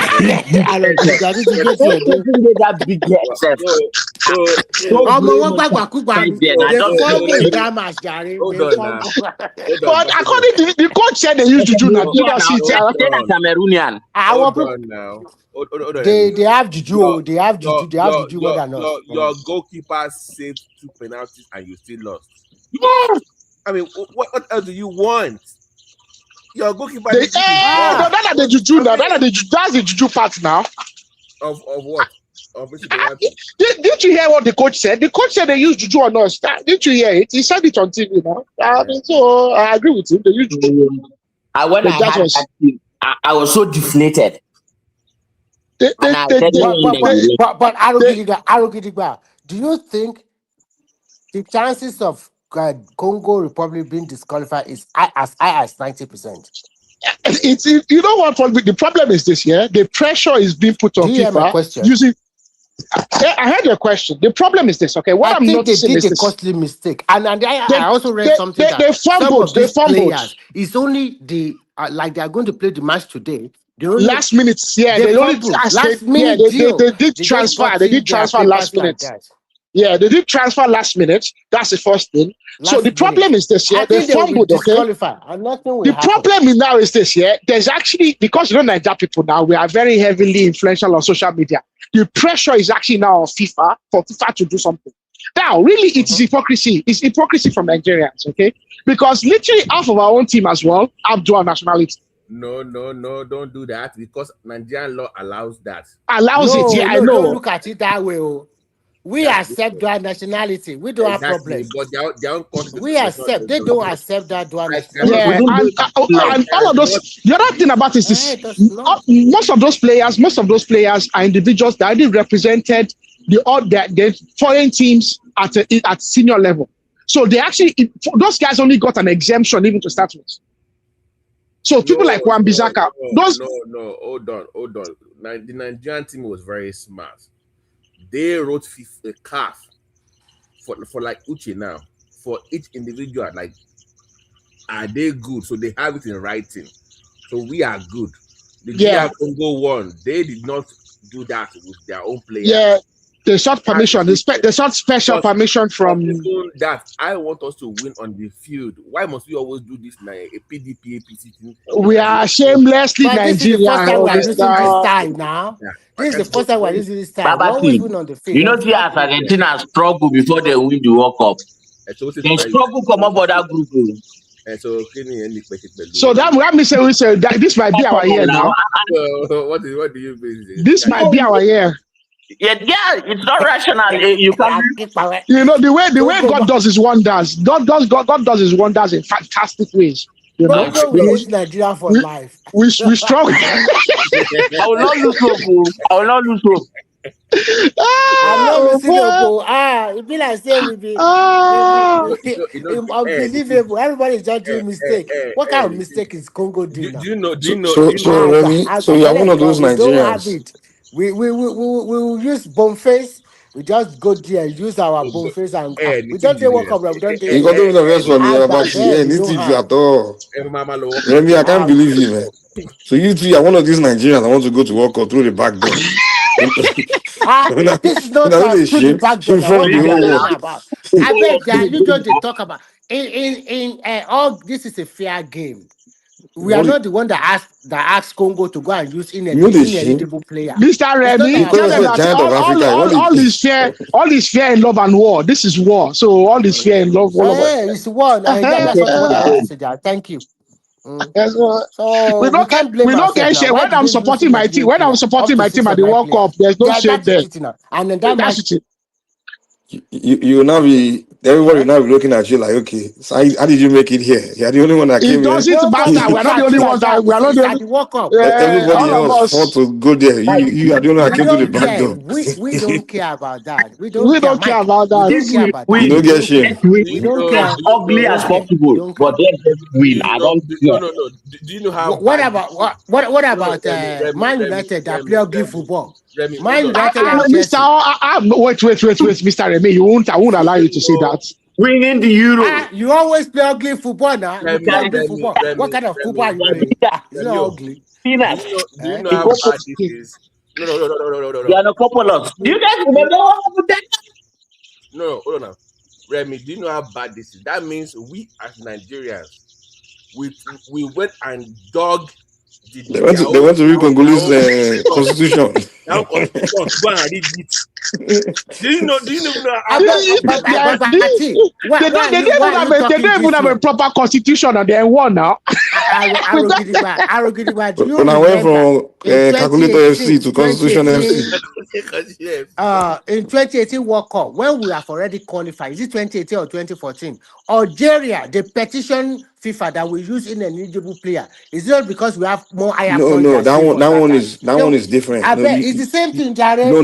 You use players that already have yellow card. That's the same with South African situation. That one is different. This one, no. If to say we do not have enough points that time, Algeria will qualify ahead of us now. So is it? No. All not the same. Well, the one is arguing the South African one where they use Makeba. All not the same. Qualify. Who cares about qualify? Don't be the same. You use foreign born players. You can't the petition someone who use foreign born players. All your Super Eagles players in Nigeria they born them. Baba, I don't get shame. I don't get shame as long as I'm in the World Cup. You couldn't beat Congo. I didn't see you. Even if our players go to take the ball with hand, the internet, I will celebrate like there is no tomorrow. I don't care. Honestly, let's give Remy and Arogidigba. Okay, you tell you support them. I you support me Super Eagles go right. I do. Now 100%. Okay, you know what you agree. Me too. I support you 1,000,000% too. Ola, let me tell you guys why I want Congo. Washroom, look to yourself inside the look into the mirror and just cover. Why should we look inside the mirror? You that is even talking. Mr. Ola, I'm looking at my image now. Let me shock Ola. Let me tell you guys something. Let me tell you guys something. Sorry. If we qualify, this Ola will go to stadium and watch Super Eagles. You go and watch it. That was what I was going to say. You go and watch embarrassment. If I see Mr. Ola watching Super Eagles, if I see watching Super Eagles. No. Let me say this, man. I'd rather have Congo go. You know why? African teams. Wait now, Nisuru. Yeah, now. African team. Their first World Cup, they always give stunning performance. Everyone did it. Cameroon 1990, they came with stunning performance. Nigeria 1994, Senegal 1990, 2002, even Ghana 2000. Their first World Cup, they will go and perform well. But after that first World Cup, what about South Africa? Did they perform? Wait now. I bet that one has story. They perform. Even they still gave something now. They don't make out of the group over ahead of France. They not give Chacha. They did something. Especially those South African. We are talking about the great Bantu people who come from West Africa and Congo. Those from South Africa and Boti. Those we talk about that. The first time Ghana went to the first World Cup, did they Ghana? No, they still did something. Nothing now. But wait, Nigeria and Cameroon. It was their second time. Make our land. Then Sorotona, use your argument. Nigeria and Cameroon, we know they do anything for World Cup again. Now just to go show they come out. So that's it. Since now we they go all the time. We don't they go do anything. Since but we go first time for this continent. I promise you. Yeah, I'd rather have Congo go because I know say when those were reach there, they will go perform. When Nigeria go, they go to fine boy like as usual. Nigeria and Cameroon, they go struggle make a come out for a group. They will come play slappy. I'm sorry. I'd rather have those new African guys go play. They need to have their own time. I want to see Congo. I want to see all those new faces. You can also when they go there, that's their first World Cup. They fight. That Congo that is not playing good football. I don't know if they vote Nigeria to World Cup against them. Until we get Messi, all those kinds of superstars. I don't want to see Nigeria World Cup. If they go fly your flag. See the way after Joshua using the Nigerian flag on the stage today. I was so proud of him. The problem Nigeria getting too much corruption. Yeah, exactly. We need to get things together, man. We need to get out in order. Now, everyone use corruption go World Cup again. For Nigeria to qualify. No, I'd rather watch Congo in this World Cup than Nigeria. I'm sorry. Nike. Mr. Ola, if I see you watch, Mr. Mike, if I see you watching the World Cup, if we come over here, you discuss the World Cup, we go use something for you. So I don't want to see Nigeria that World Cup. They're not going to do anything. Where our coach say they use for us, we go use them for you. We don't go World Cup tire now. We don't represent Africa too many times. Which we don't do since 1994. It doesn't matter. We want Nigeria hasn't been going to World Cup to do anything. I want to be everybody don't start to the watch now. Everybody start watching. The only reason people shamelessly support my team in the World Cup. I forget about that performance. Do you know what people are saying now? Wait. Do you know the only thing people are saying about Nigeria going to World Cup? Now your jersey. That's it. Nothing else, man. Forget it. At least it's part of the show. He don't go World Cup. How many times in a row? You know if you beat Argentina, it doesn't matter now. What about England? England, when they go to World Cup since 19 they just won one time. After waiting happened. Even now, at least recently, England they make a good semi. Let us join them like that too. Let us how many World Cup never make a pass? First round, come on, man. It does not matter. It matters. It's time to see. Me, I want to see new African faces. Gold medal for Olympics. I want to see countries like Congo. I want to see countries like. May I ask you guys now? Angola. The tickets. How much you say? Didn't say they said they World Cup ticket. How much? They're very expensive. You get the money, go watch your match live. Why they ask? No, Mexico, USA. You know how much. You know how much warehouse job I go fit do before I go fit they make that money. You understand? Mr. Ola, Emma, no, they lie for us for here. I beg. Maybe they lie. Don't mind him, Jerry. No, man, no, they're expensive. No, the tickets are very expensive. No, the tickets are very expensive. How much is the cheapest ticket? It should be. I think the cheapest tickets are expensive. I see the American tickets are going for as much as 1,000. The American tickets are ridiculous. Americans are just too brutal. Those people. The American tickets are ridiculously priced. That even locals can afford it.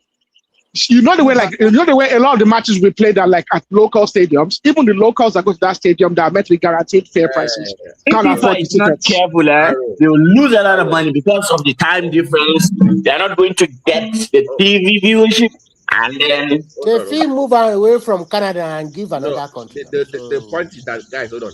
From America, I don't want us to go because so that we can self-respect and go back to the drawing board and fix our FA problem.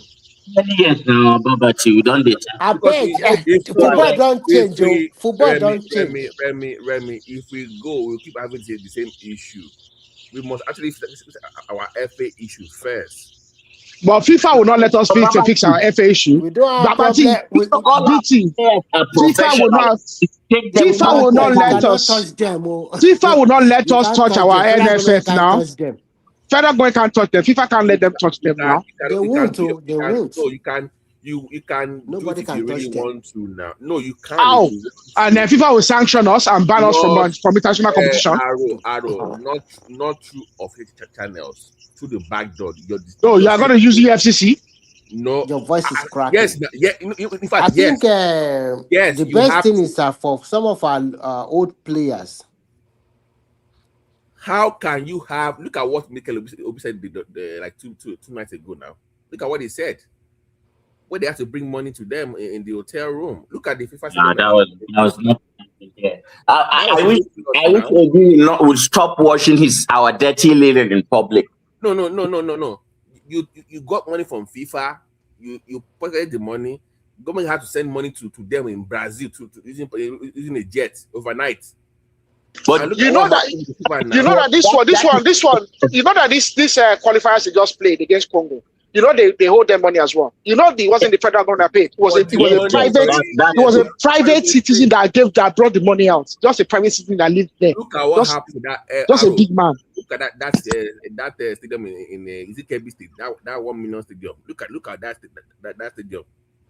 You got money from FIFA to build that for $1.5 million.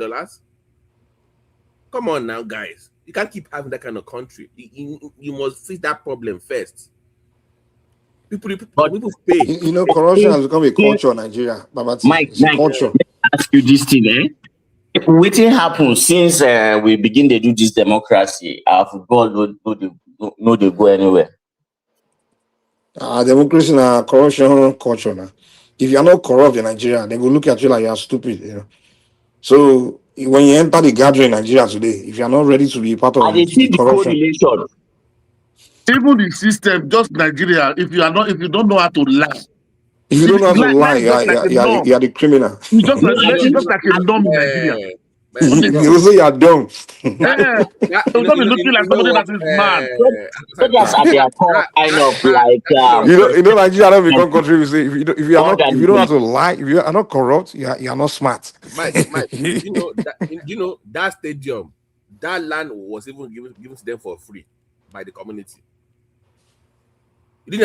That land was given to them for free to build that stadium, and yet maybe that the was one for Abuja. No, the one in KB. KB. Okay. 1.5 for that one with free land, and nothing is happening. Nobody's been arrested. Nobody's been called into question from there. Nothing happened. Just move on. It's only when you go thief laptop, phone, that's where you'll be arrested. Just thief well, loot. They'll give you chief title, more appointment. That is Nigeria way. Those monies. You know, one told me one time, say, you know what I know? He said, one thing about black man, you like to do things incorrectly. I'm like, what do you mean? He said, yeah. He said, so black man, it's normal to do things incorrectly. And it's true. We do everything incorrectly and we think it's okay. It's normal. Mike, see what happened, I think 4 days ago when they arrest, they refer Gigi to Kuje. Do you know the IPOP, they went to Twitter. They now brought a Bello picture, brought Malami, brought Gigi, brought this man Mefele picture. They started contemplating, see what they are doing to Igbo. It's only Igbo that is. I said, what kind of country with this one? Somebody go with 2.2 billion naira. You are coming with tribal to eat. This one is there. The other man is there. What is his name? Yaya Bello. Yaya Bello is the state. If their state doesn't persecute you, that is not our problem. This is federal minister of the Federal Republic. You know the American embassy in Nigeria came out a couple of weeks ago. Stop bringing us fake documents. Enough is enough. People are complaining. Stop. We know it's you are going to, you know, they were faking all these college degrees now. Stop. They were complaining that they were against Nigerians. That was the response. That they're anti-Nigerian. No, stop bringing fake documents to the embassy. Why do we like doing wrong things? Why? No, that's about why. I don't know why. To just tell Nigeria do something wrong. No, I beg. Even their mentality. I beg that Nigeria. If you want to tell me, say this is no, the Nigeria we day. The Nigeria we day now. The Nigeria we day. Anything. The Nigeria we day. Oh boy. See mentality. But Babati, if not that it is so negative and immoral, you'd have to respect the guts, the effrontery of the Nigerian to carry a fake document and then go and submit it. Man, our people are bad. And yet complain that when they call you and complain about it, that is kind of level of self-entitlement. It is stop bringing, because cognitive banned now from America. You see what the problem is? You don't care about your fellow Nigerians. You don't care about what happens to them. Reputational damage. The country, there's no love in that. The problem, the truth of the matter, nobody loves that country. Everybody that's saying I love Nigeria, nobody loves that country. No, we don't love ourselves. That's just the problem. Nobody feels entitled to that country, that country belongs to me, or have anything to benefit. That's just what is there. Everybody there. You love the country. You know, there is a toxic love now. No, because Nigeria, let me tell you, you never seen it before. The way Nigeria is today.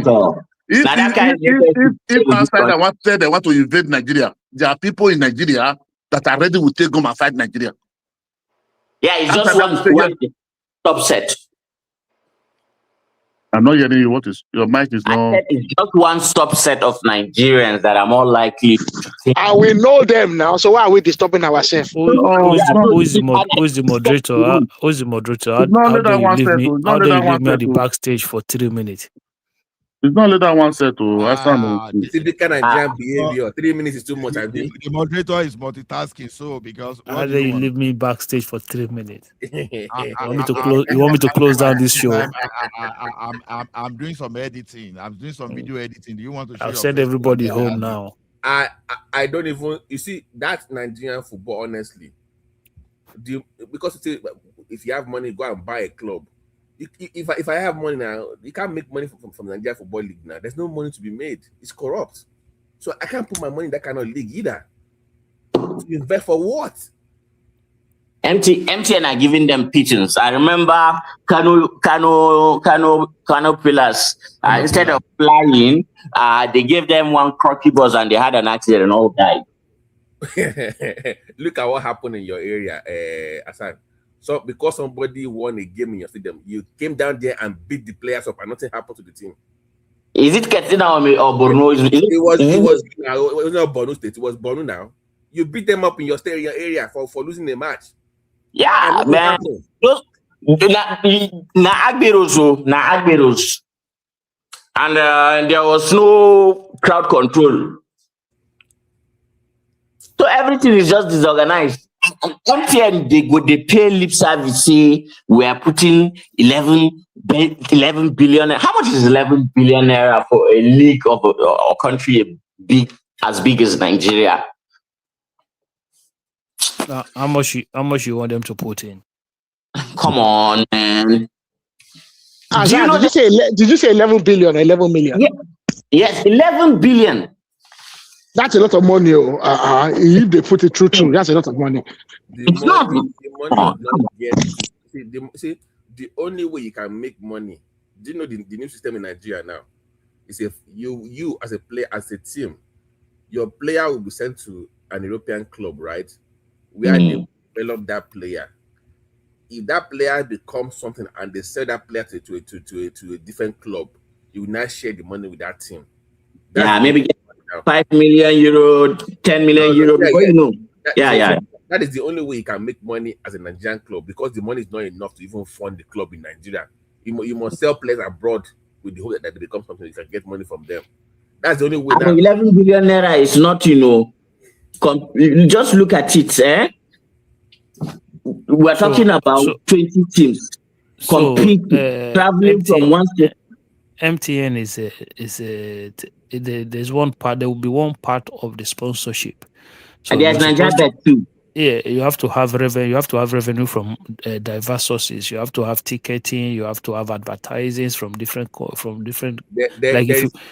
know what? The government neglects it. Hold on. Anywhere in the world, the biggest source of funding for teams is TV rights. We don't have any TV sponsor for the league.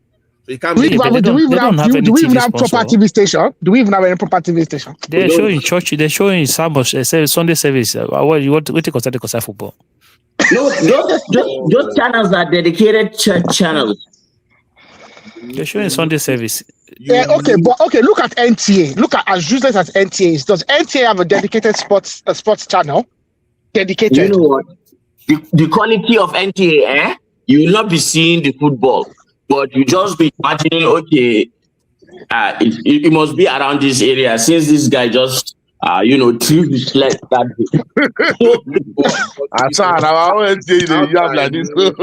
How can you show it? The bad thing is now, NTA is gone. No, hold on now. How can you show a league to the world with empty stadium and a bad pitch?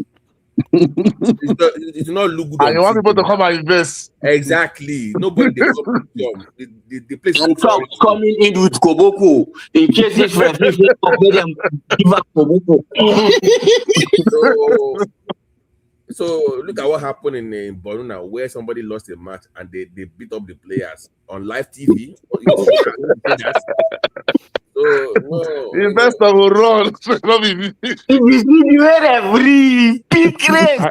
The thing is, I think they have to do a lot of work if they want to improve our. It's not just because sometimes we look at it. Every time we have issues in one angle, we always look at it. Oh, is that angle? No, it's us as a people.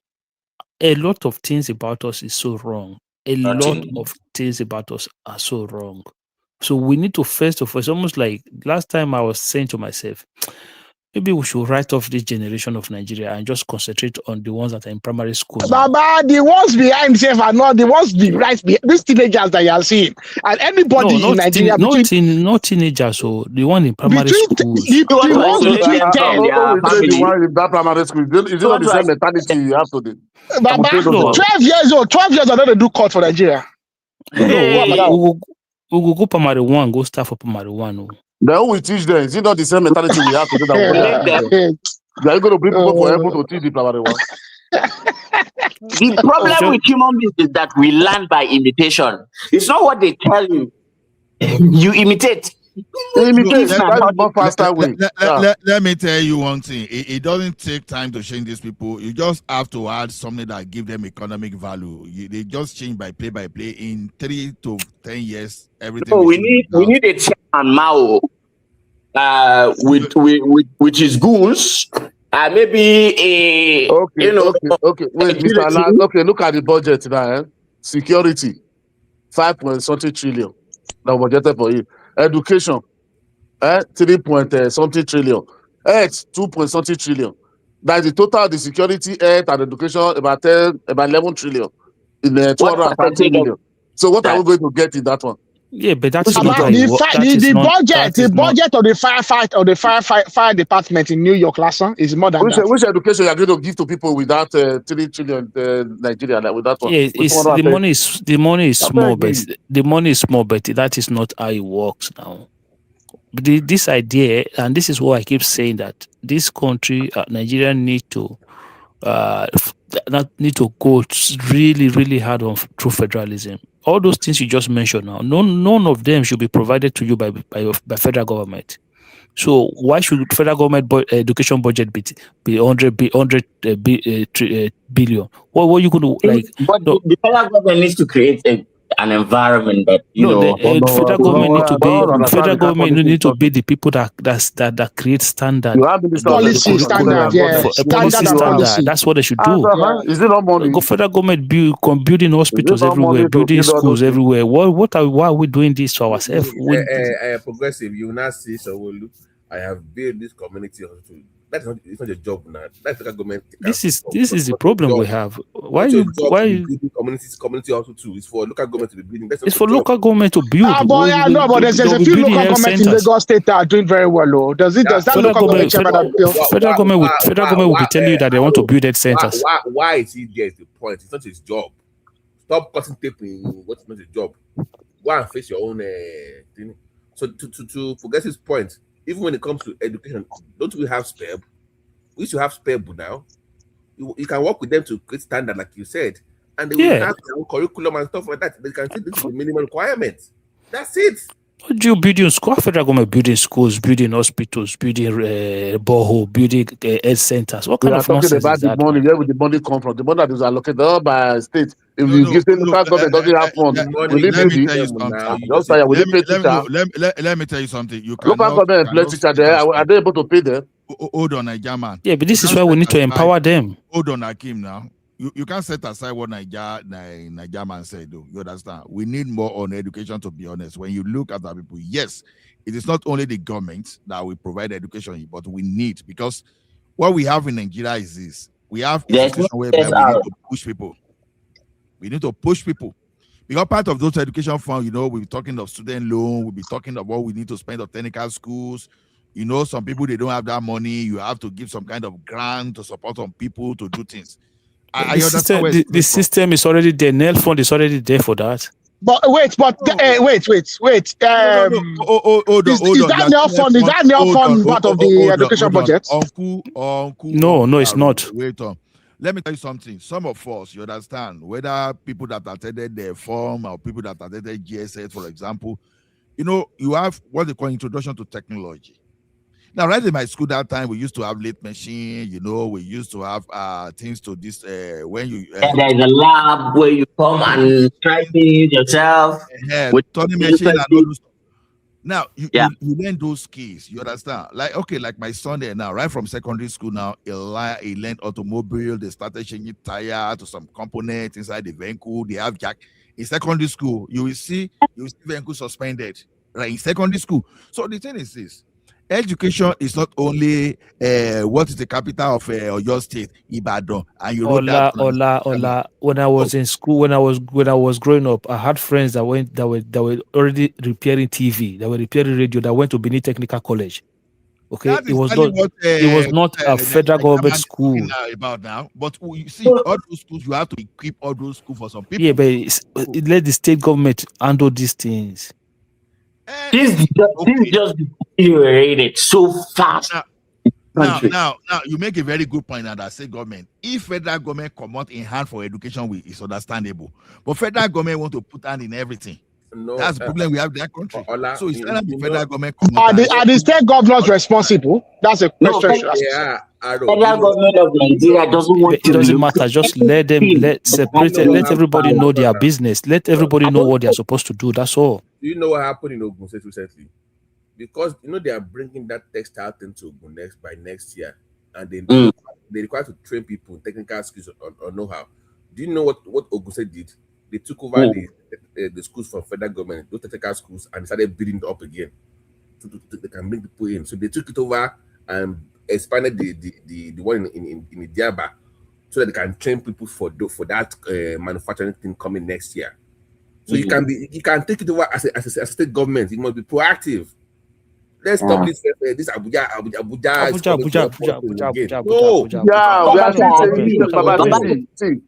Constitution. Constitution already give everybody, all the OT of government, their job to local government, their duty. But the problem we are talking about the fund, even though federal government, we don't want to put on. Okay, local government take 2.3 trillion, 2.4 trillion, and invest. Would that even be enough? That is the problem we are talking about. Yeah, but if it's not enough, doesn't mean the federal government should not be building those things. This is what I'm saying. Like, how many? No, you are not getting. You are just saying something. I'm talking. They give the money out of local government. Was that enough for them? It's not enough. We are talking. Let you give a better. That's what we are talking. We're talking about the money. Hold on now. This is to Progressive's point. In the 60s, when they wanted to build primary schools in the local areas, the region came. The money was not enough. Do you know what happened? The community said, "Don't worry, we'll give you the land, we'll give you our houses." When you bring something like to your community to help them, they will come around you and even contribute their own money. Some even participated in building. They will even help you build the money because you don't have that money. They will even come and help you build it as a community. If you make it a community project, they can even save you money and make it more efficient and help you out more than making it federal. That's the point we're making here. Make it a community. Health minister will come out and say, "Well, we want to build 600 primary health centers." Doesn't make any sense. Primary health centers. But if I say that same community or hospital in your area, they will give you the land in that area. Number one, they will even help you build it because it's for them. That's what we need in Nigeria. Make it their own project.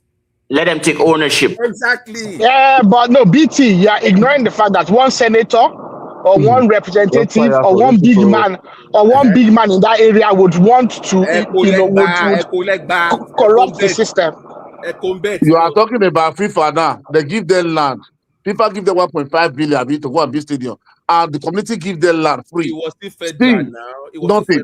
Building it. And if you go and look at that, they will tell you that those people will tell you they bought that land for maybe 100, 200 million. So, Najama, what I'm trying to say to you is that this one we are trying to say the government did not budget enough money for education, and I'm saying there was no need for federal government to be having huge budget on education, because NEL fund is a separate entity that its source of funding is totally different. 1% is it? 1%. It's totally different from our budget. So NEL fund is doing when it comes to funding of students into a tertiary institution, that one is already there.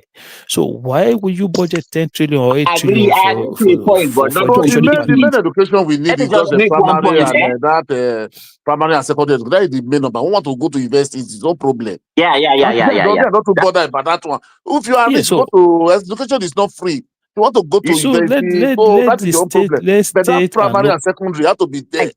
Najama, do you know that as me you speak now? local government is still responsible. Is still responsible for the paying of teachers in primary schools. They don't have the But they capacity. don't have the capacity, they have no money now. No, Yeah, okay, what but happened? just What say this. listen now? Listen, what happened is when that money comes, state governor will take it and pay the money by themselves. Exactly. Oh, okay, listen. Just listen to me, please. The constitution told you. Constitution said he said the thing that the I'm local saying, government, the amount that wait, I'm coming. Sorry, the amount that go to the allocation that go to local government.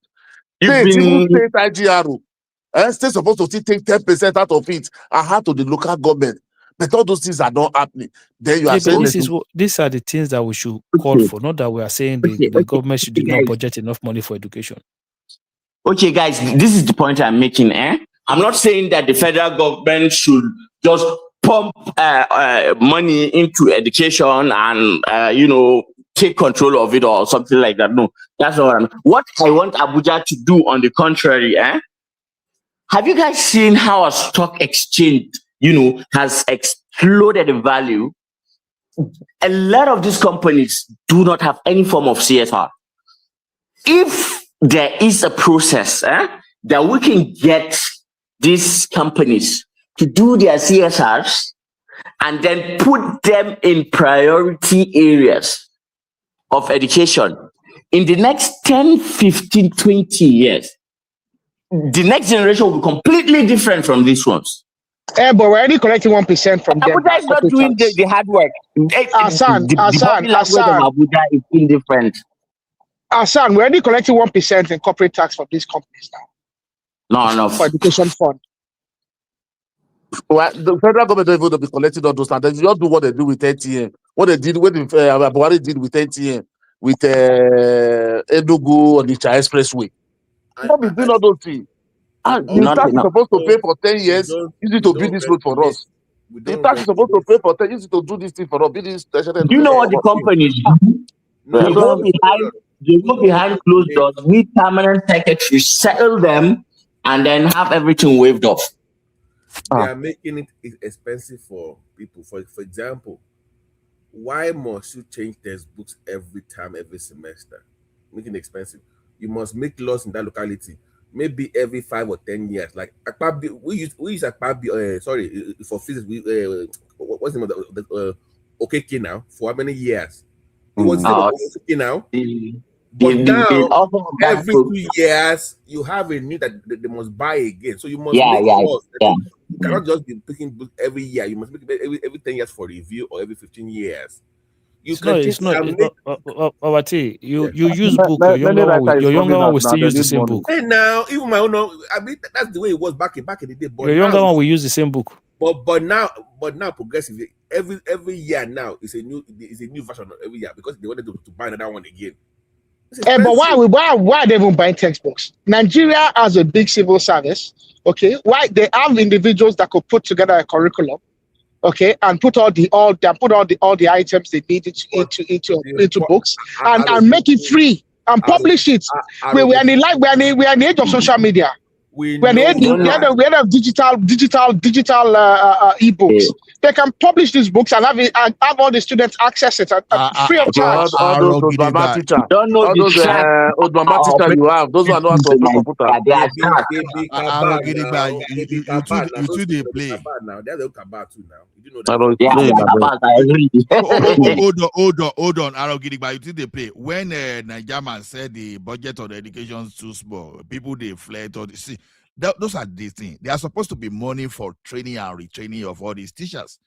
Now, some of them are not even qualified to teach to start for us to start with. Some of them are not qualified. It's just a function of you said what? And people cannot get job. And probably you are recruiting top class and pass from university to even do all this job we are talking about because they could not get a job. What was you going to say? I remember what happened with Oshiomhole now when it was testing that primary school on live TV. If you remember that video, Oshiomhole went to a primary school and it was questioning the primary school. That woman was an English teacher. That woman was English. She was teaching English. I remember that. Oshiomhole. They could not fire her. He said because it's union. She's a union worker. They can't fire union. So they didn't fire her, but after Oshiomhole left there, did he provide any training for those teachers? No. So he indirectly fired the future of those children that he's teaching because they're He didn't fire, but he did not. It's okay. What should I do? Should he not supposed to go and provide training for those teachers? This is the problem with politicians. Yeah, that would have been a more reasonable. That woman was far too old to be doing any teacher training. Come on. I mean, we saw that woman. No, and that woman was not. Aro, come on. In your job, you have to always have continuous development in your job. It doesn't matter. No, that woman was not. That woman was not even trained to start with. You have to have a basis. You have a basis. You have a basis of what to train now. I can remember that I fired 45% of them, 45% one day. Phew, and did you not have to call them back? You have to call a bunch of them back last one. 85 and 86 that time when they bring new education. People that was all the old teacher that it was ICC that the majority of them, those one that was with WASC, they have to take all of them out or go back to school, more education.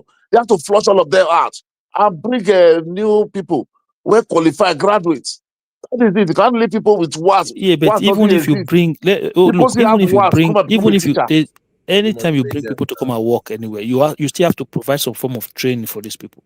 You have to provide some form of training. Do they want to train? Do they want to train? That's the other question. Do they want to train? Carry 55 years old mama, they go class. You guys think governance is cheap? Governance is not cheap, you know. You think governance is cheap? Governance is super expensive. This is why. But okay, wait. Nigerian man. Other country, they are getting it right. This is the difference between the Western world and Nigerian man. Is it feasible to go and retrain a 57-year-old woman? At 65 she go retire. And you're going to spend what, 1 million, 2 million to train her?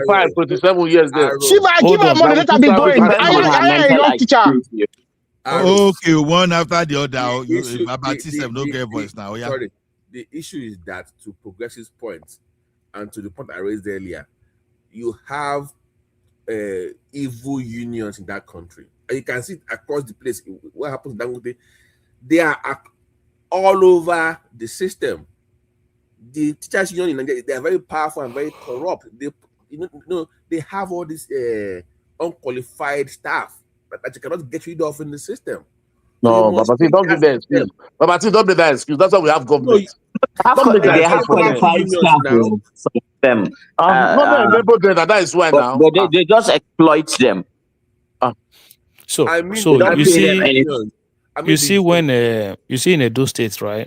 They had this John Odigwe civil service training center whereby they even not just teachers, but your normal civil servants and all government employees, they go there and train, retrain. Like those things are not cheap. They are not things that you see every day that you count as part of government work. And Nigerian governors do not want to spend money in things like that. They want to tie road so that you can be clapping for them that, oh, see that road, oh, governor. But when they spend money on certain area of governance, you cannot see these things. And those things could cost a lot of money. Then people start asking you, what do you do with our money? When you try to explain, they say, oh, no, you stole our money. But sometimes governance, if you want to govern the people right, if you want to do what is right, a lot of those things are not cheap. My brother, I totally disagree. Let me tell you, you are in abroad.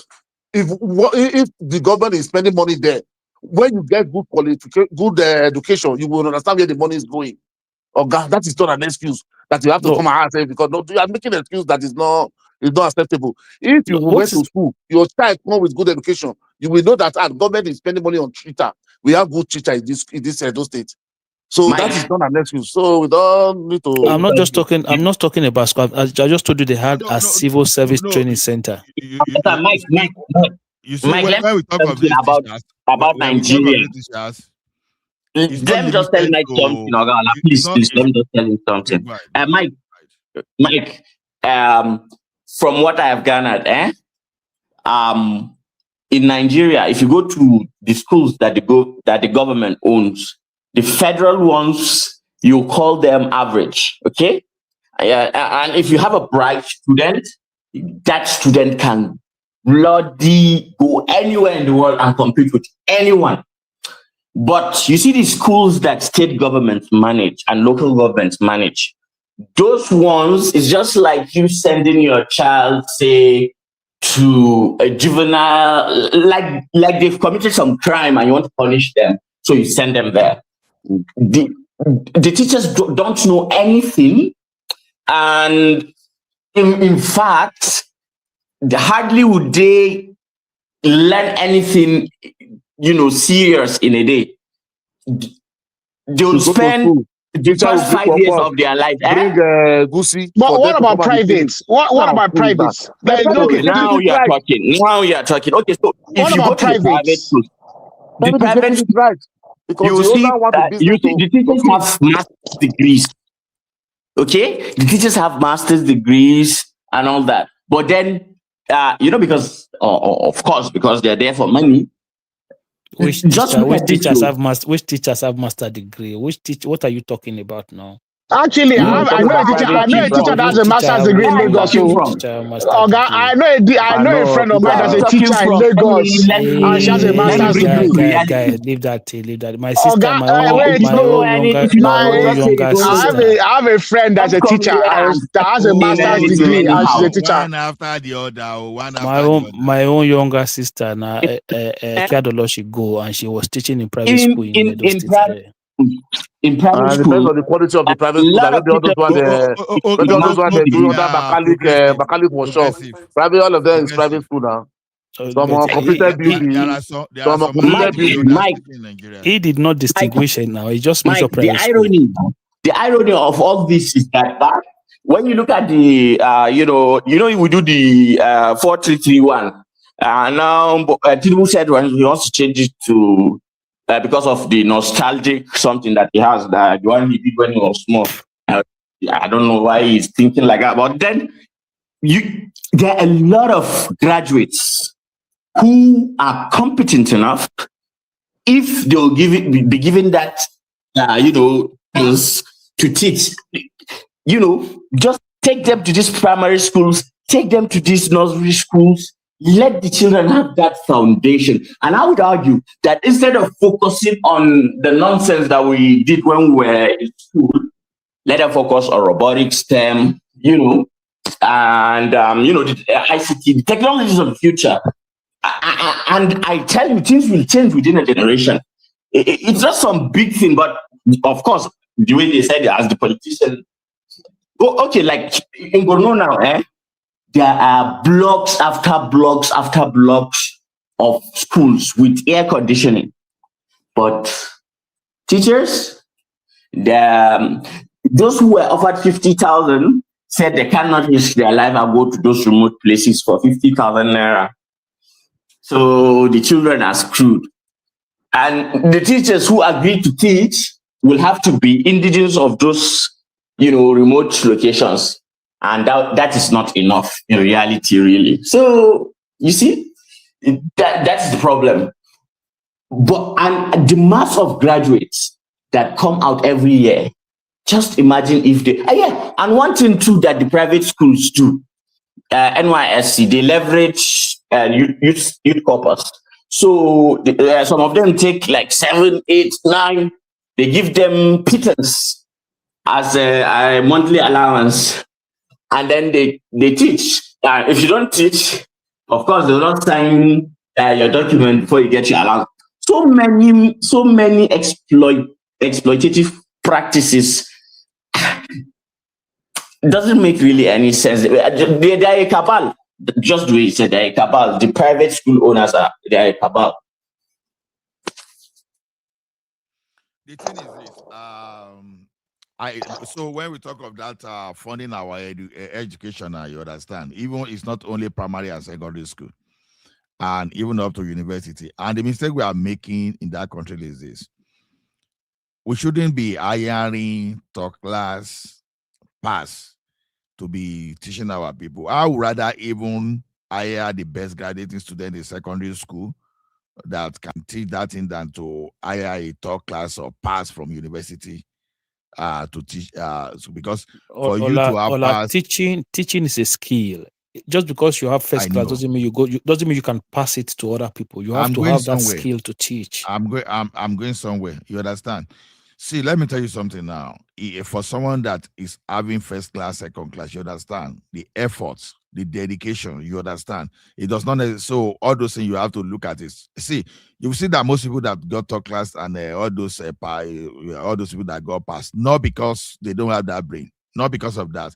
It's just because of something lacking dedication and seriousness. Because in worst case scenario, they were supposed to even try to make 2-2. But these guys, they were not paying attention. They were not they were not coping with the task.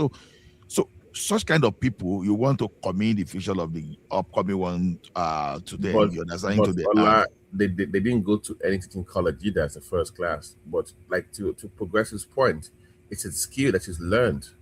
I'm coming. Not everybody that is like for instance now, most people that are very brilliant, they find it very hard to teach other people. I know. I know. So, you see, there was a time that they said, okay, even if you are a graduate in other field and you are going, you are in teaching, you should go. It was Lagos State that made that law that time when they were requesting you to go and do PG or diploma in or BEd. Or BEd. So the thing is this: I'm not saying even if you got your bachelor degree in computer science and teaching is what you want to take, man, go and upgrade. Don't just say because you fail to get a job in the market, the next things you want to teach. No, it's not good. You Me, I have a learn that teaching. You understand? You need to have passion for teaching. That's just it. I think they need to restore this our grade 2 college job because you know the problem in that country is the premium we put on degree and all those rubbish. Or BSc is better than HND is better than NC. All those. Is it not you now that is talking about master degree? Now you're saying they put premium on. I'm just giving wait. Scope. Don't this. That's not what I'm saying. Whether it's master degree, whether it's PhD, you are coming with. You understand? It has to be, but don't come with master degree just because you fail to get employment in your first choice. Okay, you go do master degree in petroleum engineering, and at the end of the day, you ended up becoming a physics teacher. But that's the benefits of the students. It might turn out to be a very passionate physics teacher. You are bringing someone that is just looking for a job that is not happy. So okay, no, it doesn't. No. You might come to love the occupation. Has a passion for it, he will be happy. You might come to love it. How will I go? How will I spend? Let's say in Nigeria, in the Nigerian contest, you spend 500,000 getting master degree. Which 500,000? No, just example. Thinking that by the time you graduate, you will be making like maybe 10 million to 15 million in a year, and suddenly. You give 70,000 naira job. As someone is not giving you 500,000 job a year, you won't be happy because your focus is still to get your job. But some people from the beginning, they are focused that okay, they have passion for teaching. You understand? Now, what we are doing now, some people now they don't have more than YouTube job because they are passionate about that YouTube. You see them. They'll be the one that will be using the DaVinci Resolve. They can use CapCut. They can use anything. They can edit because it is a passion. You understand? But some like us now, by the time they are looking at it, okay, this thing is giving me like $500. So and maybe my bill is 4,000, 6,000, 7,000. And you think I would like that job? No, that's what I'm saying. Many people that are teaching, they are just doing it for survival. I went through secondary school. I can tell you. No physics teacher, no chemistry teacher can take glory for my knowledge of physics and chemistry. I know exactly what I'm saying. You understand? There was a time that even a teacher marked me down that I crammed something from a neck on a packer, the advanced one. You understand? I used to cram that I dump it inside the mock exam then. You know this teacher, because I didn't follow his method. You understand? He failed me. I went to as a physics teacher. He was supposed to be a physics teacher, irrespective of how I went through that thing. He should have followed that step. This man marked me down. I went to the library to bring the textbook and present that neck on a packer. Sir, this is where I got this thing. The teacher now just changed the mark. So a normal teacher, you don't need that textbook. A physics teacher, you do not need the textbook for you to know the right thing. And this guy was supposed to be a graduate of physics from university. How can you match the two together? You understand? How can I just match this together? You call yourself a graduate of physics, You know, but you contrary to your needed a student. You said my best time I ever had in secondary school was my physics teacher, because my two best subjects were same here. And Same here. And further maths. I love those two. My best teacher in secondary school was physics. Mr. Swabridge. It was a guy from the north, Jaka. That was his name. He would tell you every time. Let me tell you. Yeah. My first time, I said it here and people laugh whenever I talk. My first time in English was F9. F big 9. Now, you know what I did after? And I said, Are you Modopewolo? No, okay. Now, you know what I did after? He didn't get F9. He did D7 he got. And he's still a governor and he's performing. No. Now, when I got that F9, and I said, okay. At least he's not dancing. So even some of my guys, even some of those guys that thought they were better than me in English, they were making P7, P8. So some of them went for P degree and all those stuff. And I say, me, because if or nothing was my target that time, that say I no go enter a letter for Ife, he know they happen. And they want Ife. And if this is same match, I didn't do that business. Don't worry, you have the salary. Hold on. I didn't go to Ife eventually now. I no go abuse Ife. Now, where did you go? Footer. I don't know. I still cover for you. No. I went for ND after I tried that jam several times. I could not enter Ife. So when my people don't begin to go, I say, okay, let me just go and do ND and cross. That's how I started. Now, you know what happened? I now got a teacher. That teacher was in the next school to us. You understand? He got a bachelor degree in English, and his specialization, I think it's education. You understand? Now, when I started writing, because before, how I used to write all those essays, let's say they say bribery and corruption now, all my writing will be like definition from the beginning to the end.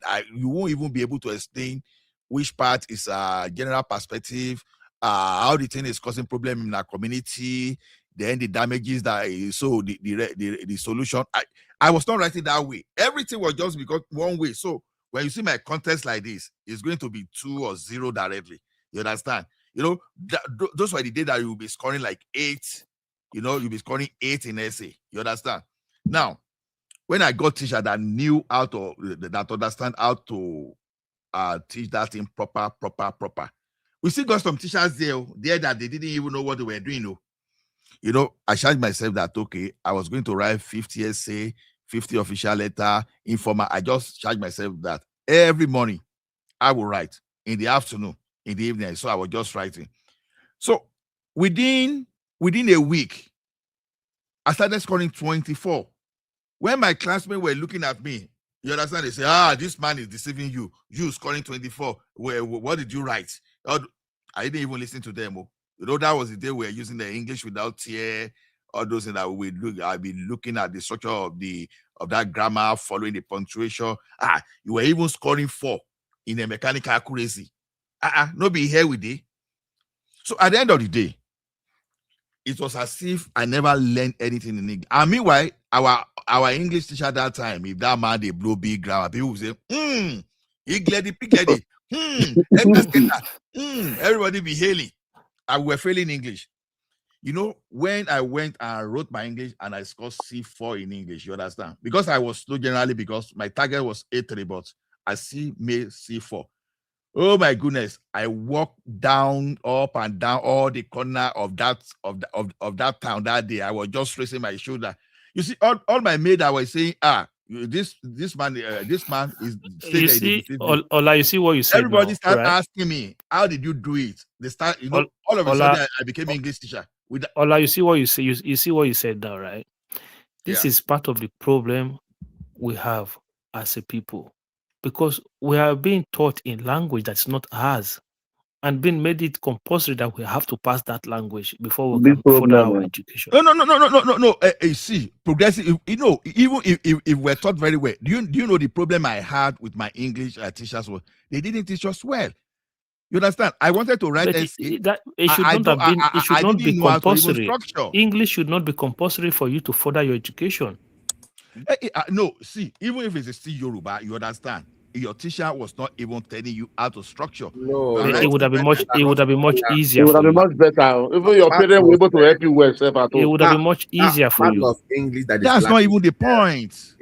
That's is not the point. they teach reading in Nigeria, not comprehension of the English Exactly. language. So you can read it, but can you comprehend what you're reading? Is what the That's another Yeah, part. that's the That's big another part. problem. Yeah. It wasn't Yes. okay. Even as I speak English You today, can my read English sometimes. You is can not read perfect. something sometimes. You don't even know the meaning. No, see, even And as I speak English today, my English is nowhere near perfect. You understand? But the question is this: if I put pen and start writing, it's totally different entirely. You understand what I'm saying? Now, but the truth is that if you are multilingual, your brain is better than the person who speaks one language. It's a Right. proven Yes. scientific fact. Yeah, but you Yes. speak the language doesn't mean it's add one more compulsory thing? for you to go to Can university. Yeah, It I should do not be understand compulsory. that. I do understand that. But I just want to say that. Let me add one more thing before you go ahead. One thing we don't do. I was lucky because my own auntie was an educator, so she saw it in me early. We don't profile kids to know what their deficiencies are. If they maybe they start of learning. We don't profile kids in Nigeria when it comes to primary education. Some people are like very visual, right? Visual learners. So you must profile kids and tailor it to what suits them best. So you just put bunch of kids in a classroom and everybody has to learn the same way. And if they suck, they go to the back of the class and that's the end of them. Nobody start failing, nobody cares about you anymore. Yeah. They only put the energy to the smart kids in Nigeria now. But even our parents now, maybe sometimes you are good in something here, but your father wants you to be a doctor, wants you to be a lawyer. Like, that means you need more attention. That's what I'm saying. Go ahead. Yeah. What you are good if you don't feel the best for you. Guys. Okay. Babati, you see what you said just now. Let me give you an example. Let me break that thing that I told you down. Now, when I told you that bribery and corruption the other time, you understand? It's okay. Bribery and corruption. What's that bribery and corruption? You say it's okay. Now, how does it occur? You understand? You give instances and you explain. Okay. Your context already you've covered two areas now: the general perspective, the introduction, then how it occurs. Then you move away. What are the implications? Okay, a policeman now you took bribe from a driver with a worn-out tire, and you are now drove to some area and the tire busted and buying people. Those are the consequences, right? You explain that. Then you now give the solution. Already I've covered 4 solid area in the contest. You know what happened when I started writing this thing? Basically, I was scoring like 8, 9 over 10 in contest. And before I was scoring 1. My English teacher was not telling me that. He was just telling me big grammar, and he was speaking grammar for us to be hailing. That's what I'm telling you. Now, you don't need that has nothing to do with your language. How did I? Okay, no. Ola, I disagree with you. Now, I totally disagree with you.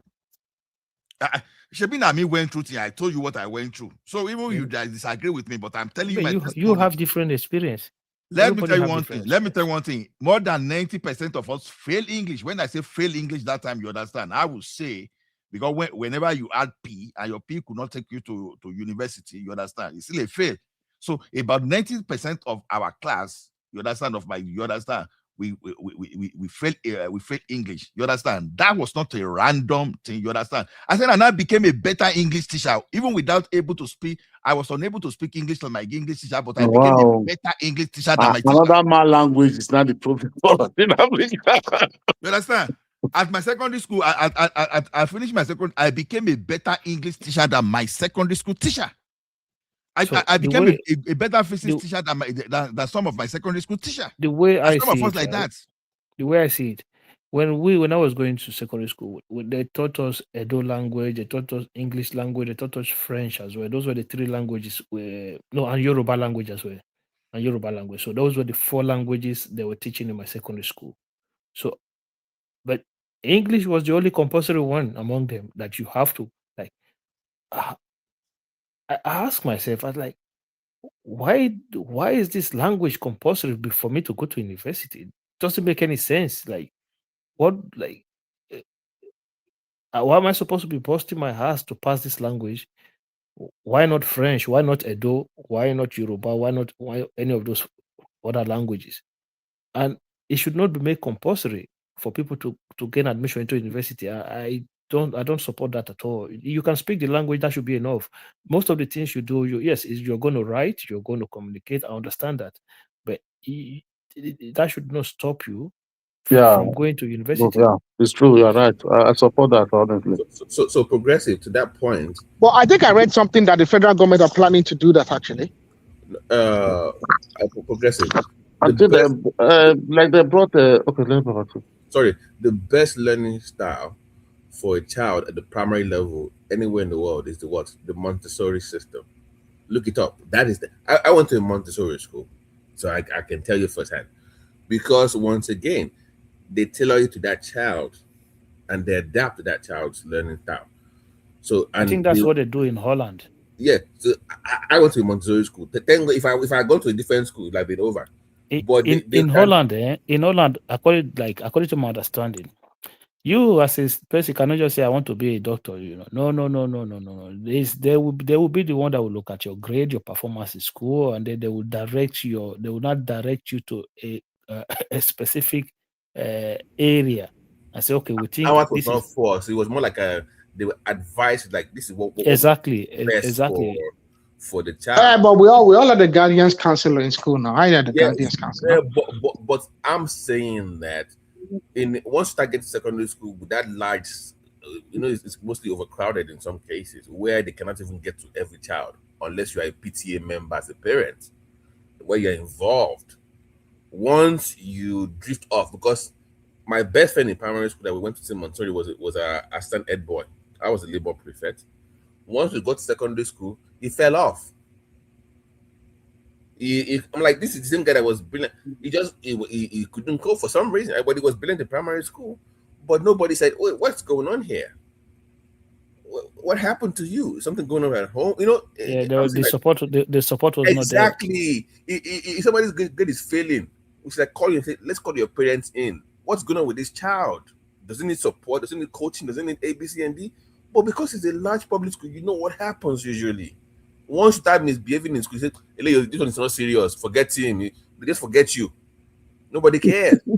Nigeria. You know now. You know how on your own. Yeah, your own. Leave him alone. Doesn't know anything. It's not serious. If it's not serious, something is going on with that person. I'll say that they follow back down. Yes, now somebody. Babati, I think because there is no psychologists or counselors in most of our public primary schools. We had them, but I'm saying that for me, I was lucky that I had the support from family, community. I had the family that. But I'm saying for looking back, I can see people that I knew that they could have been helped. Looking back, I'm like, true. That one could have been saved though, but nobody cared. You know what I discovered? You know what I discovered in both China and in Finland? Every available opportunity, they will invite your parents immediately. They never stop it.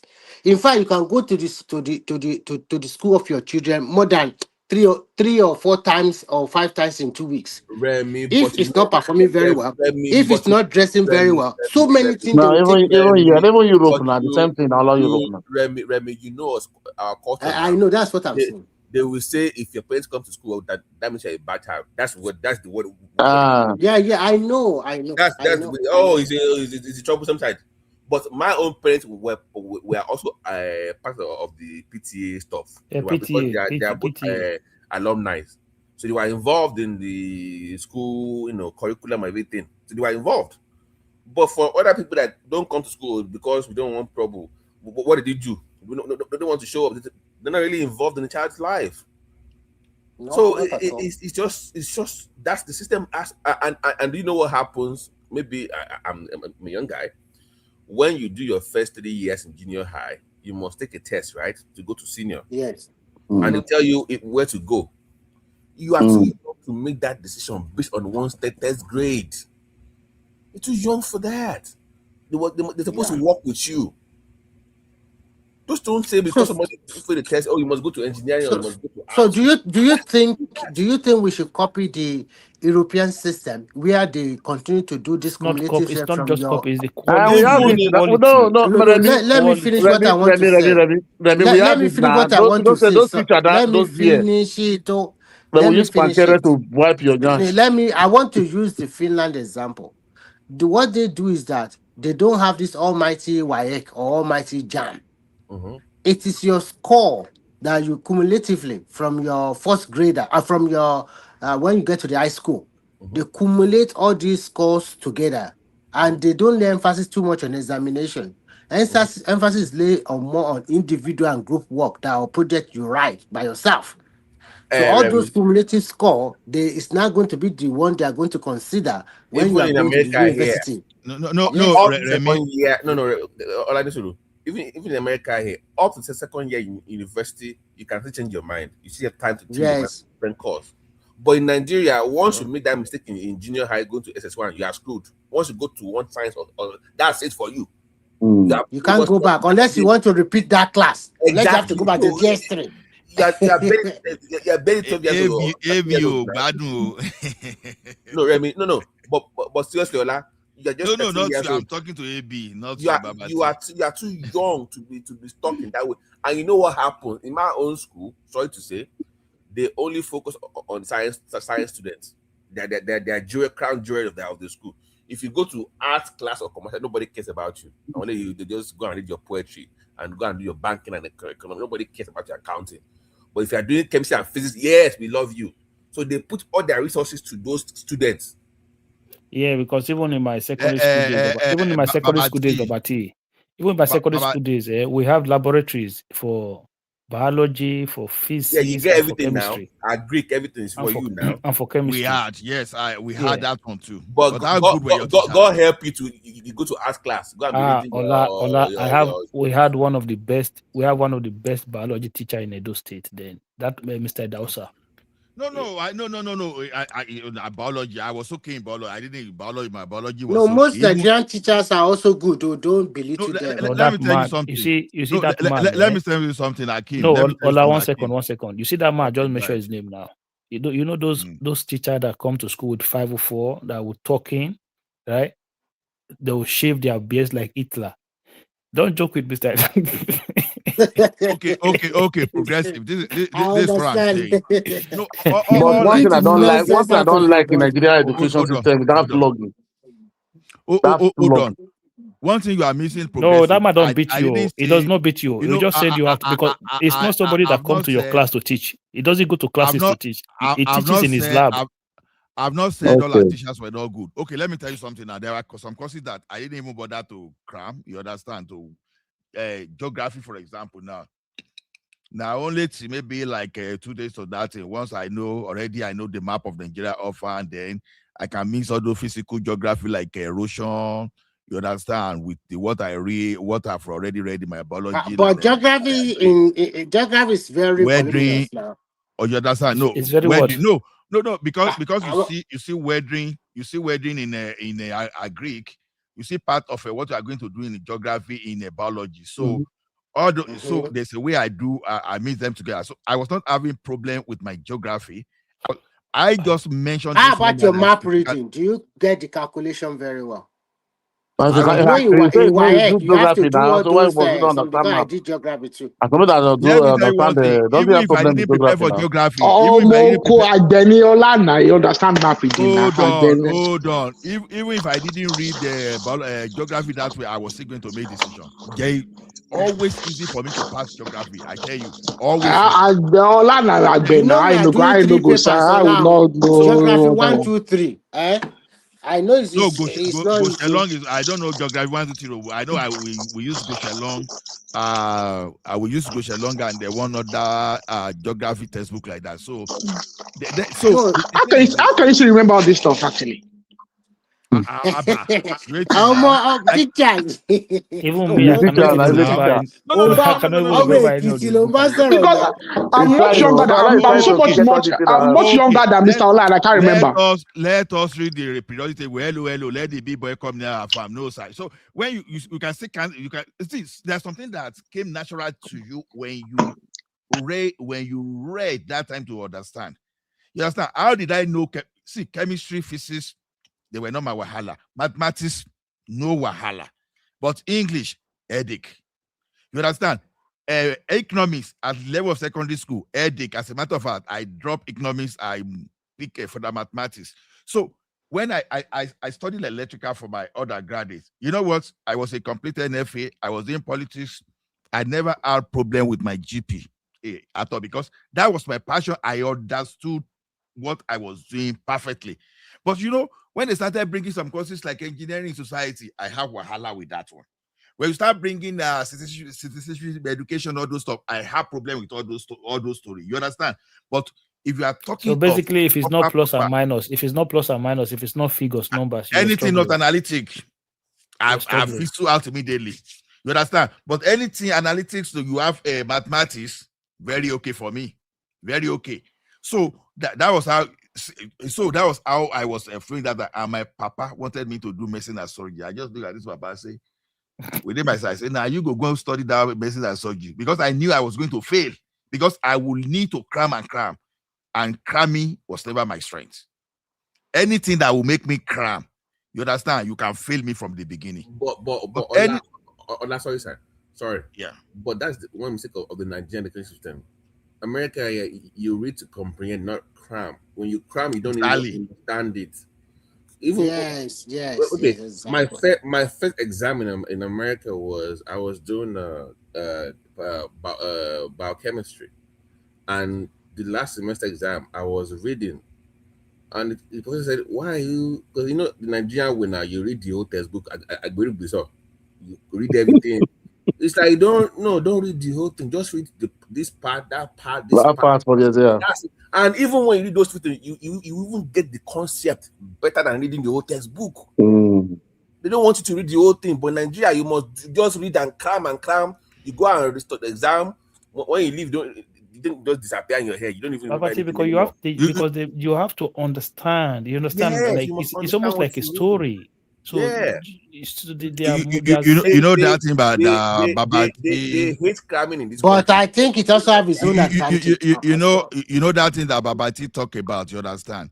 Now, how did I understand my chemistry? You know, when you are doing all those bonding, you understand. You start talking of electron affinity, electronegativity, electropositivity. When you see when you are doing the movement on the periodic table, all those stuff. Now, you see, over time, I understand the concept that the farther you are away from the shell, right, the easier for you to break. To break. The farther you are away from the nucleus, the easier. But the closer you are to the nucleus, the more difficult it becomes. So, I started understanding all those fusion energy. I started understanding all those small things. You understand?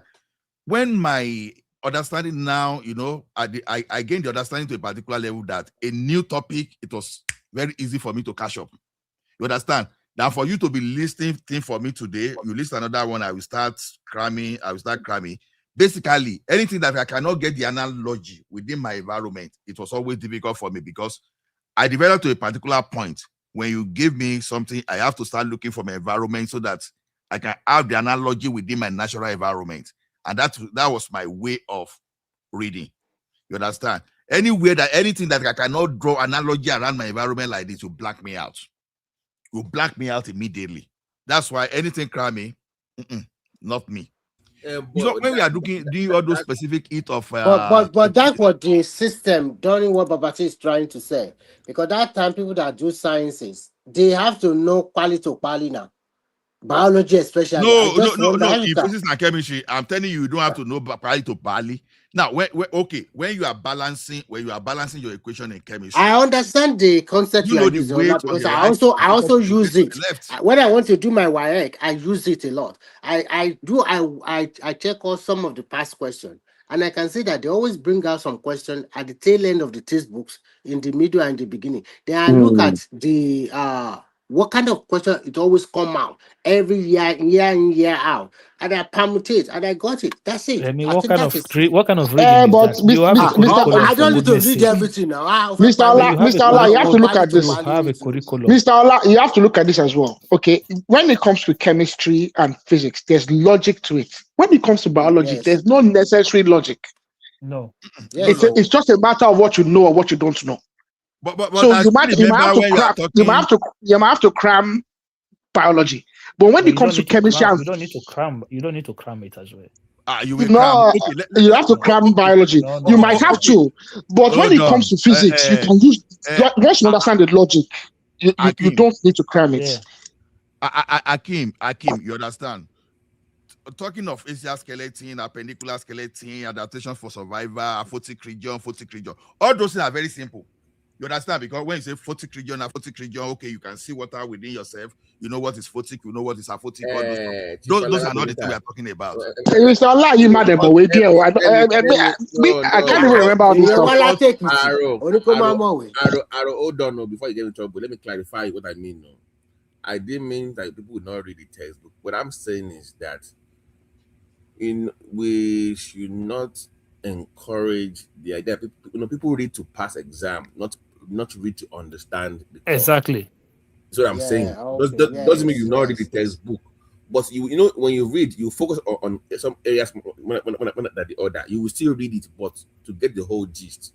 But in Nigeria, we focus so much on reading to pass exam than actually reading to study to understand the topic itself, which is the problem, and that starts from primary school. Are you replying to AB? Do you know the issue with AB just confusing with everybody there. Attack this one. Do you know that culture in primary school where you go for the Italian debating and you must cram for those debates? No, those debates, those days. That is where it starts. It's because of I think it's because of the language itself. Because No. What Babati talk now? You know, I told you something that my economics, go area for me in my secondary school. I ported to further mathematics because of that. Now let me tell you something. When I was now working, everything was working against us in the technical department. We realized that people in the business, they were getting pay rise. One day we went to protest. Then this our MD now. It was from Middle East. He said, "Look," he said, "this organization is a marketing organization." He said, "There's no technical thing you are doing. You are only supporting us. That we can replace you, and we won't feel it." I was humbled. We were raising our shoulder that Shebina, we the go side now. They fix computer, they fix all those things. He said no. He said this organization is not a computer company. It's not the technical. It's a marketing organization. And he's right. That you are doing. He was right. Yes. Now you see that thing I never see finish. I come enter bank. I come they hear the same thing that you this technical business people who don't know business. I was humbled again. I said, okay, I must do this your business courses by force. That's why I go pick logistics and supply chain management for Zaria. Now, I did the financial accounting, everything. You understand? It was the same thing. Sometimes was just dry, nothing was moving. I was just forcing myself because right from time I had problem with economics or all those stuff.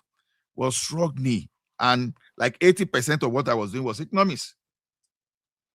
I just struggle, I come out, right?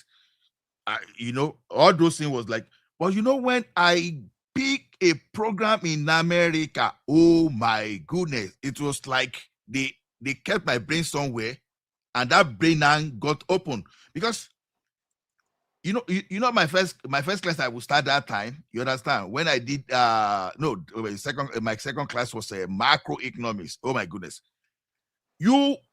as they are teaching us like this, they will now bring scenario. You start solving problem. Your theory is one thing. Exactly. You start applying, you start consulting, you start building economic model. Okay, so you see, this is you learning to understand now. This is why I say you don't need to cram. What you learn immediately. My goodness. The thing was expensive, but that is my best education. Ola, that is the major. Millennium. That is the major difference between Western education and probably African or Nigerian education. Exactly what you said. Anything they taught you, they break you into session. You practice the class. Sometimes the teacher give you a kind of homework. You have to do it like individual group work and make a lot of presentation. You will never forget. And they also have your record. Because when you are doing the presentation, they'll record you. The teacher can go back and watch it back and then give you scores or give you a group score or try to give you help you to correct you or something like that. But in Nigeria, we don't have that kind of thing. And I No, think we are because in still Nigeria they backward. just teach you to pass Yeah, they exam. That's just all. teach us. In fact, they don't use digital. They don't use teach you to pass exam. no That's all. electricity, no digital Let me give platform. The you teachers are not Like even. if you with Mankere. progressive. The teachers are not even like the teachers are not even actually developing themselves. Let me give you an It's only example. one curriculum for 20 years. Go ahead, For God's Robert. sake. Before I went to university, I went to North Lake College. If you get a B from North Lake College and somebody gets an A in a different college and you both apply to university, they will pick the B first from North Lake. Do you know why? Because they know it's harder to get a B in North Lake than get an A in that college. So they value the core strength itself than just getting the grade. Yeah, they're just getting the grade. Because they know how hard that coursework is in that college. Yeah, Nigeria, they just teach you to pass exam, that's all. So you know one thing about our lecturer in Nigeria, he say, you know, I had a lecturer, I say, you want to score him in my course? If me, Lagbaja, said the question and I sat for the question, I cannot get A. Most of those lecturers are from your most of this kind of lecture are from your state, Ondo and Ekiti. They are the one tough ones. That is why like what about you said? Like that. They are the over professors. I know them from Ekiti now. They are from Ondo and Ekiti every time. That's the problem we have in Nigeria today. We see people that will come out on TV and analyze policies, speak big grammar, but when you don't give them the job to do it, the practical will become problem. They will fail. Yeah, yes, of course. You know one man that come out on TV, they will analyze everything about Nigeria, but after some time you see them in power. You see them in ministry. Let me give you a good example of the person you have to look at. Fayemi, Ondo State Governor before. That guy on TV, he was just talking about strategies, war, everything, governance. I was saying this is a good material. Go and rule Ekiti. What do we have? Nothing. Yeah, but Fayemi never at any point. Fayemi never at any point put his if you see that guy talk, his specialties into use. No, when you see him talk on strategies, governance, and you think say this. Remy, you look at this guy. Okay, sorry. You see one thing I will tell you about some of those teachers, you understand? Sometimes if we are preview to their profile, you will see that some of them they just took that lecturing job just because of they have nothing to do. So they don't really, some of them don't really have those skills to even teach you, because it's only in Nigeria I see lecturer, although I try to separate those lecturers in University of Lagos. I have some kind of respect for them. Then University of Ilorin, somehow, I don't know whether I'm biased. I didn't attend University of Ilorin, but it seems that their products have interacted with them. You will have problem with Simba, you know. You have problem with Simba. It depends on the course because I've interacted, because I have University of Ilorin is good. University of Ilorin, that is Mr. Ola, is it because we didn't give you admission? That is why you feel to mention. No. I've never had that opportunity to. You are talking about Ife. What about UI? Let me tell you one thing. I have one lady that studied electrical and electronics from University of University. You know, I beat this guy. I will try this girl like 2,000 times. When we're in that NEPA that time, when this lady Ola, which school is best when it comes to elect? Honestly, I cannot say. No, it's Futa. It's Futa. How did you come out? How did you arrive at that? Because that was the general consensus then. These things goes around. A lot of things involved in elect, you understand? Yeah, now, but Futa used to be known to produce some of the best elect. I did elect, but I could program logic gate. Many people did elect, they can't program logic gate. What are you talking about? I did the letter. I was designing. I'm not talking about you. I'm not making it about you now. What are you talking about? Did I ask you about yourself? I'm talking That about. thing is not true. That thing is not true. I will take a graduate of University of Lagos, even though they call their own electrical engineering. I will take a University of Lagos, even LASU product before I will even take that. Futa is all about perception. No. My uncle went, Mr. Allah, my uncle went to Futa. You cannot even go. You cannot go half near him. That guy is a machine. How do you know? Because it's my uncle. And this Mr. Lawe, this Mr. Lawe will talk about robot. Have you tested my own competence? How did you know? I'm telling you, if you want, I can link two of you together. That guy is a machine. In my life, and I also met. Listen, I also met one guy. I also met one Ondo boy. I met one Ondo boy that also went to Futa. That guy will hack anything. In my life, I've worked by doing by the domestic installation, doing the regular wiring. I've done that of industrial when I was even working on a 3-phase machine and transformer. Then I work with NEPA. You know, I don't need to tell you a lot of complexity in NEPA. Then I left that place. I work for an organization whereby I was dealing with electromechanical machine. You know, when you talk of ATM, then there's what called reader. Generators. No, I'm just telling you. You say what? Mr. Ola, don't talk the cut wire for NEPA. It was electrical machine like generators. I know, no. I working in NEPA is more than cutting. No, I want. So what he's talking about is different from what you and I is talking about. He's talking about working on. I know I've worked in Eleganza before, and I know how to use machine. How will you say his brother is better than myself without working? I'm not saying it's better. I'm trying to. There's no basis for comparison. That's what I'm saying. The concept. Sorry, not the concept. What he's trying to say is that his brother can work on different kind of machines and to create models. Like you know that late machine that they used to create a lot of models to manufacture in the factory. That's what CNCs and late. Yeah, no, that's mechanical. CNC and late. Yeah. So I can work a lot. I can work a lot of the new CNC machines out there. 5-axis. I can even work on 5-axis CNC machine. Remy, hold on 1 second. Futa is a school. It's a university that was created specifically for technology, for the study of technology. Should I shock you? I don't know of now. There was a don't shock me, please. Hold on. There was a time shock me, Papa. No, there was a time that Federal Polytechnic and Drekiti and Yabate were far better equipped than Futa in terms of the electrical electronics engineering the department.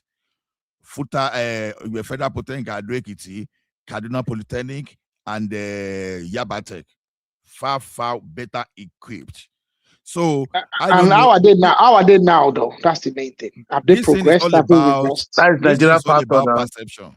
This is because even as at sometimes in the 90s, you know, Federal Polytechnic used to have some one kind of robot like that as the Bongo, they stole that robot. You understand? When they were people don't hold, all of you. 90 was not that far away now. Then you go to Kaduna, they call you complete metamorphosis. So you get to Kaduna. So the thing is this. What Akim just said. When I say my university is stronger, it's just a mouth and this thing. I've met University of Ilorin graduate. I've met the people from Babcock. Oh, Babcock guys, I salute you. See, it's a private university, but all the Babcock guys I've met in my life. Oh my goodness, they are paid setter. It's supposed to be one of the best universities now in Nigeria. Babcock is washed. It's washed. It's not the same anymore. No. The thing I'm saying is I'm only talking of those people that I work with. You understand? Even so, the one of them that happened to be my team member is doing excellently. And those guys, oh my goodness, the bar is just too high for them. Respect where you guys are. So the thing is this idea of one university is better than the other is going to depend on a lot of factors. Your faculty, you know, your faculty members, especially the academic one, and you as a student yourself, who you are. You understand? Who you are really matters. You understand? A person like me now for my electrical, I needed not read so much. I was engaged in politics, but you know what? I was not going to fail. Maybe if I put in more effort, maybe I would have been one of the best graduating students. Maybe I would have been one of them. But my friend, my NFA was like 16 hours out of 24, and I enjoy politics like anything. And I know they miss anything lecturer. If you taught me something, as long as it's analytical, I know they forget. I know they forget. But if you want to finish me, just put, because the only, okay, I'll give an example. One of those courses that I found difficult was what they call field theory. That field theory, the way we were handled, so it was so vague, you needed some kind of a little bit of cramming. It took me time. It took me time of going through matrix and some three-dimensional called vector space to understand some of those stuff. So, you can't say one universities in Nigeria generally, with what I've seen, can I ask a computer question? science and besides, no, Can I they're ask not a question? match for any university yet. Let me be frank with you. Can I ask a question? Because you brought it up earlier, the role of parents when they put undue pressure on a child, even though the grades might not reflect of what they want that child to become. So, what can the school system do to help them see reason properly why they don't put undue pressure on you as a child to follow a path that you don't desire necessarily or you're not good at? Because that's what's been happening for decades. BT, can I have a crack at that? Yeah, sure, yeah. So the school are themselves complacent in this, because where you have a school that doesn't provide enough guidance counseling for the child from a young age, that, like someone mentioned earlier on, in Scandinavia or Holland, where they observe the child, they look at the child's strengths.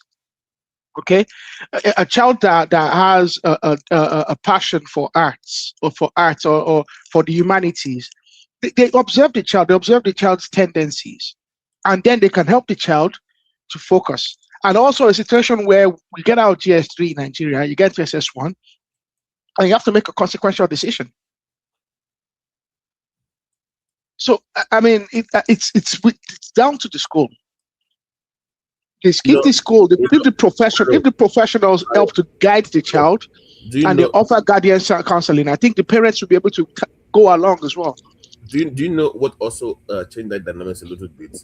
When private schools came into play, where it got so bad in my own area to a point that if a child takes that exam in GS3, right, and the school says, "Oh, sorry, the grades, you can't go to science class, you have to go to commercial based on the grades," and we said we got the cancel back in the days. If they don't get what they want, they will withdraw the child and take the child to a private school that will promise them to force the put the child in the private class in the private school. So those private schools were being built to accommodate the so-called rejects from public schools that could not get placement in science class. Like, we will take you in, don't worry. If they don't want you there, we will take you in. So that kind of, I don't know if maybe you know what I'm saying. So they became like a, how do I describe it? Some kind of alternative or whatever to. But there shouldn't really be a science class, and there shouldn't be a humanities class. There shouldn't be there need not be that. And I don't think any student should start making up their mind unless if you want to go early and take the SATs or whatever, GCSEs or whatever extra early. I think rather than SS1, I think SS2 is the place where a student, I think SS1 should be a leisure year for a child. For you to try it out, right? To see how you will cope with the... Yeah, because as SS, because even in Nigeria, people graduate are very young. Okay, usually in Nigeria by 16, 17, people are already finishing SS3, which is very, very young. So which means that at SS1 they're only what 12. Yeah, but you have to think. You have to also consider the workload. 14. It becomes a lot at SS1. Yes. You're doing like the workload will be too much. So what I'm saying is SS1 should be a leisure year for a child. It should be a leisure year. You've just joined GS3. You go into SS1. You have a leisure. You do things that interest you. People normally take the child away from. You do charity stuff. You do charitable stuff. You get involved in society. You build character, and then SS2, SS3, you can prepare for your life. They will even tell you that okay, now you're not a senior now. No more playing around though. You must be serious now. Like exactly. You change your life. No more fun anymore. Baba T, in China it's even worse than that now. Come on, but look at how productive they are. No, but that is more under duress. Like you don't have a choice. Like it's like a slave camp. We want you to learn but also have fun at the same time. We don't want you to be like some robots. You know, do you know the issue that they're having in Japan? They don't have any social, those kids don't have they lack the social skills. They even say that in their own news reports that same thing in China. I mean, Japan had the highest suicide rate for years. I don't know if it's changed, but they had a terrible suicide rate. They're very smart